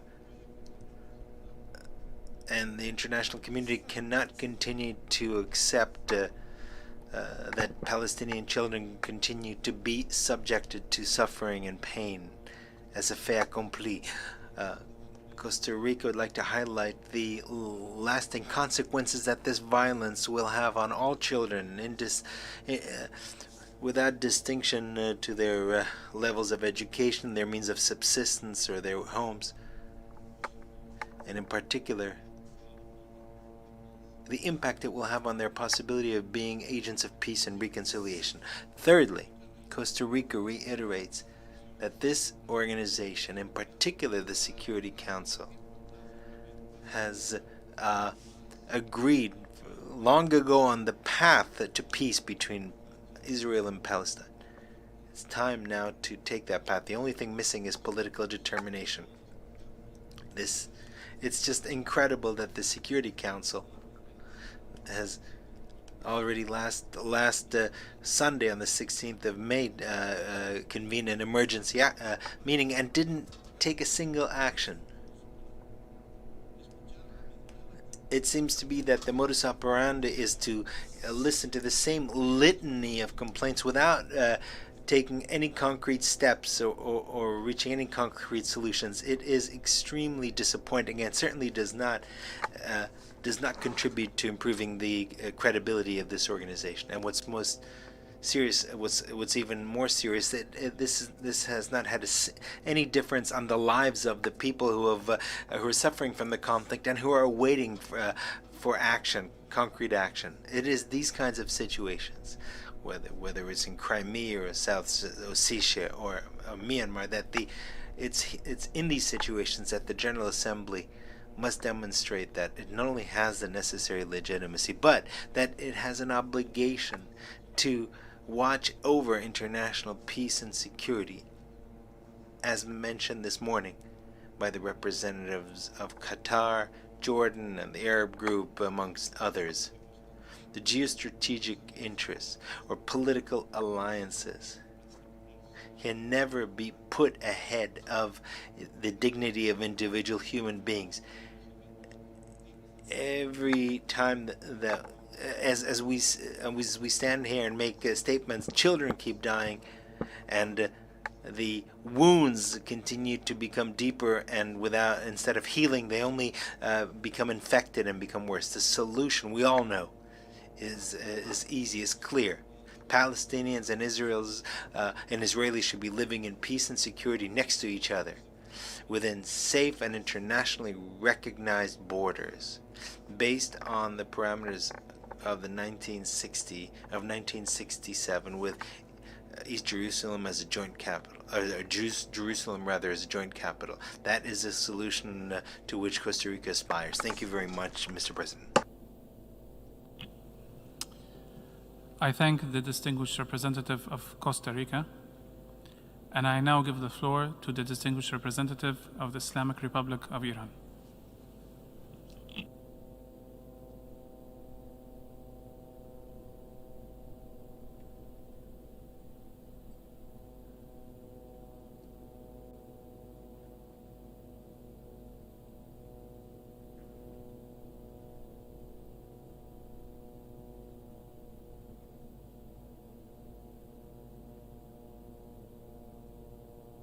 Mr. President, I will make the following statement on behalf of the Foreign Minister of the Islamic Republic of Iran.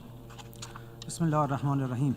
Mr. President, at the outset, I would like to thank you for convening this timely meeting as the world witnesses the most horrific atrocities perpetrated by the Israeli regime against innocent Palestinians. For more than 7 decades, the Israeli brutal policies and practices have continued to violate the fundamental human rights and dignity of the Palestinian people. As a result, Palestinians have been deprived of their lands, properties, and businesses while being forcibly evicted from their homes and subjected to violence, terror, and intimidation. The Israeli regime, in line with its discriminatory and racist apartheid policies, has totally negated any right of the Palestinians to self-determination under the title of one Jewish state. Moreover, it has taken unprecedented measures and provocations to accelerate Judaizing Al-Quds al-Sharif and altering its demographic composition through the elimination of Palestinian Christians and Muslims in the Holy City.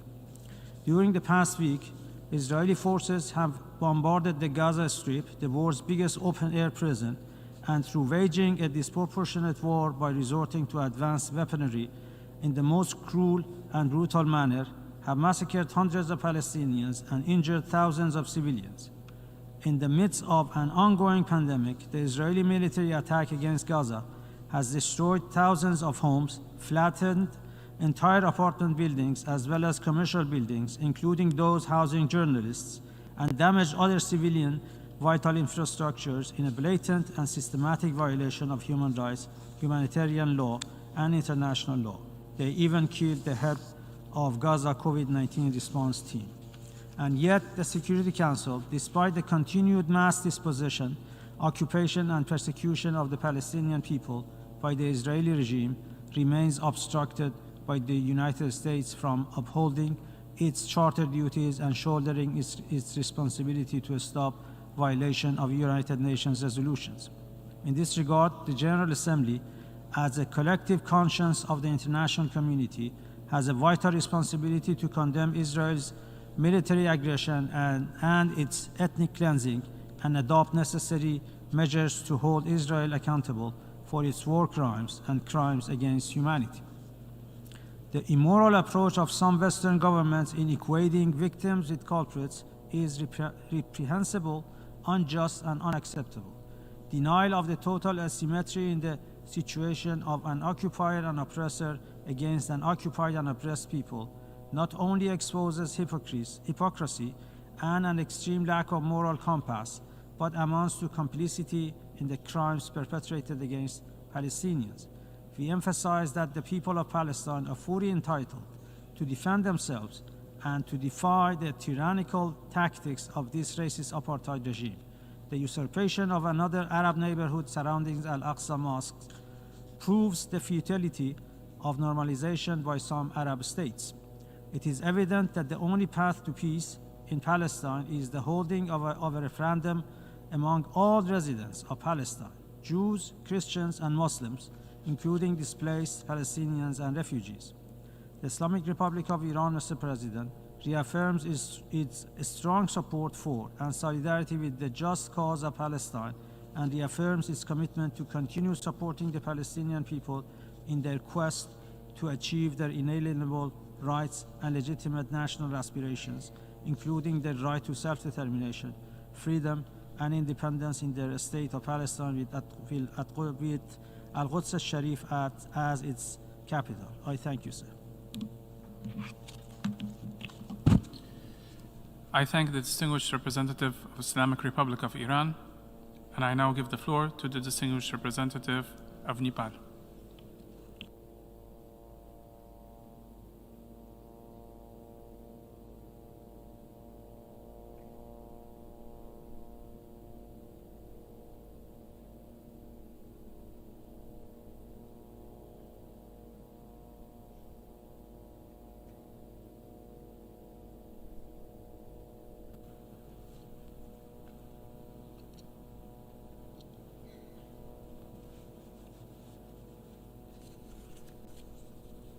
Thank you, Mr. President. Mr. President, at the outset, I'd like to thank you for convening this debate. Mr. President, Nepal is deeply concerned about the escalation of conflict and deterioration of security situation in Palestinian territory and Israeli cities. We're equally concerned about the indiscriminate use of force against civilians by both parties involved in the conflict. We are dismayed by the large death tolls of civilians, including children. We call for immediate de-escalation and avoidance of indiscriminate use of force to prevent civilian casualties. We also urge both parties to make all efforts to protect civilians and stop further destruction of public and private properties. We strongly condemn all acts of violence against civilians, as nothing can justify the hostility against innocent people, whether Palestinian or Israelis. Mr. President, current escalation of tension adds to the woes of Palestinian and Israeli civilians who have been enduring and the suffering of repeated cycles of violence and conflict for decades. Peace is only possible when both sides respect each other's existence and dignity. Hatred never incubates peace. Nepal calls upon both sides to exercise maximum restraint and resort to dialogue to address the problem. And this is a breaking news at the moment. Nepal welcomes Israel and Hamas' decision for ceasefire. And this is the right thing to do to enter into a meaningful dialogue for lasting peace. Nepal supports for two-state solution with Israel and Palestinian living side by side in peace and security within recognized international borders based on international law and the relevant UN resolution. We appeal for and affirm our support to all efforts aimed at achieving a just, peaceful, and lasting solution to the question of Palestine. To conclude, Mr. President, the United Nations and international community must undertake all possible measures to bring both sides to the table of peace negotiation to find a just, lasting political solution to the Palestinian problems once and for all. I thank you, Mr. President.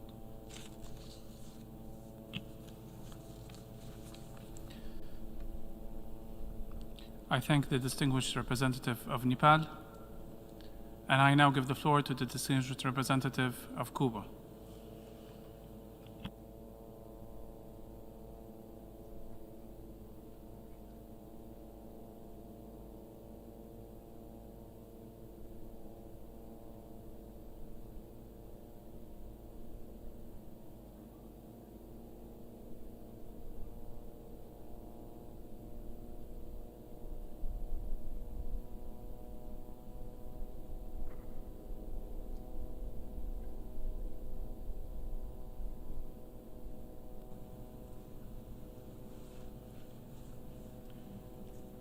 Señor Vicepresidente.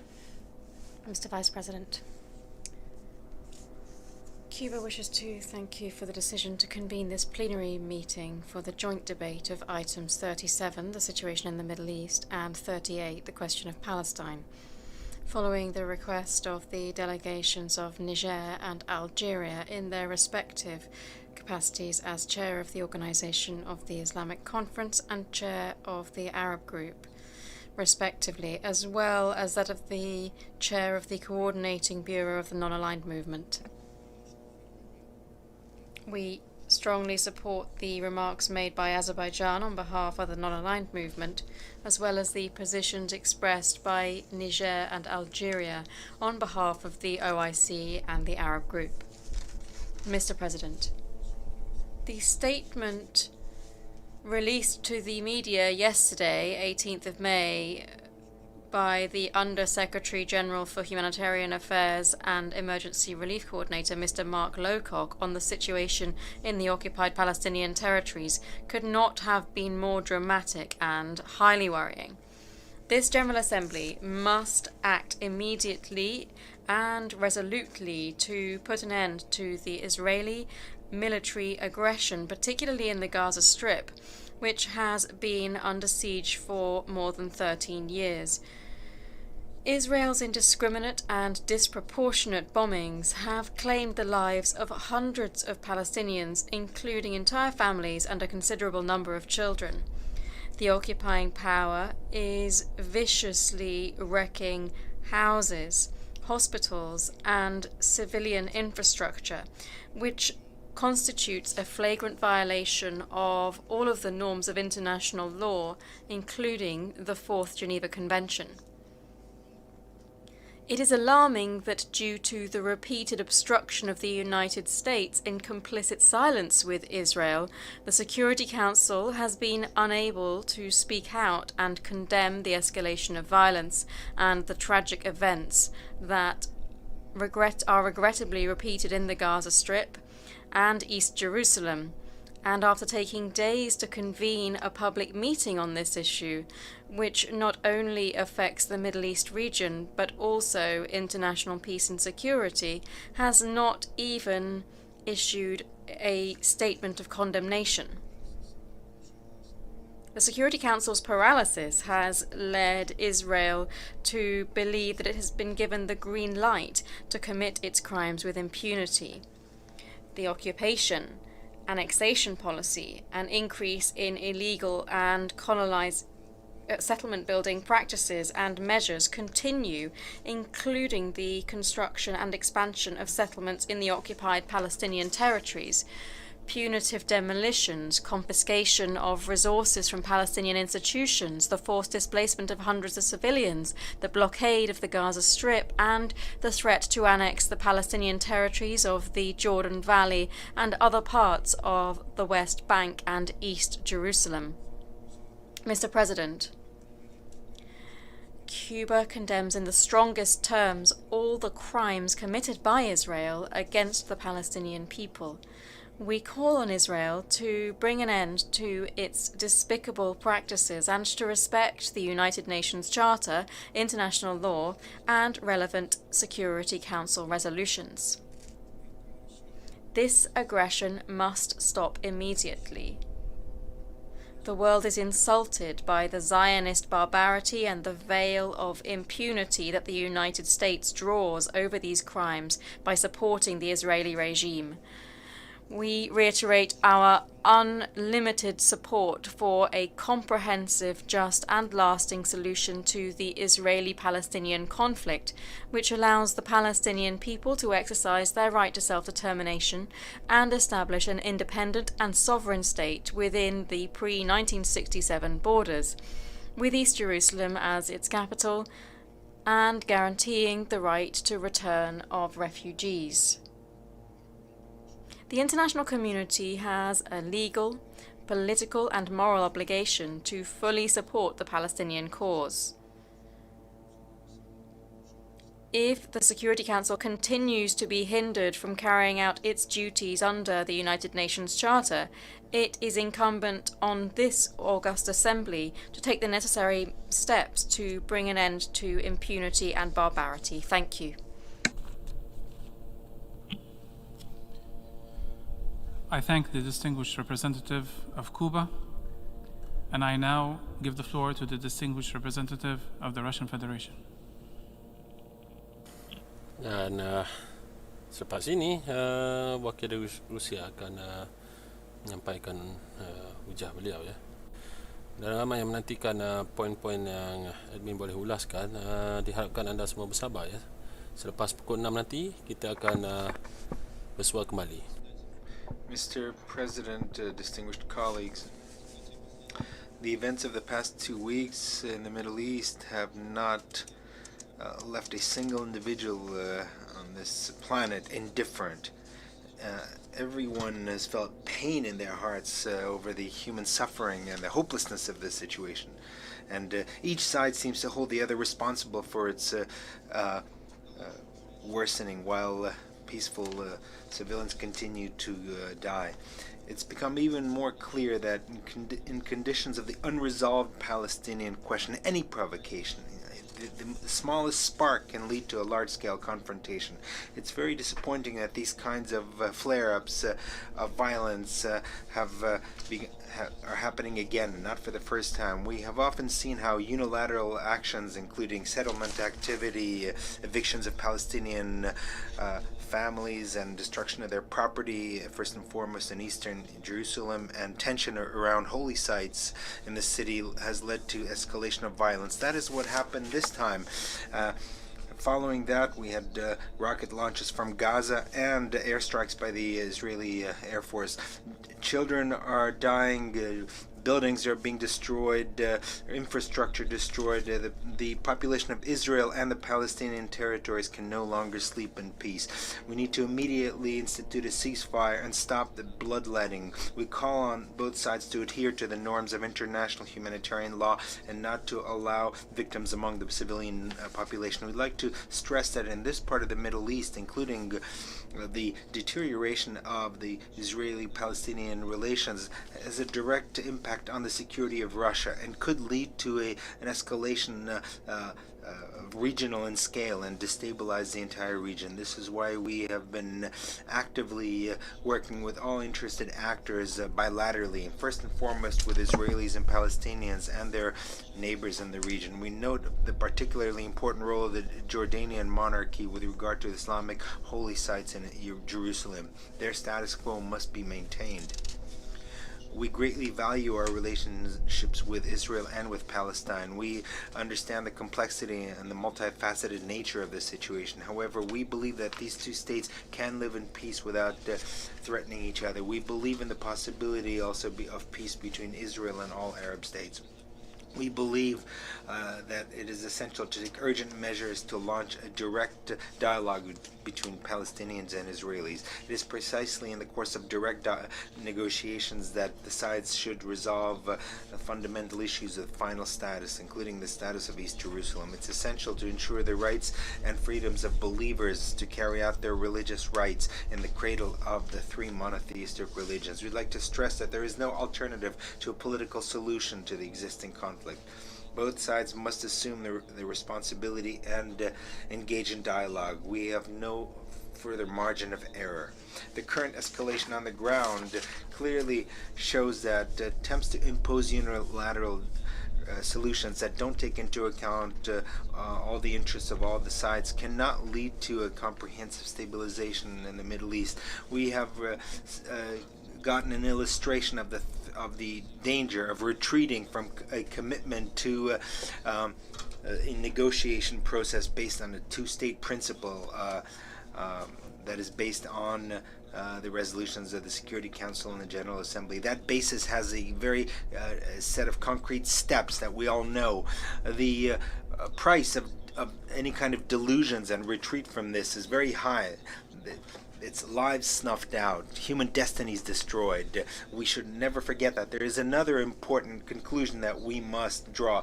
The normalization of relations between Israel and Arab states, while important by itself, cannot lead to a comprehensive stabilization in the Middle East if we ignore the Palestinian question. As I said, Russia and other countries are making significant efforts to achieve de-escalation. Just a few hours ago, we've heard reports that an agreement on the ceasefire appears to have been reached.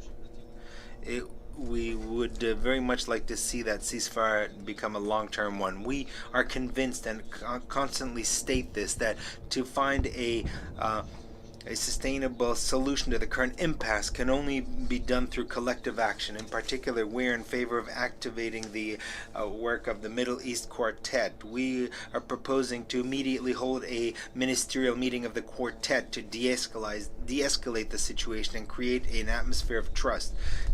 In order to take into account the views of all the interested parties, we also propose to hold a ministerial meeting of the Quartet in an expanded format that includes regional states. We are convinced that this initiative will directly contribute to resuming the peace process. Another essential component of the Palestinian-Israeli peace process is overcoming the division within the Palestinian ranks.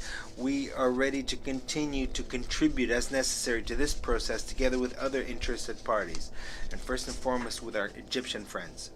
However, the first step, there's no doubt, is to stop the violence and refrain from provocative rhetoric and any kind of unilateral steps that in this situation are completely unacceptable. We would very much like to hope that today's meeting, during which all our colleagues spoke in favor of this kind of ceasefire, will give the conflicting sides a further encouragement to ceasefire and to refrain from mutual provocation. Thank you very much.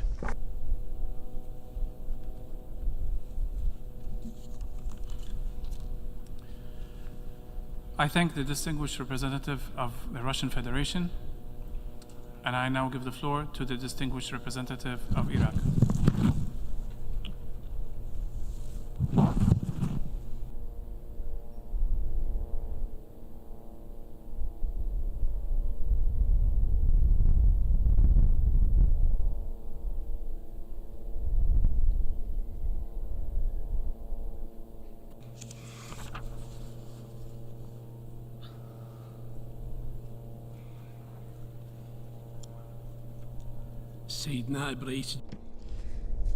Deputy President of the General Assembly,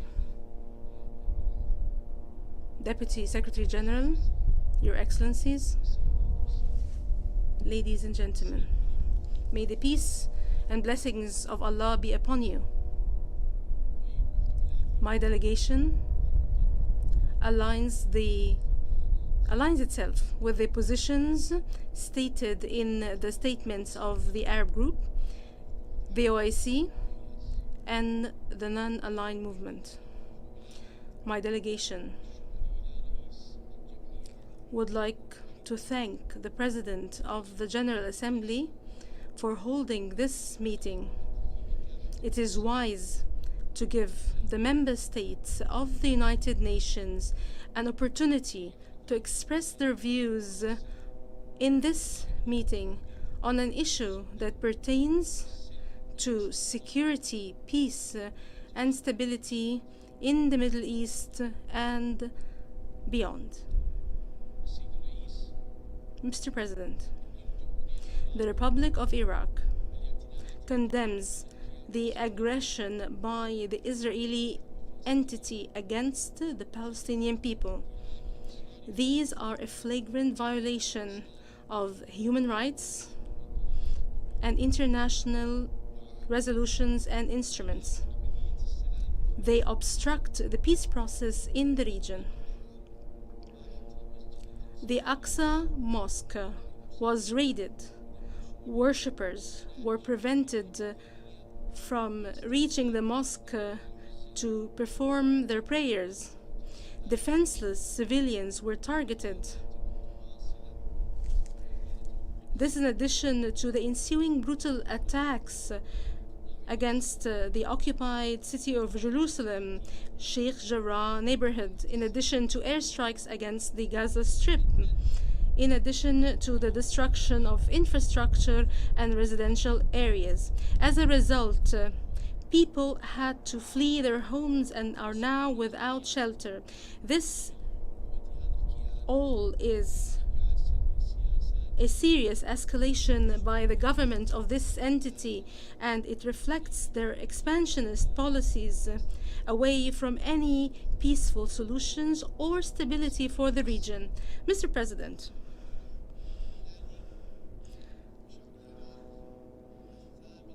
we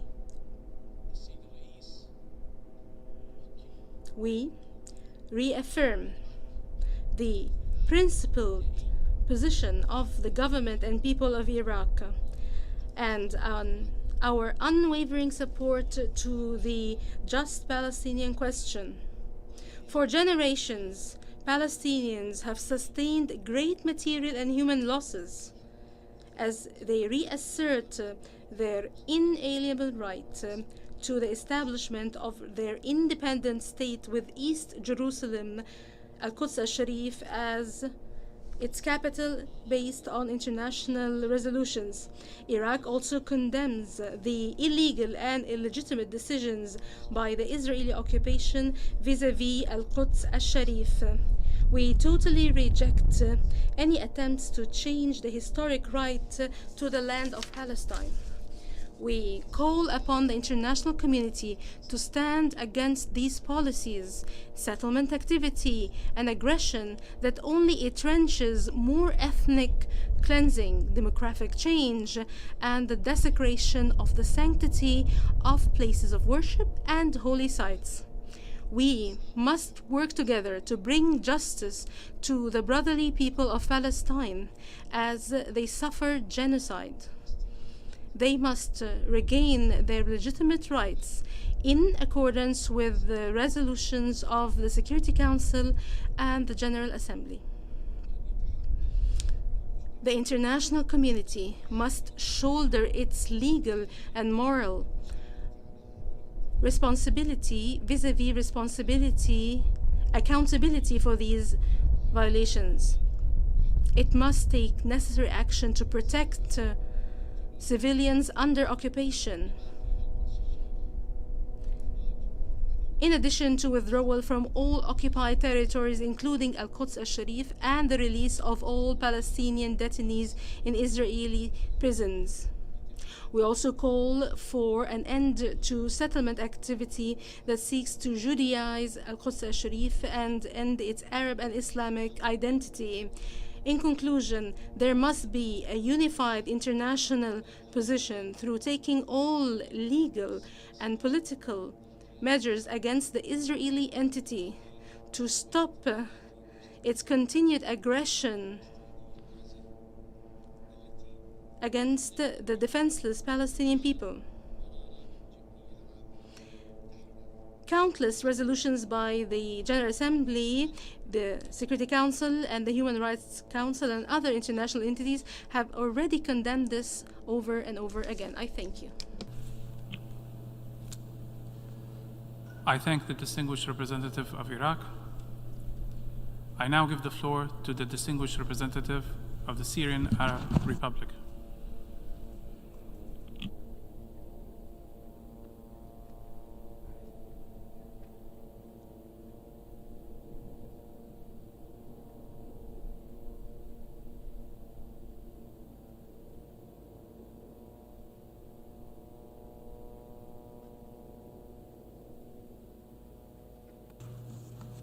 السيد نائب الرئيس. Thank you. Mr. Vice President, I deliver the statement on behalf of His Excellency, the Minister of Foreign Affairs and Expatriates in the Syrian Arab Republic, Dr. Faisal Maqdad, who was unable to personally participate in the proceedings of this meeting. Ladies and gentlemen, convening this meeting of the General Assembly of the United Nations today to discuss the dangerous situation in the occupied Palestinian territories, which is a result of the barbaric Israeli onslaught, is of special importance in light of the paralysis that the Security Council is facing due to the United States preventing it from assuming its responsibilities in maintaining international peace and security. The Nakba, the catastrophe that the Palestinian people have been experiencing for the past 73 years as a result of the Israeli occupation's policies of forced displacement, demographic change, collective expropriation, and blockade, as well as the gross violations of human rights and mass massacres, have made their case a continuous human tragedy unparalleled in modern history. What is regrettable is that this issue that has accompanied the United Nations since its establishment and on which hundreds of resolutions were adopted remains a testament to the failure of the international community to end the occupation and its continued brutal Israeli practices. What we have witnessed during the holy month of Ramadan in terms of provocative Israeli practices against the Palestinians and residents of Al-Quds comes in the context of Israel's implementation of its plans to annex Al-Quds to its entity, and in the context of an open Israeli attempt to escalate and to create pretexts for a new round of acts of aggression with the aim of covering up the internal political impasse that Netanyahu's government is going through. Consequently, it bears full responsibility for this barbaric aggression against the Palestinian people. An aggression that constitutes a link in a continuous chain of actions and acts of aggression that Israel has consistently carried out in our Arab region, including Israel's repeated attacks against my country, Syria, and against Lebanon, and Israel's explicit support for armed terrorist groups. Mr. President, we condemn in the strongest of terms the ongoing Israeli war against the Palestinian people in Jerusalem, Al-Quds, the Gaza Strip, and the rest of the occupied Palestinian territories. We also condemn any attempt to cover up Israel's crimes against Palestinian civilians, which only in a few days have claimed hundreds of martyrs and left thousands wounded, most of whom are women and children. These actions represent war crimes and crimes against humanity under international humanitarian law. It is reprehensible that some try to describe the situation in the occupied Palestinian territories as a quote-unquote cycle of mutual violence or quote-unquote war between Israel and Palestinian factions, thus giving Israel the right to self-defense. This description is inhumane. It is wrong and it is completely misleading. The truth is that what is happening is a prescribed Israeli aggression against the Palestinian people. Any talk about Israel's right to defend itself is tantamount to encouraging Israel to continue its brutal aggression and giving it a license to kill Palestinians and rob the Palestinian people of the right to life especially by destroying inhabited buildings as people reside in them. Here we have the right to ask. If Israel's crimes were not aggression and crimes of war, then what are they? Ladies and gentlemen, the continued Israeli crimes against our people living under occupation, the deadlock of reaching a solution based on the implementation of relevant international legitimacy resolutions, and the promotion of suspicious deals and delusional solutions, including Trump's so-called recognition of annexing the occupied Syrian Golan and Jerusalem to Israel. Add to that the declarations of Israeli leaders that it is ready for endless wars in the Middle East. All of these are factors that do not contribute to achieving peace and security in the Middle East region. The international community, which believes in the United Nations Charter, represented by the member states of the United Nations, has a duty to urgently put an end to the crimes of the Israeli authorities and to end Israel's occupation of Arab lands, including Jerusalem and the Syrian Golan, in accordance with the relevant resolutions of our organization. In conclusion, I would like to reaffirm our position in standing by our Palestinian brethren in their ordeal. We support the right to establish their independent state with Jerusalem, Al-Quds as its capital, and its right to obtain full membership in this organization. I thank you for your kind attention.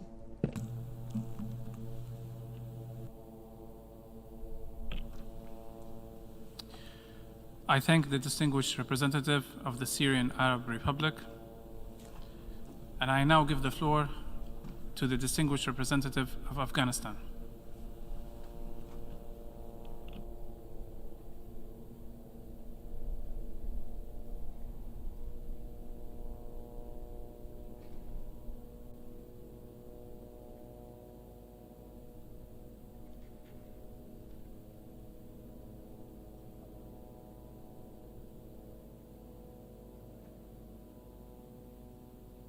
President, Afghanistan aligns itself with the statement delivered by the permanent representative of Azerbaijan on behalf of the non-aligned movement.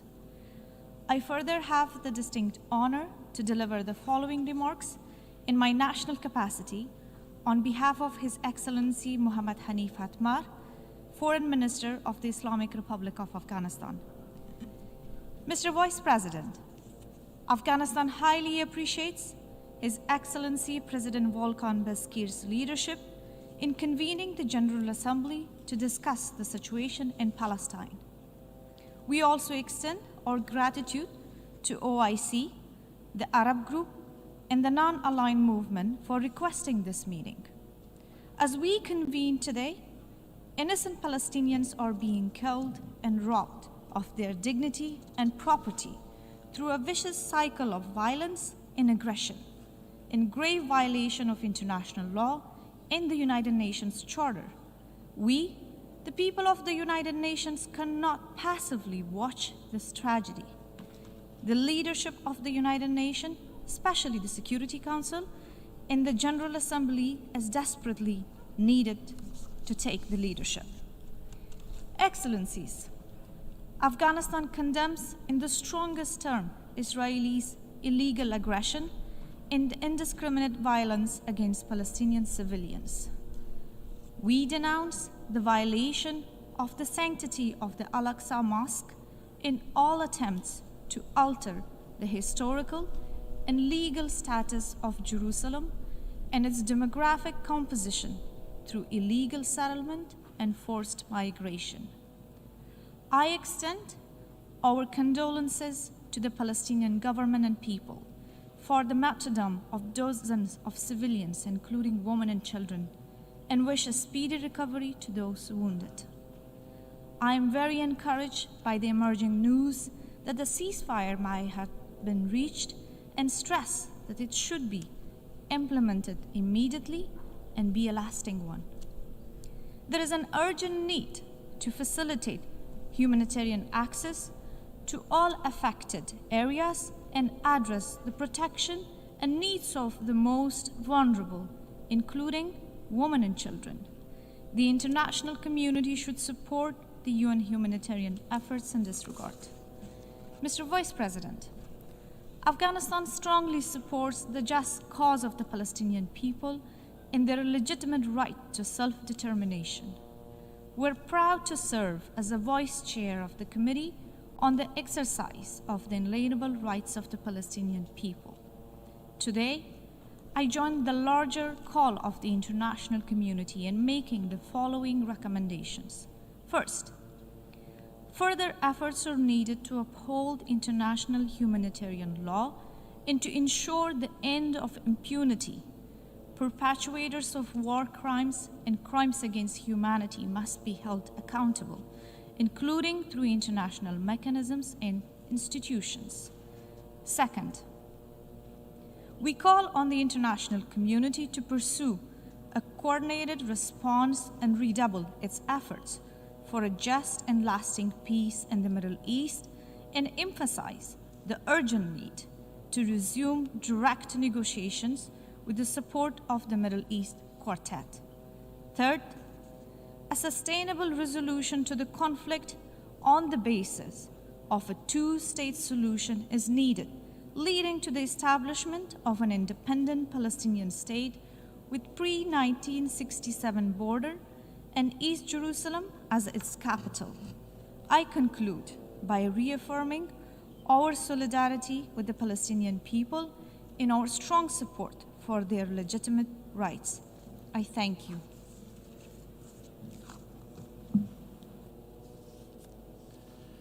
I thank the distinguished representative of Afghanistan, and I now give the floor to the distinguished representative of Yemen.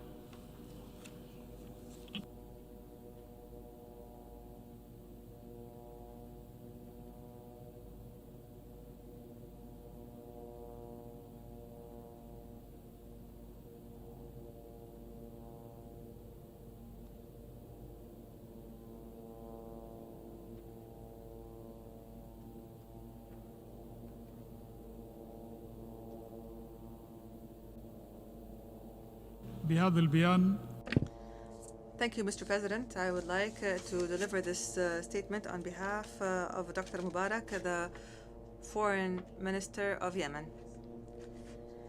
Your Excellency, President Volkan Bozkır, President of the General Assembly, Your Excellency, Antonio Guterres, Secretary General of the United Nations, ladies and gentlemen. First, I'd like to thank the President of the General Assembly for his fast response to the request submitted by the Arab Group and the OIC, as well as the non-aligned movement, to hold this high-level meeting to discuss the developments in Palestine and the barbaric Israeli attacks and repeated shelling and systematic shelling of civilians, women and children in Al-Quds al-Sharif and in the Gaza Strip. The Republic of Yemen condemns in the strongest of terms the abominable Israeli aggression that aims to evict the Palestinian people from their homes and their properties in the neighborhood of Sheikh Jarrah. We also condemn the barbaric attacks on worshippers in the Holy Al-Aqsa Mosque in the holy city of Al-Quds. These attacks did not respect the sanctity of the holy month of Ramadan.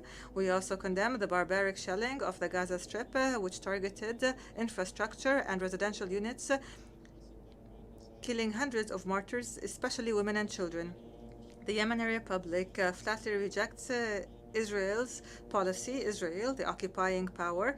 This policy, which aims to Judaize the city of Jerusalem and to change the legal and historic status of the city and its holy places, and to mar its Arab and Islamic nature and change its demographic structure and impose a fait accompli by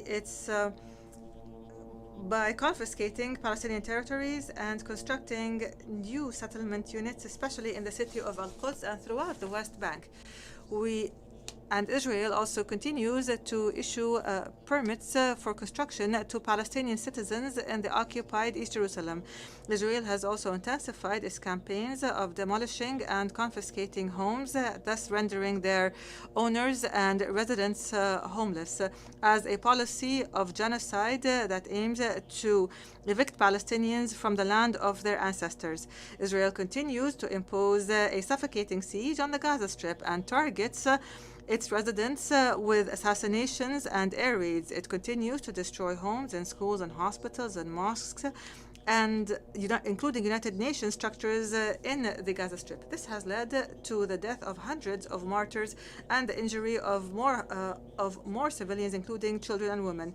Those who perpetrate all of these crimes cannot seriously seek a just or lasting peace, because this policy undermines all chances of peace and all chances to arrive at a two-state solution.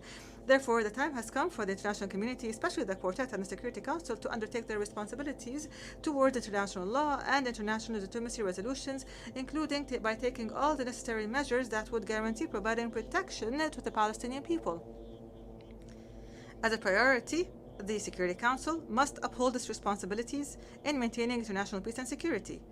It must oblige the Israeli occupation authorities to stop immediately and fully all of its settlement activity, and immediately stop all aggression and eviction activities in Al-Quds, including those happening in Sheikh Jarrah and other neighborhoods in the Holy City, because these are null and void measures.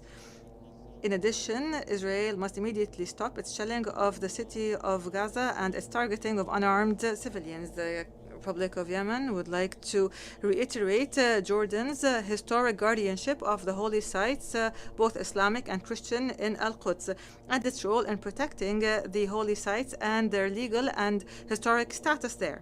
We stress that we continue on the path that the Yemeni people have been on in supporting the struggle of the brotherly Palestinian people until they achieve their legitimate aspirations of liberty and independence, including the establishment of an independent Palestinian state that is sovereign and where East Jerusalem is its capital, based on the 4 June 1967 borders, and in a manner that is in line with relevant international resolutions, including the Arab Peace Initiative. There can be no peace or stability in the region if the Palestinians do not regain their legitimate and inalienable rights. In closing, Mr. President, it is indeed shameful for those who call for international rights, for human rights and international law, to ask the Palestinian people to guarantee the security of the occupier, and for Israel, the occupying authority, to claim that it is defending itself against its own victims. We don't have to be Palestinians or Arabs or Muslims or Christians to support the legitimate rights of the Palestinian people to resist, to gain their freedom, to enjoy their dignity on their land and independence. We must only be human beings with a live conscience. Thank you, sir.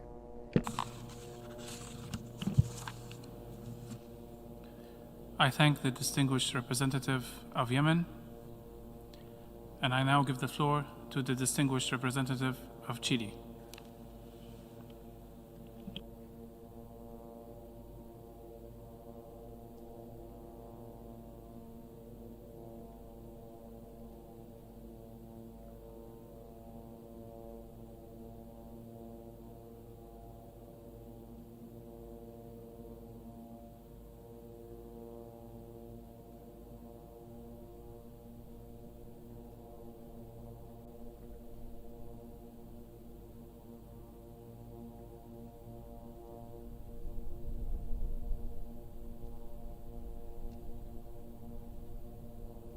Señor Vicepresidente.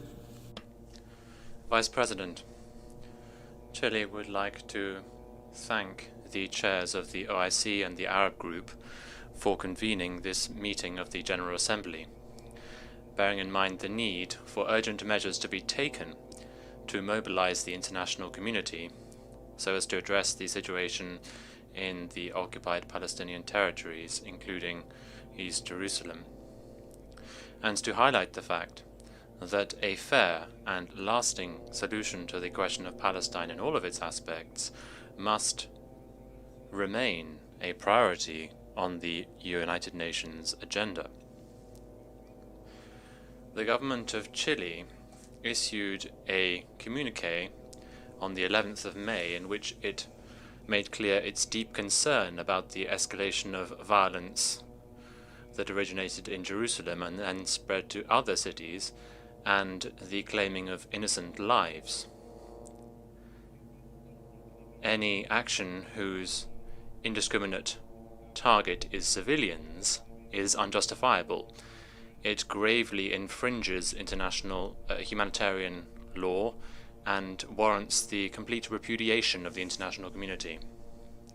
Our country, as we have already said on many prior occasions in multilateral fora, once again condemns this escalation of violence, the disproportionate use of force in densely populated areas by Israel, and also the indiscriminate launching of rockets by Hamas.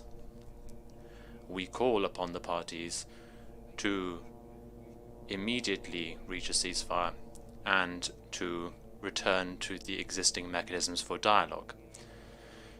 The international community must, individually and collectively, foster a peace process to promote the resumption of negotiations and responsible behavior by the parties. In this regard, we restate the fact that the construction and expansion of Israeli settlements in Palestinian territory is jeopardizing the viability of the two-state solution based on the 1967 borders. Vice President, Chile supports Resolution 2334, which was adopted in December 2016, which condemns all measures that aim to alter the demographic composition, nature and status of the Palestinian territory occupied since 1967, including East Jerusalem. We once again urgently call on the parties to fulfill their international obligations when it comes to protecting civilians. Attacks against civilians, both in Gaza and in Israel, violate international humanitarian law. Chile once again condemns the violence against civilians by all parties to the conflict, in particular, violence against women and children. We believe that it is crucially important that measures be adopted to protect the most vulnerable. Both parties must allow for the entry of the humanitarian aid that is necessary for those effects to be mitigated.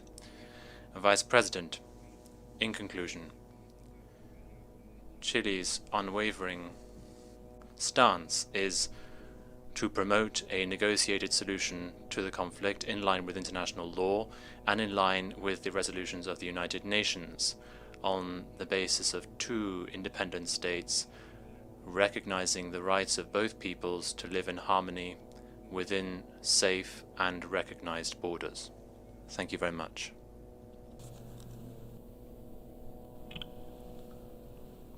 I thank the distinguished representative of Chile, and now I give the floor to the distinguished representative of Libya.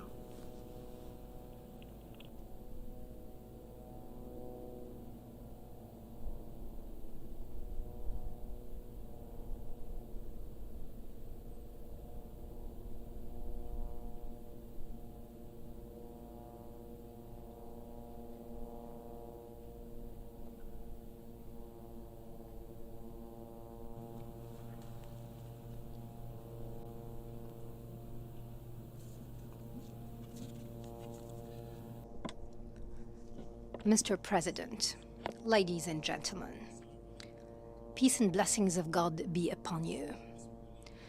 Allow me to deliver the statement of Libya on behalf of Her Excellency, the Minister of Foreign Affairs, Nagla Al-Marouj, who couldn't attend today's meeting.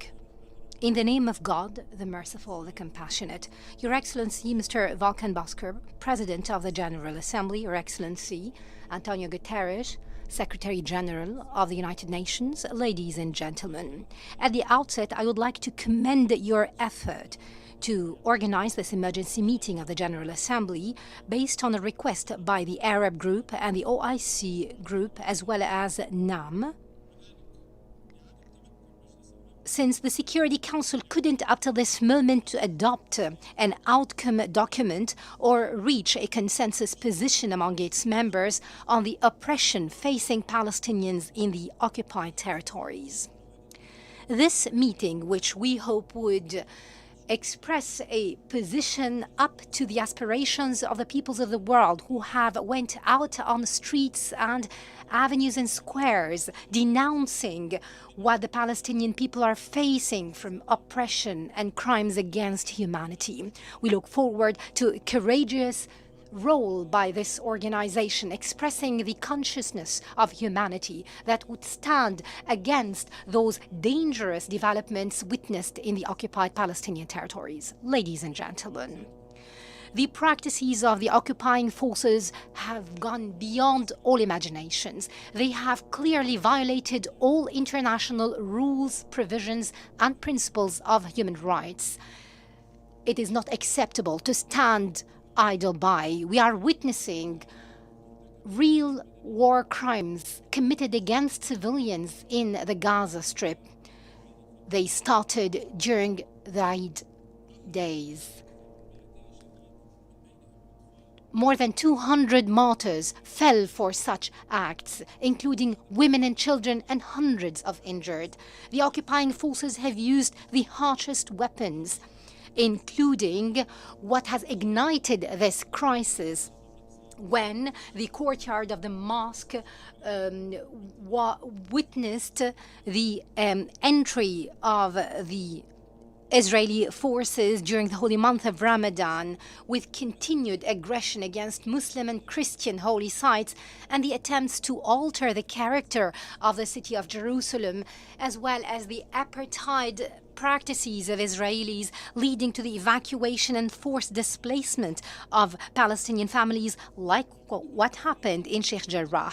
We would like to reiterate the rejection and condemnation of the people and government of Libya to such crimes and violations, which necessitate an international political will that would put an end to this bloodshed and destruction, that would guarantee the rights of the Palestinian people in line with international law and the international humanitarian law, and to stop this double standards and turning the aggressee into an aggressor and taking sides in this conflict. Ladies and gentlemen, the Palestinian cause is a just cause.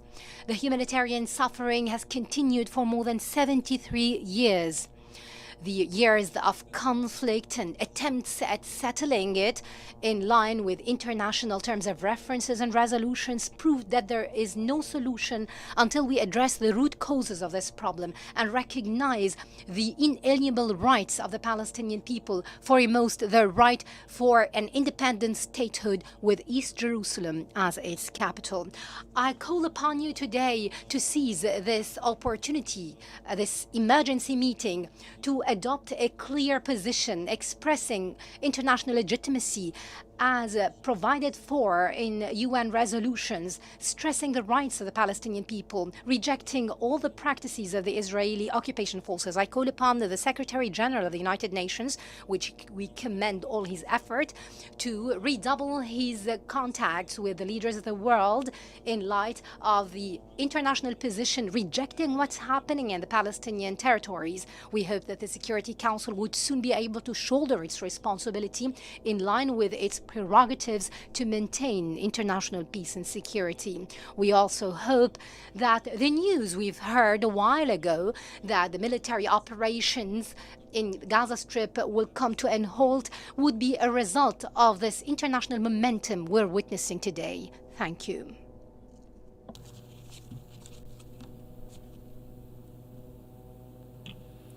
I thank the distinguished representative of Libya, and now I give the floor to the distinguished representative of Kazakhstan.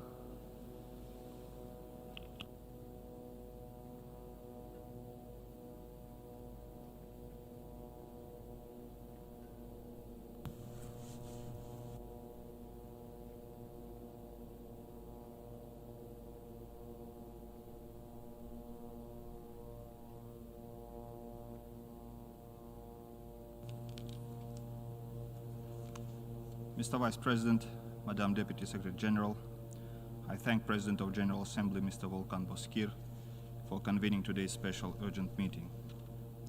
We echo the warnings by United Nations Secretary General Antonio Guterres, voiced earlier, that the cycle of conflicts in the Middle East, especially the Palestinian-Israeli conflict, is cause for serious concerns of its potential to accelerate further tensions at all levels.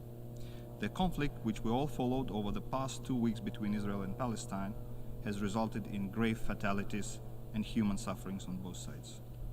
Therefore, we wholeheartedly welcome the ceasefire recently achieved through the efforts of Egypt, US, and other actors. Now, with the fragile ceasefire on hand, it is extremely important that all sides refrain from acts which could lead to further casualties and endanger the life of civilians. We call to all parties to refrain from provocative acts in Eastern Jerusalem and around Al-Aqsa Mosque. From this forum, we appeal to all political, communal, and religious leaders to spare no effort to uphold the ceasefire and improve humanitarian situation in Gaza with a view to build confidence and reduce further threats. We call on both sides to work towards solutions through engaged negotiations to achieve peace and lead, more importantly, ultimately to a political settlement on the principle of the 2 states for 2 peoples. Such a concept should guarantee the inalienable right of Palestinians to statehood, together with Israel's right to security. Kazakhstan's long-standing policy is to fully support the creation of an independent state of Palestine, peacefully coexisting with Israel within the 1967 borders. We join others in reinforcing the 2-state solutions is the only viable option for durable peace, to be reached by dialogue in keeping with the UN Charter and relevant Security Council resolutions.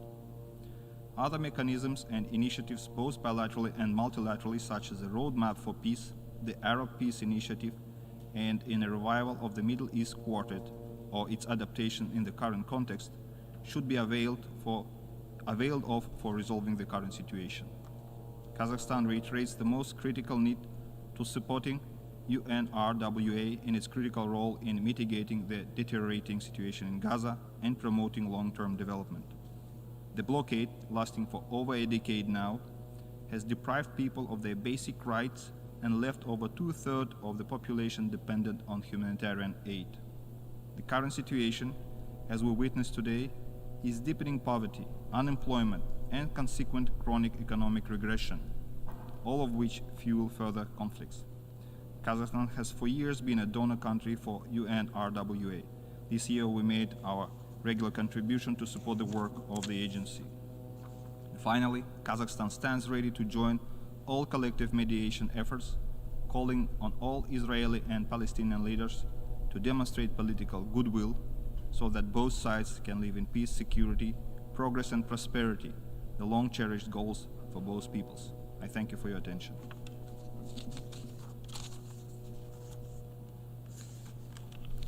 I thank the distinguished representative of Kazakhstan, and now I give the floor to distinguished representative of Ukraine.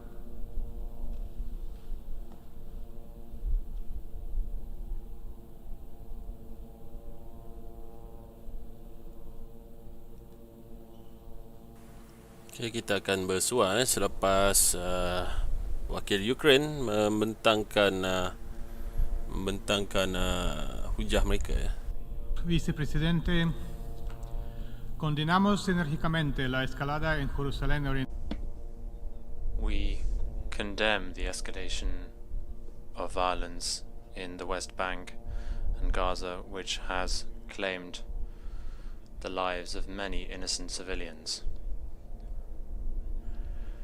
Ukraine strongly condemns the launching of rockets into Israeli territory by Hamas and other militant groups in Gaza. We are also concerned about the reports of launching of rockets from Lebanon and Syria.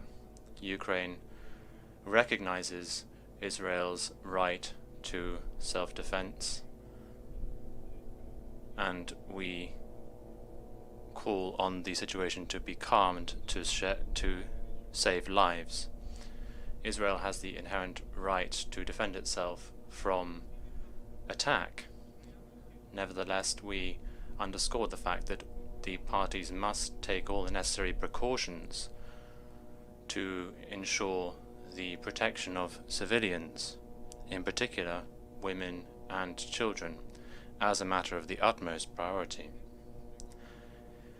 In this context, Ukraine is deeply concerned about the reports that Hamas is using civilian infrastructure as a cover for its operations. Bearing in mind the current events in the Gaza Strip, with a population of some 2 million people, more than some of whom are Ukrainian citizens, we call on the parties to provide access for unhindered humanitarian aid to ensure that goods and services can be provided to the people in Gaza. We would like to reiterate our stance about settlements. The problem must be addressed in line with the relevant resolutions of the United Nations. Vice President, the Middle East peace process remains the nucleus of any effort to restore regional stability. Ukraine constantly supports this crucial process and the two-state solution, with Israel and Palestine coexisting in peace and security. In the light of the recent escalation of tensions, diplomatic efforts must be made to put an end to the violence and to resume significant negotiations so as to achieve the aim of the two-state solution. We have also carefully listened to the open debate last Sunday in the Security Council, and we would like to highlight the fact that the eyes of the international community are currently on the Security Council, because all member states have given this main body of the United Nations the fundamental responsibility to uphold international peace and security. And given this responsibility, the Security Council acts on their behalf. Last but not least, Ukraine constantly defends the respect for international law in all areas, given that we are seeing the tragic consequences of the violations of international law.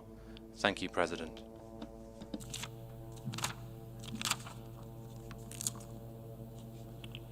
I thank the distinguished representative of Ukraine, and now I give the floor to the distinguished representative of South Africa.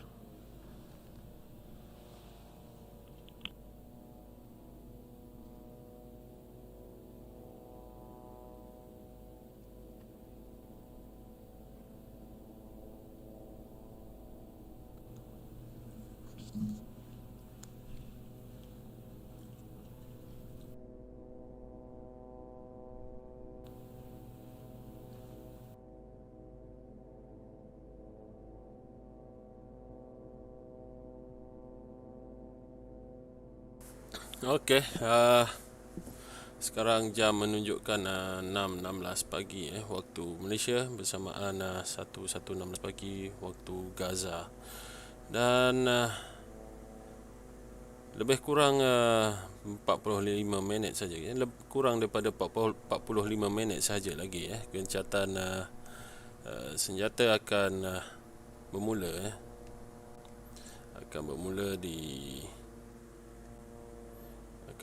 di Gaza. Jadi oleh yang demikian, itu adalah situasi semasa. Dan sebelum memulakan ulasan,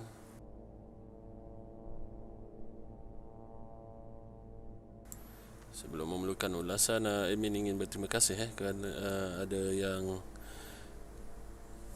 mengambil inisiatif tersendiri, terutamanya Hairul dan juga yang lain untuk melakukan translasi secara teks, di mana admin pun turut sibuk menggunakan masa yang ada untuk mencatat poin-poin yang penting dan juga mencari maklumat-maklumat yang perlu untuk anda semua.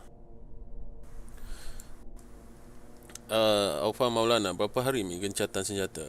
Tiada dinyatakan tetapi ianya akan bermula pukul 7 pagi waktu Malaysia bersamaan 2 pagi waktu Gaza.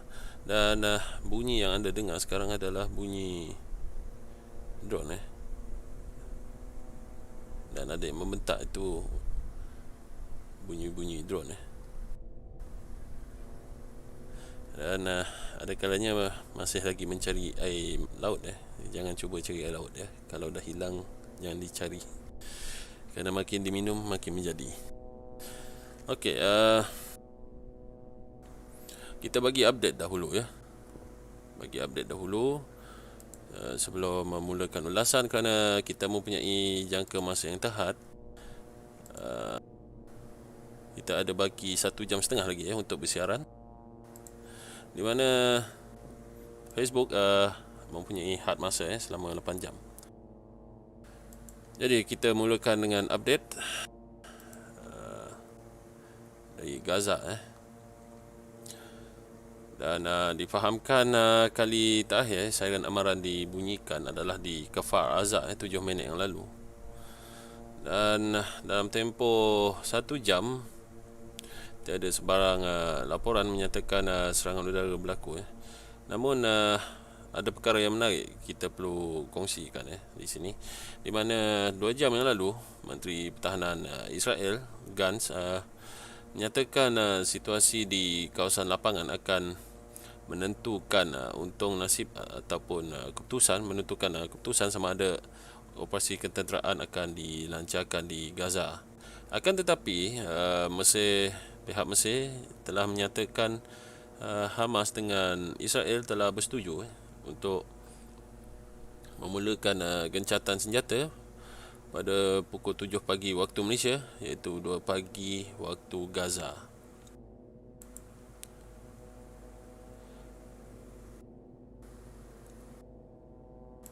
Dan kita lihat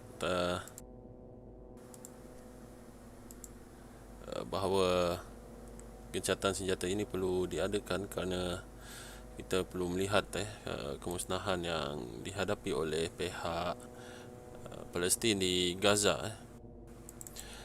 Menurut laporan yang admin terima, lebih 120,000 rakyat Palestin menjadi pelarian, dengan 50,000 daripadanya berlindung di kawasan penempatan yang baru dibina, penempatan sementara, dan 70,000 lagi mencari perlindungan di kawasan rumah ahli keluarga mereka di kawasan pesisir kerana khawatir dengan serangan artileri dan serangan udara oleh Israel yang bertindak balas terhadap pelancaran roket yang dilakukan oleh Hamas. Selain daripada itu, sepanjang konflik ini berlaku, sebanyak 5 menara telah musnah, termasuklah menara yang digunakan oleh pihak media sebagai pejabat.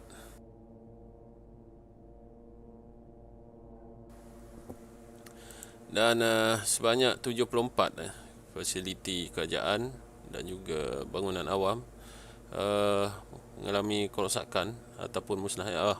74 bangunan kerajaan dan bangunan awam telah musnah, termasuk balai polis dan pusat perkhidmatan awam.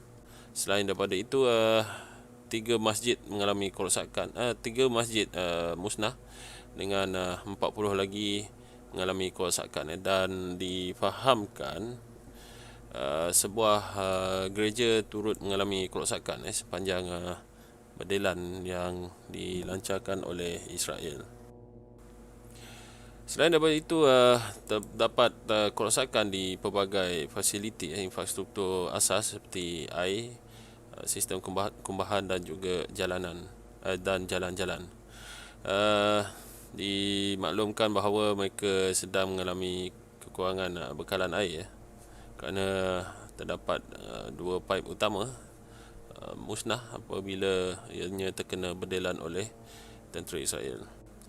Menyentuh tempat tinggal, sebanyak 16,800 buah rumah telah mengalami kerosakan, dengan 1,800 daripadanya tidak sesuai untuk diduduki, manakala 1,000 lagi telah musnah sepenuhnya. Menyentuh bekalan elektrik, penduduk di Gaza mempunyai had masa 3-4 jam.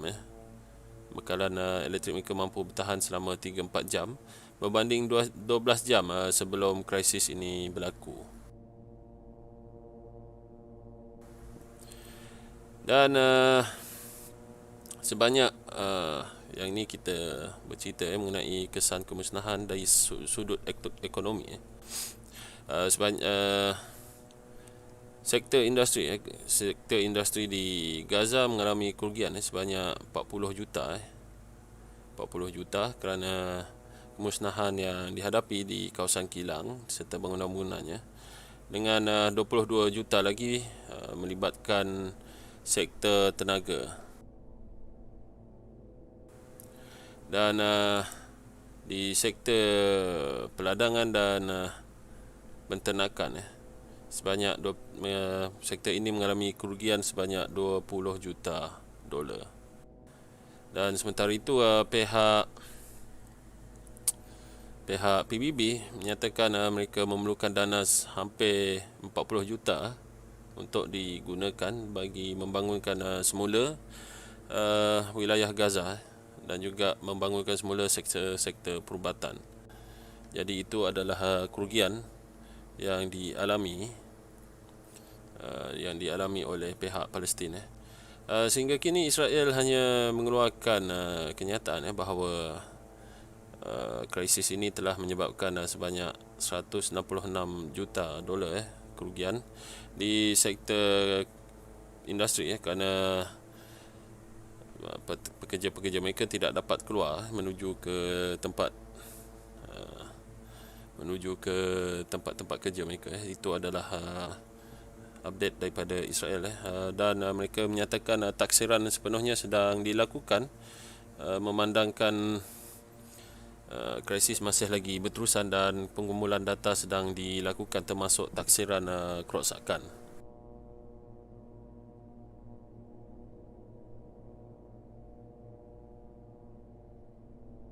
Jadi itu adalah update yang kita dapat dari Timur Tengah. Dan kerugian nampaknya begitu teruk dialami oleh masyarakat di Gaza.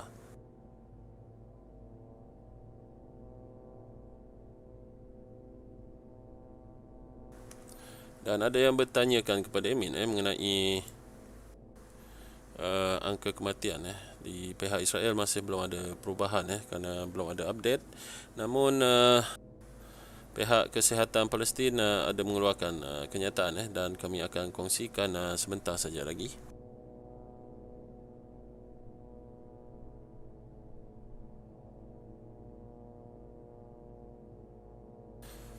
Okey, baiklah, kita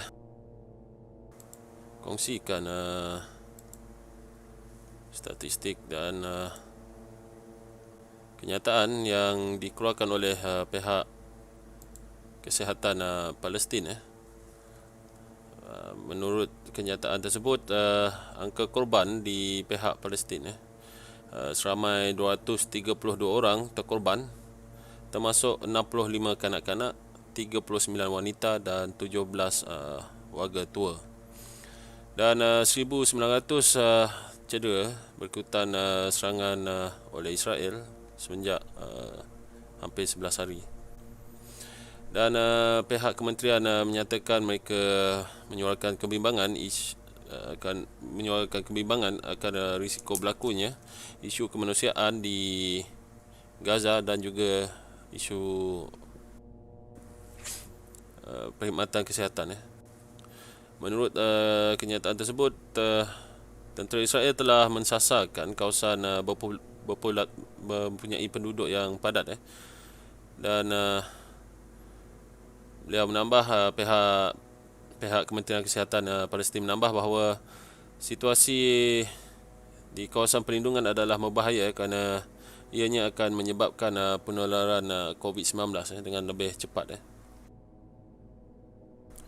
Selain daripada itu, khidmat ujian saringan COVID-19 telah terkendala memasuki 4 hari kerana makmal yang khusus untuk melakukan ujian tersebut telah rosak hampir sepenuhnya akibat serangan udara oleh Israel, dan ini menyebabkan ujian saringan COVID-19, program vaksinasi, khidmat ibu mengandung dan perubatan yang lain turut terjejas.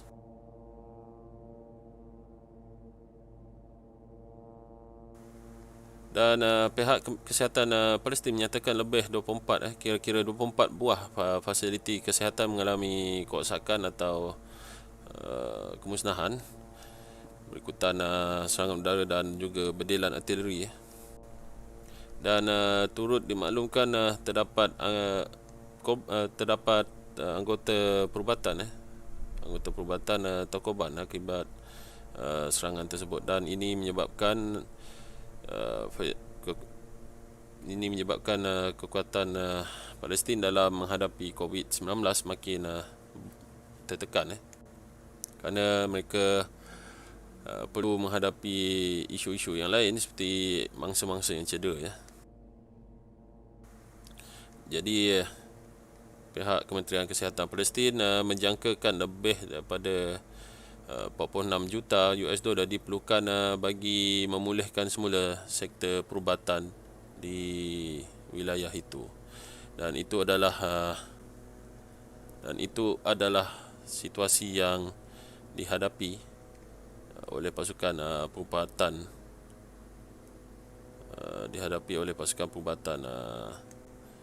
Palestin. Dan setengah jam saja lagi gencatan senjata akan dimulakan. Jadi ada yang masih bertanyakan ada berlaku apa-apa serangan ke Min? Sehingga kini tiada serangan. Dan difahamkan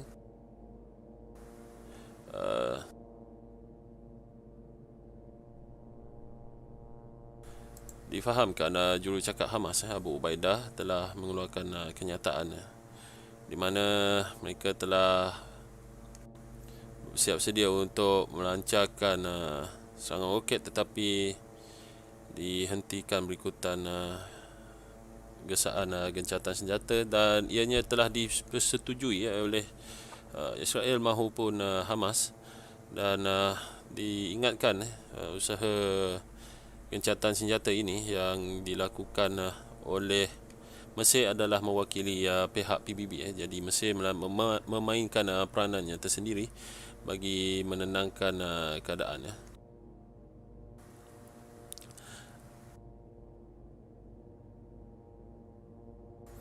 Jadi ada yang minta Imin mengulas mengenai kenyataan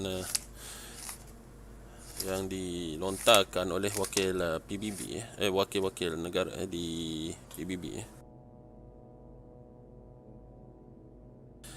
Antara yang menarik perhatian adalah gesaan United Kingdom untuk menamatkan serangan terhadap Gaza.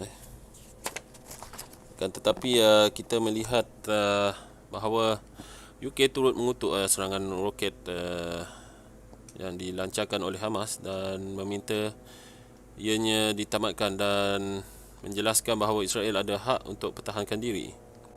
Namun begitu, di pihak UK mereka menggesa Israel elakkan kecederaan dan kematian di kalangan orang awam, kerana mereka melihat penderitaan rakyat Gaza di mana pusat perubatan dan rumah mereka telah musnah dalam serangan balas oleh Israel.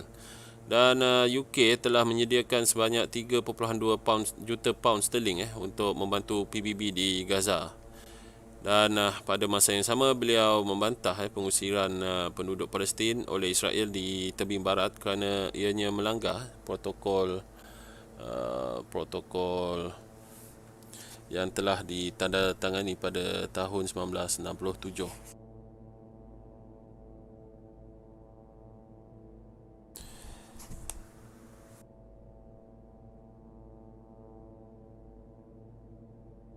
Dan itu adalah kenyataan daripada UK. Sementara itu kita melihat Ireland, ramai yang meminati statement daripada Ireland, di mana ada yang memanggilnya makcik baju hijau. Okey. Wakil Ireland menyatakan pihak Majlis Keselamatan PBB gagal dalam membendung keganasan di Semenanjung Gaza. Dan menurut beliau, tempoh 10 ke 11 hari yang berlalu adalah suatu mimpi ngeri kepada warga Palestin. Dan beliau mengutuk sekeras-kerasnya serangan terhadap orang awam dan menggesa gencatan senjata dilakukan segera yang mungkin. Dan menurutnya, pihak Ireland telah menyediakan sebanyak 5 juta euro sebagai bantuan kepada Gaza. Dan gencatan senjata adalah perlu bagi menyelamatkan sebanyak 2 juta nyawa. 2 juta nyawa. Kerana nyawa rakyat Palestin adalah menjadi keutamaan. Dan gesaan undingan damai turut gesaan gencatan senjata turut disuarakan oleh pihak Sudan dan mengutuk semua tindakan keganasan terhadap masyarakat Palestin.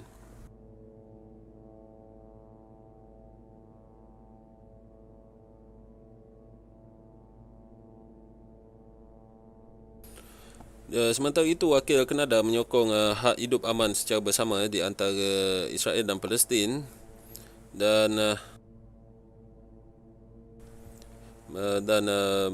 menyatakan tindakan Hamas serta lain-lain kumpulan bersenjata di Gaza adalah membahayakan nyawa masyarakat awam kerana menurut beliau Hamas dan kumpulan-kumpulan lain telah melancarkan serangan dari kawasan yang berisiko tinggi seperti berhampiran kawasan sekolah dan mempunyai penduduk.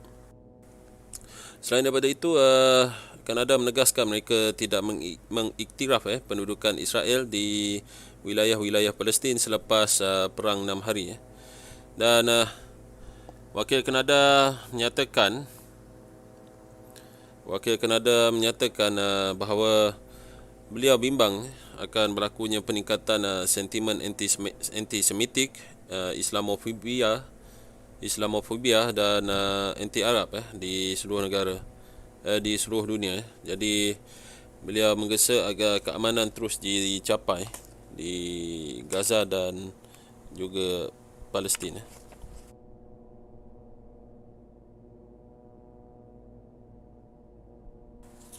Dan wakil Malaysia tadi menyatakan bahawa kita tetap berpegang teguh dengan pendirian melalui kenyataan bersama dengan Indonesia serta Brunei yang menegaskan bahawa keganasan di Gaza agar dihentikan serta-merta.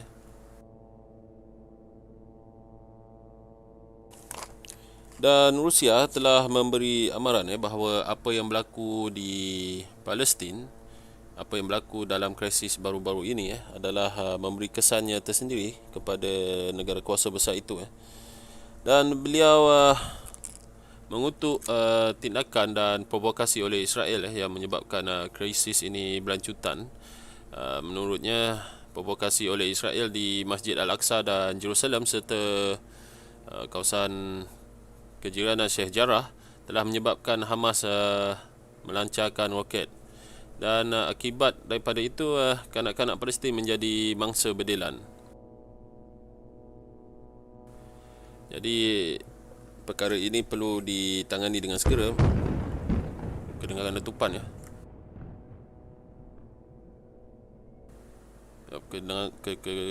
kedengaran letupan.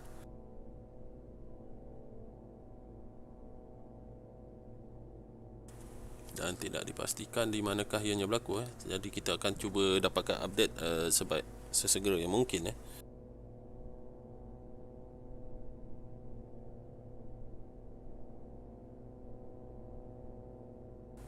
Kerana difahamkan gencatan senjata akan bermula dalam tempoh 20 minit sahaja lagi. Sementara itu di pihak wakil Syria, mereka mengutuk sekeras-kerasnya tindakan Israel terhadap warga Palestin dan menegaskan bahawa PBB gagal mengawal tindakan Israel terhadap masyarakat Palestin, dan suara yang sama dinyatakan oleh pihak Iraq.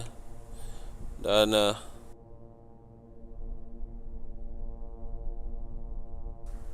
kedengaran deruan bunyi. Admin cuba pastikan apakah yang berlaku.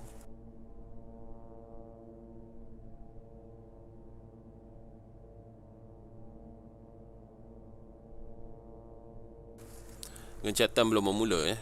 Gencatan akan bermula pada pukul 2 pagi waktu Gaza, bersamaan pukul 7 pagi waktu Malaysia.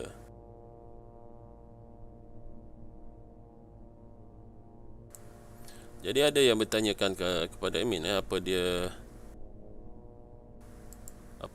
gencatan senjata. Gencatan senjata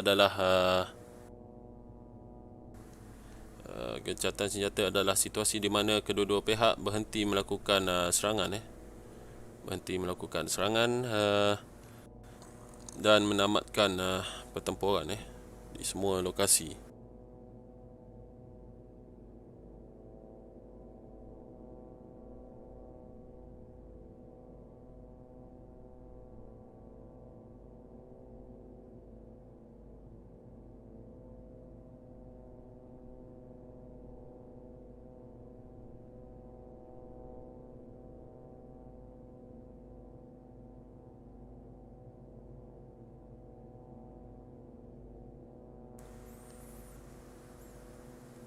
Dan diharapkan anda semua terus bersama kami di Times News Network. Dan diingatkan kami tidak terlibat dengan sebarang aktiviti mengutip dema.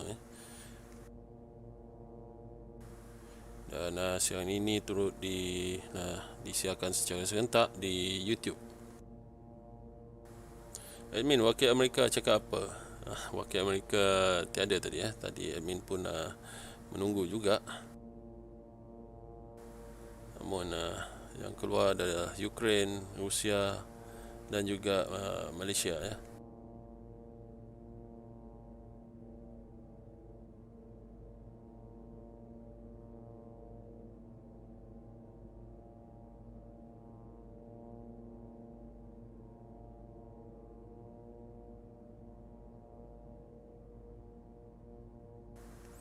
Minman Al-Fakir, apa nama YouTube Min? Times News Network sama saja.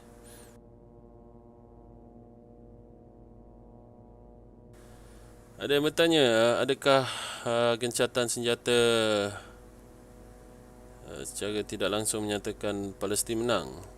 Bagi admin itu adalah 50-50 Kerana mungkin kita nampak Hamas berjaya membendung pencubahan Israel ke bumi Gaza.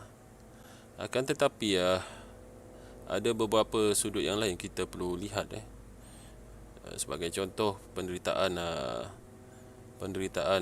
rakyat Gaza yang mengalami banyak kerugian yang kita dah kongsikan tadi. Mungkin insya-Allah malam ini kita akan bersiaran langsung sekali lagi, mungkin agak lewat sikit, sekitar pukul 11 malam. Dan dalam siaran langsung tersebut kita akan membincangkan sedikit mengenai situasi semasa di Gaza, iaitu pada malam ini.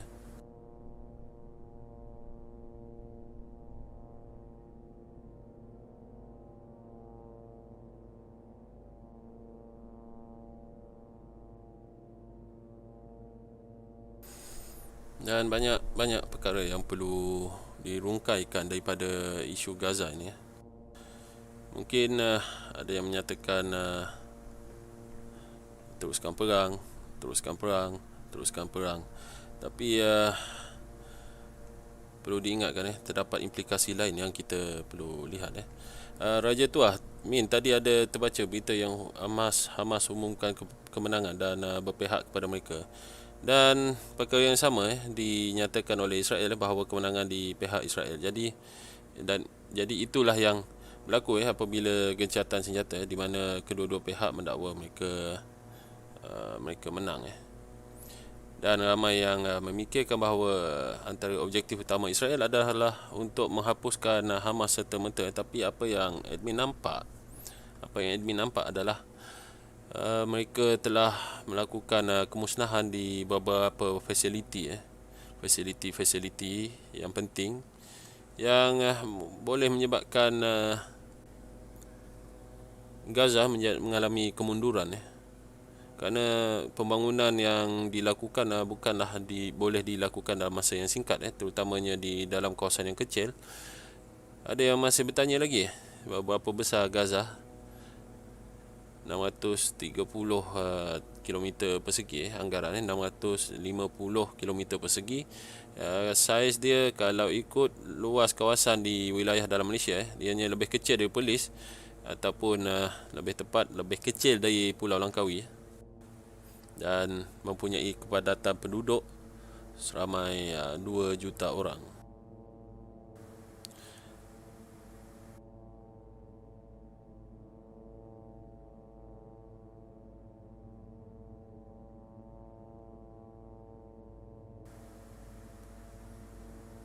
Dan Min cuba dapatkan update. Adakah berlaku serangan atau berdelan? Kerana 10 minit yang lalu ada siaran amaran yang dibunyikan di wilayah Israel 10 ke 12 minit yang lalu yang menandakan mungkin berlakunya serangan mortar ataupun serangan roket. Dan pada ketika ini situasi mungkin tampak tenang di Gaza.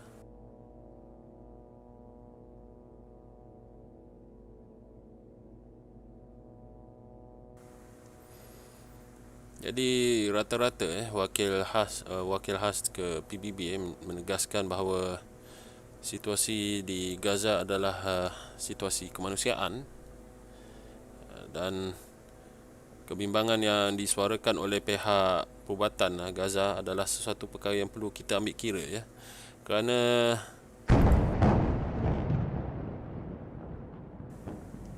terdengar berdelan di kawasan berhampiran. Tidak dipastikan di mana. Admin cuba memeriksa dari setiap saluran untuk memahami situasi sebenar yang berlaku kerana kurang daripada 15 minit sahaja lagi gencatan senjata sepatutnya dilakukan. Dan sekiranya masih berlaku serangan dan berdelan selepas waktu tersebut, ianya akan membawa makna bahawa konflik ini akan berterusan dan nyawa mula menjadi taruhan. Dan difahamkan maklumat daripada media Israel memberi amaran kepada penduduk di dalam lingkungan 7 km dari sempadan Gaza untuk terus berada di rumah dan mencari perlindungan di kawasan berhampiran sehingga makluman baharu daripada mereka. Mungkin mereka bersiap sedia untuk menghadapi apa jua kemungkinan dan difahamkan kerana berlakunya sentiasa dalam lipatan sejarah di mana-mana konflik dunia dalam tempoh menghampiri gencatan senjata selalu berlakunya serangan besar-besaran tidak kiralah di pihak mana sekalipun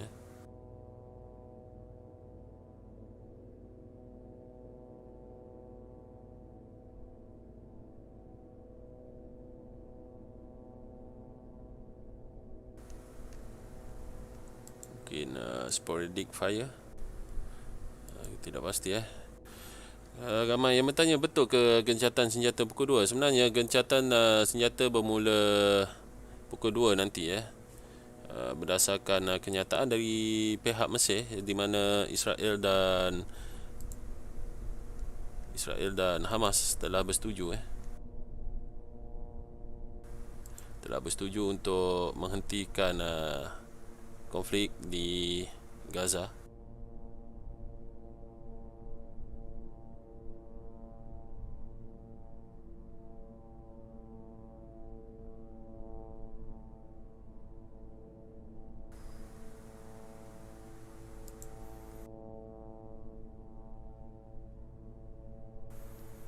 Mungkin admin boleh kongsikan kepada anda satu view yang agak menarik perhatian.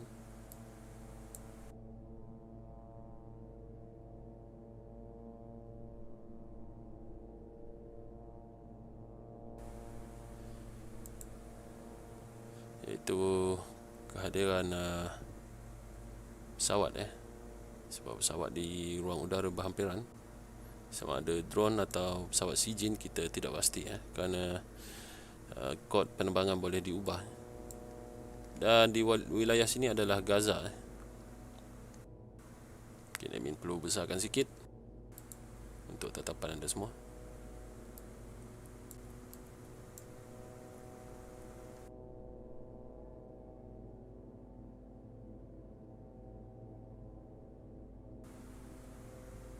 Ini adalah situasi semasa di ruang udara Gaza.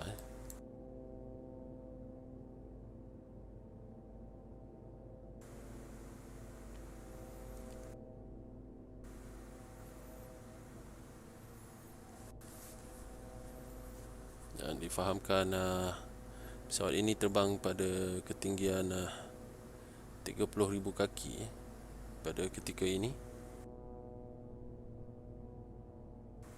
Dan kita seperti yang lain berharap bahawa keamanan di Gaza dapat dipulihkan dan gencatan senjata akan bermula dalam tempoh 10 minit sahaja lagi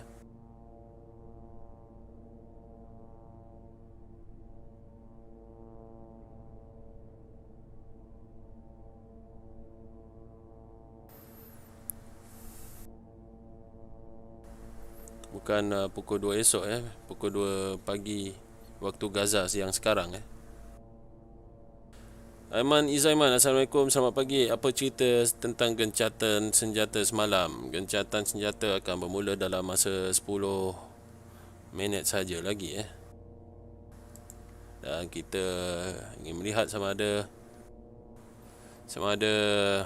gencatan senjata tersebut dipatuhi oleh kedua-dua pihak. Dan admin nampak ada yang menyuarakan kemarahan kenapa Hamas ikut rentak lawan untuk mengadakan gencatan senjata.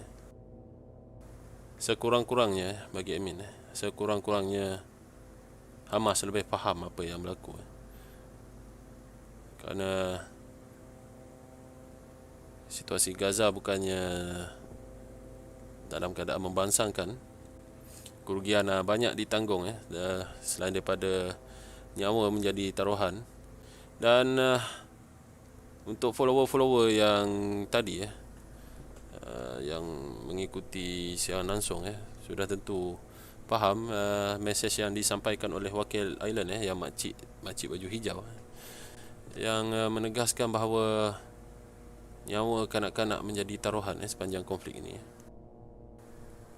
Legenda sukan, betul ke Min gencatan senjata? Jangan percaya lah Min. Kalau tak nak percaya sudah tanya Mesir sebab itu adalah Mesir punya statement. Dan kita tengok siapa yang patuh, siapa yang tak patuh Dan 8 minit saja lagi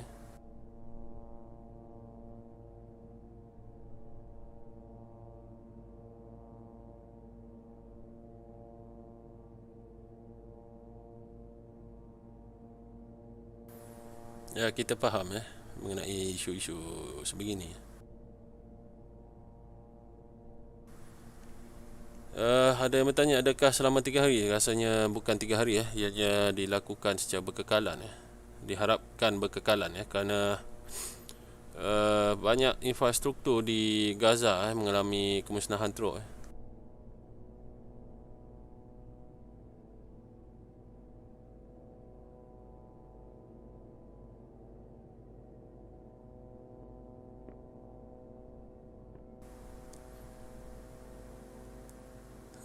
Masih muncul lagi air laut ya. Malas nak layan air laut. Kita tengok sama ada Tel Aviv patuhi atau tidak gencatan senjata tersebut. Jika tidak, konflik ini akan berlarutan. Jadi tempoh 7 minit sahaja lagi ya.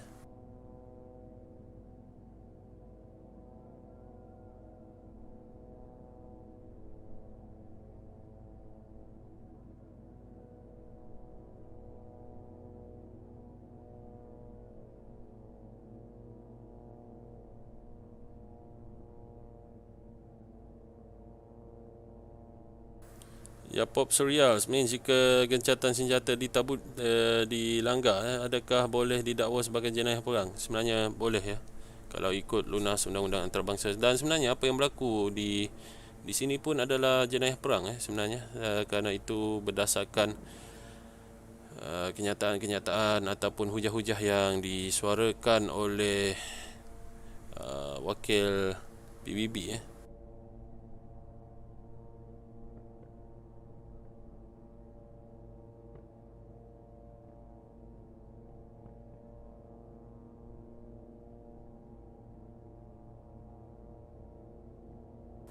Percaya atau tidak, kita tunggu dan lihat. Ada 6 minit sahaja lagi ya. Dan siaran kita telah memasuki jam ke-7 Jam ke-7. Dan kita akan bersiaran lebih kurang sejam saja lagi Atau mungkin akan tamat lebih awal. Tapi diharapkan keamanan di Gaza benar-benar pulih untuk sedikit masa lagi. Mengenai soalan Afad Melaka, admin, kalau gencatan senjata, adakah askar UN dan PBB askar UN dari PBB Allah. Okey, adakah askar pengaman PBB akan masuk Palestin? Itu bergantung dengan usul dengan usul dan resolusi, sama ada ianya termaktub dalam resolusi tersebut. Kita tidak pasti Andai kata ianya ada, maka akan adalah pasukan tentera pengaman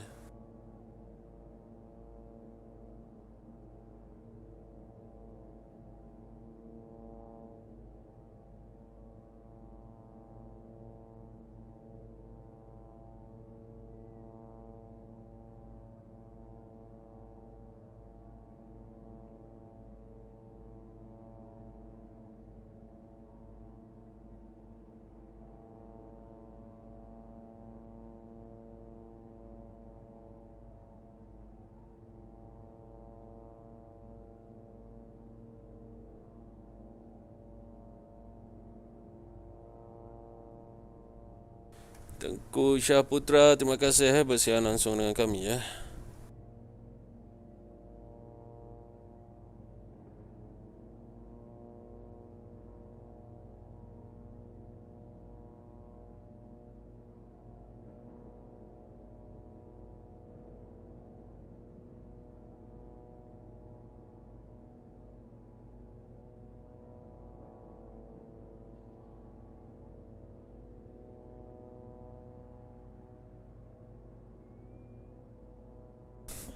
Rakyat Palestin ditangkap macam mana, Min?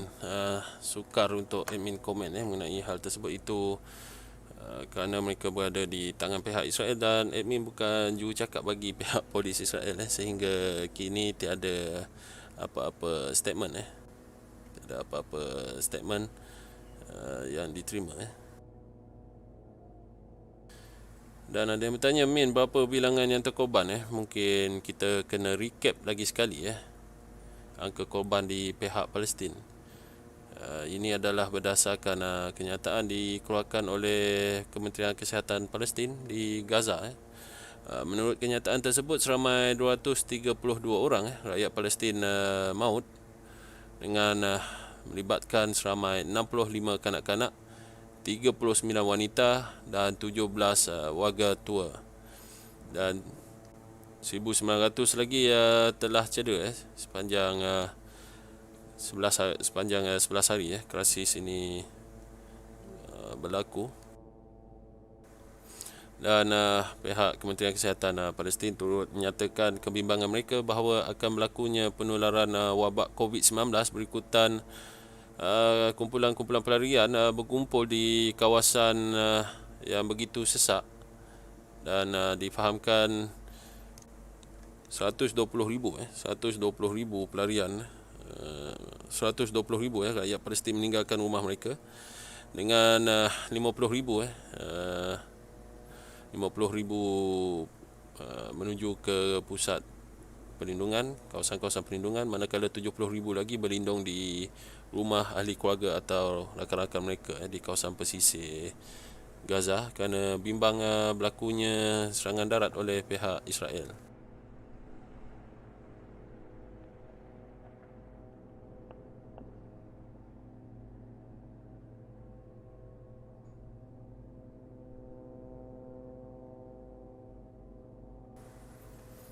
Hamas tak balas ke serangan dalam 10 minit terakhir sebelum gencatan. Itu bergantung dengan Hamas ya, tetapi tinggal 1 minit saja lagi ya. Dan kita biarkan siaran ini berterusan ya. Kalau dalam gencatan masih ada berlaku pembunuhan, apa akan jadi? Itu adalah pelanggaran hak, pelanggaran gencatan senjata ya.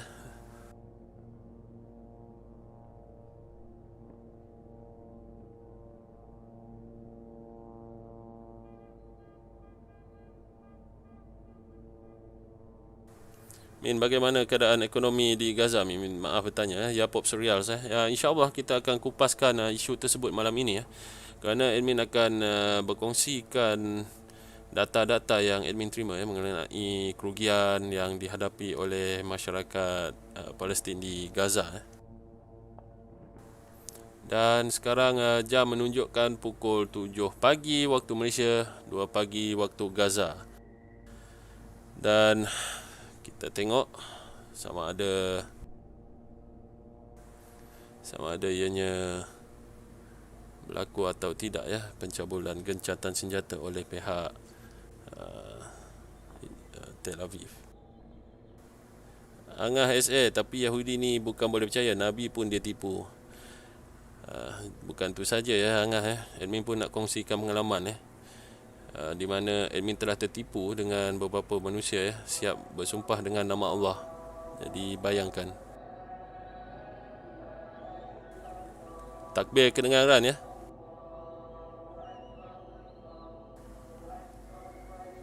Takbir kedengaran di bumi Gaza ya. Jadi admin bagi laluan ya.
Ada yang bertanyakan dengan admin, adakah berdelan tu bunyi tembakan kemenangan atau serangan? Kebiasaannya mereka akan melepaskan tembakan ke udara ya, apabila menyambut sesuatu.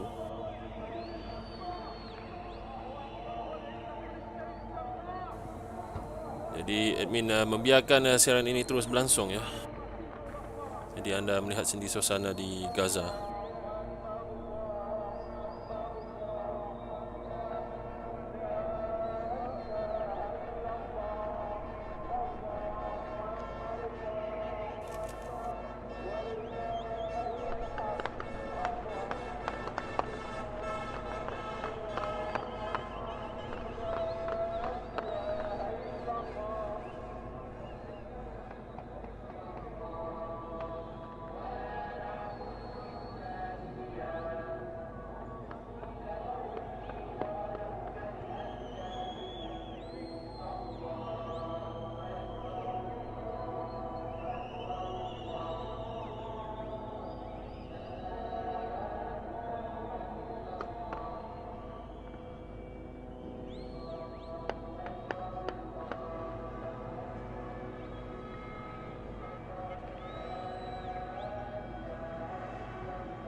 Dan admin tengok di ruangan komen ramai menyatakan selamat Hari Raya Gaza. Dan ada yang bertanya pendapat kepada admin. Jangan diam je. Jangan risau. Okay, sebenarnya admin berikan laluan kepada anda semua untuk mendengar sendiri suasana di Gaza.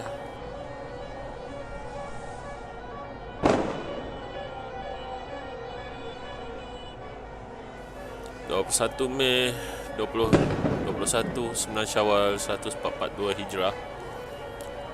Laungan takbir kedengaran di jalanan Gaza, di mana penduduk Gaza menyambut dengan penuh gembira akan gencatan senjata dan kita berharap gencatan senjata ini berterusan, keamanan di Palestin berterusan.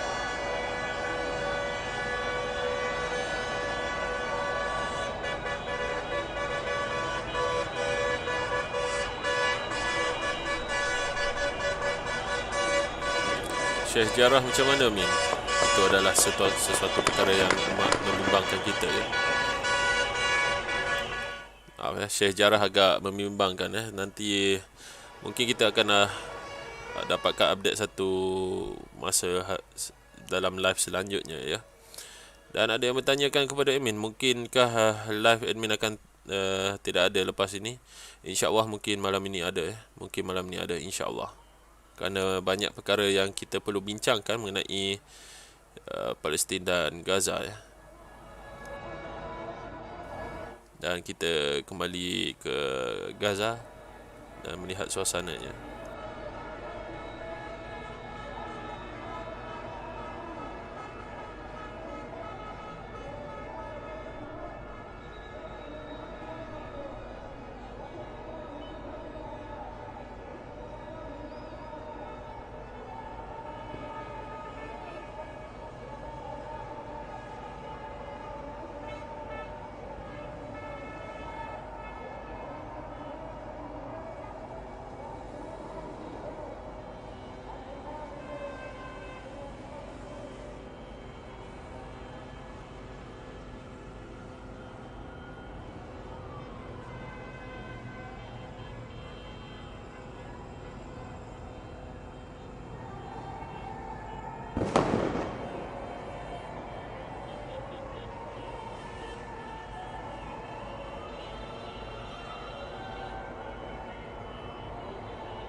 berdepan dengan Zionis Israel.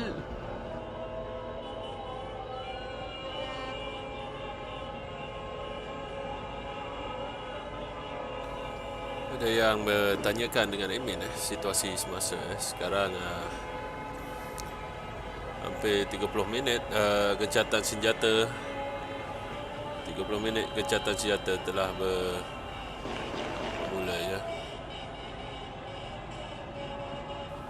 Barak ke masjid wallahu a'lam tapi mereka berarak di jalanan Syarul Imran info letupan terakhir tadi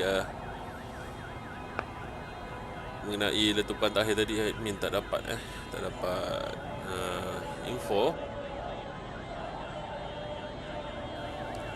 Syah Aiman, apa je aktiviti Israel ni, makan tidur je lah kan. Mungkin mereka akan mengundurkan tentera dia orang dari kawasan-kawasan tertentu. Ada feed di Israel ke Min? Mau tengok dia orang nangis Cemang madu tiada feed daripada Israel ya.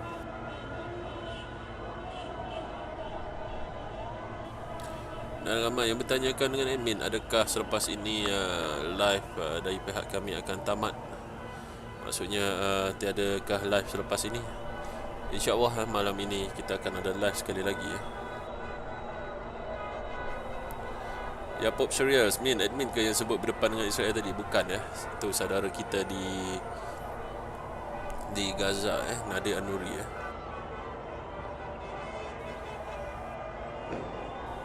admin tertekan notification daripada beliau tadi.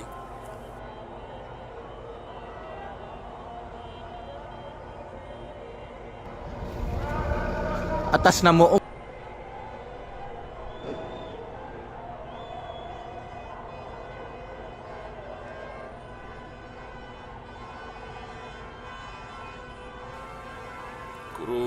Kurama Konoha pukul berapa InsyaAllah 10.30 malam Malam ni kita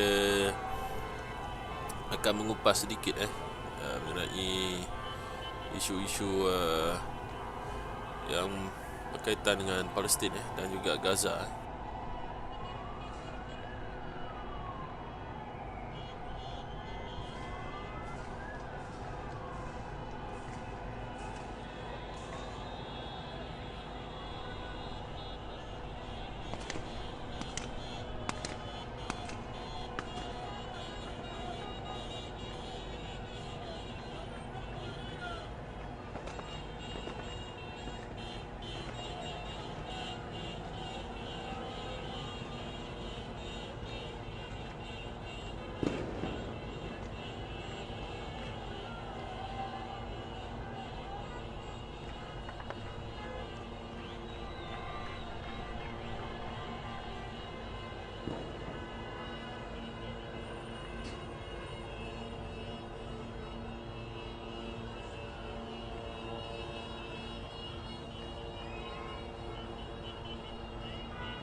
Dan inilah suasana di bumi Gaza. Hampir sejam gencatan senjata diadakan ya. Dan ada yang meminta admin untuk sambungkan live ini ya. InsyaAllah dalam masa 2 minit saja lagi ya. Selepas live ini tamat, kita akan teruskan siaran langsung dari Gaza ya.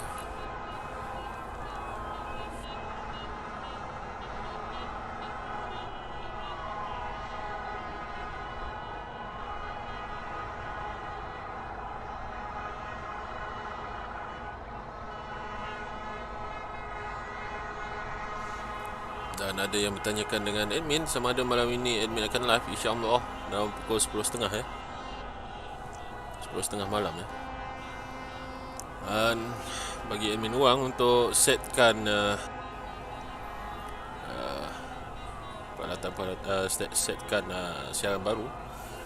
Jadi sekiranya siaran ini tamat ya, secara mengejut, ianya bermakna kita telah capai time limit ya, 8 jam. Dan jangan lupa bersama kami ya di lain siaran. Akan tetapi selepas ini akan ada sambungan siaran langsung ya. Jadi admin ingin mengucapkan terima kasih kepada anda semua kerana terus setia bersama kami ya di Airtime Network. Dan jangan lupa ikuti siaran langsung yang lain daripada kami. Dan jangan lupa kami ada platform-platform lain untuk anda ikuti ya.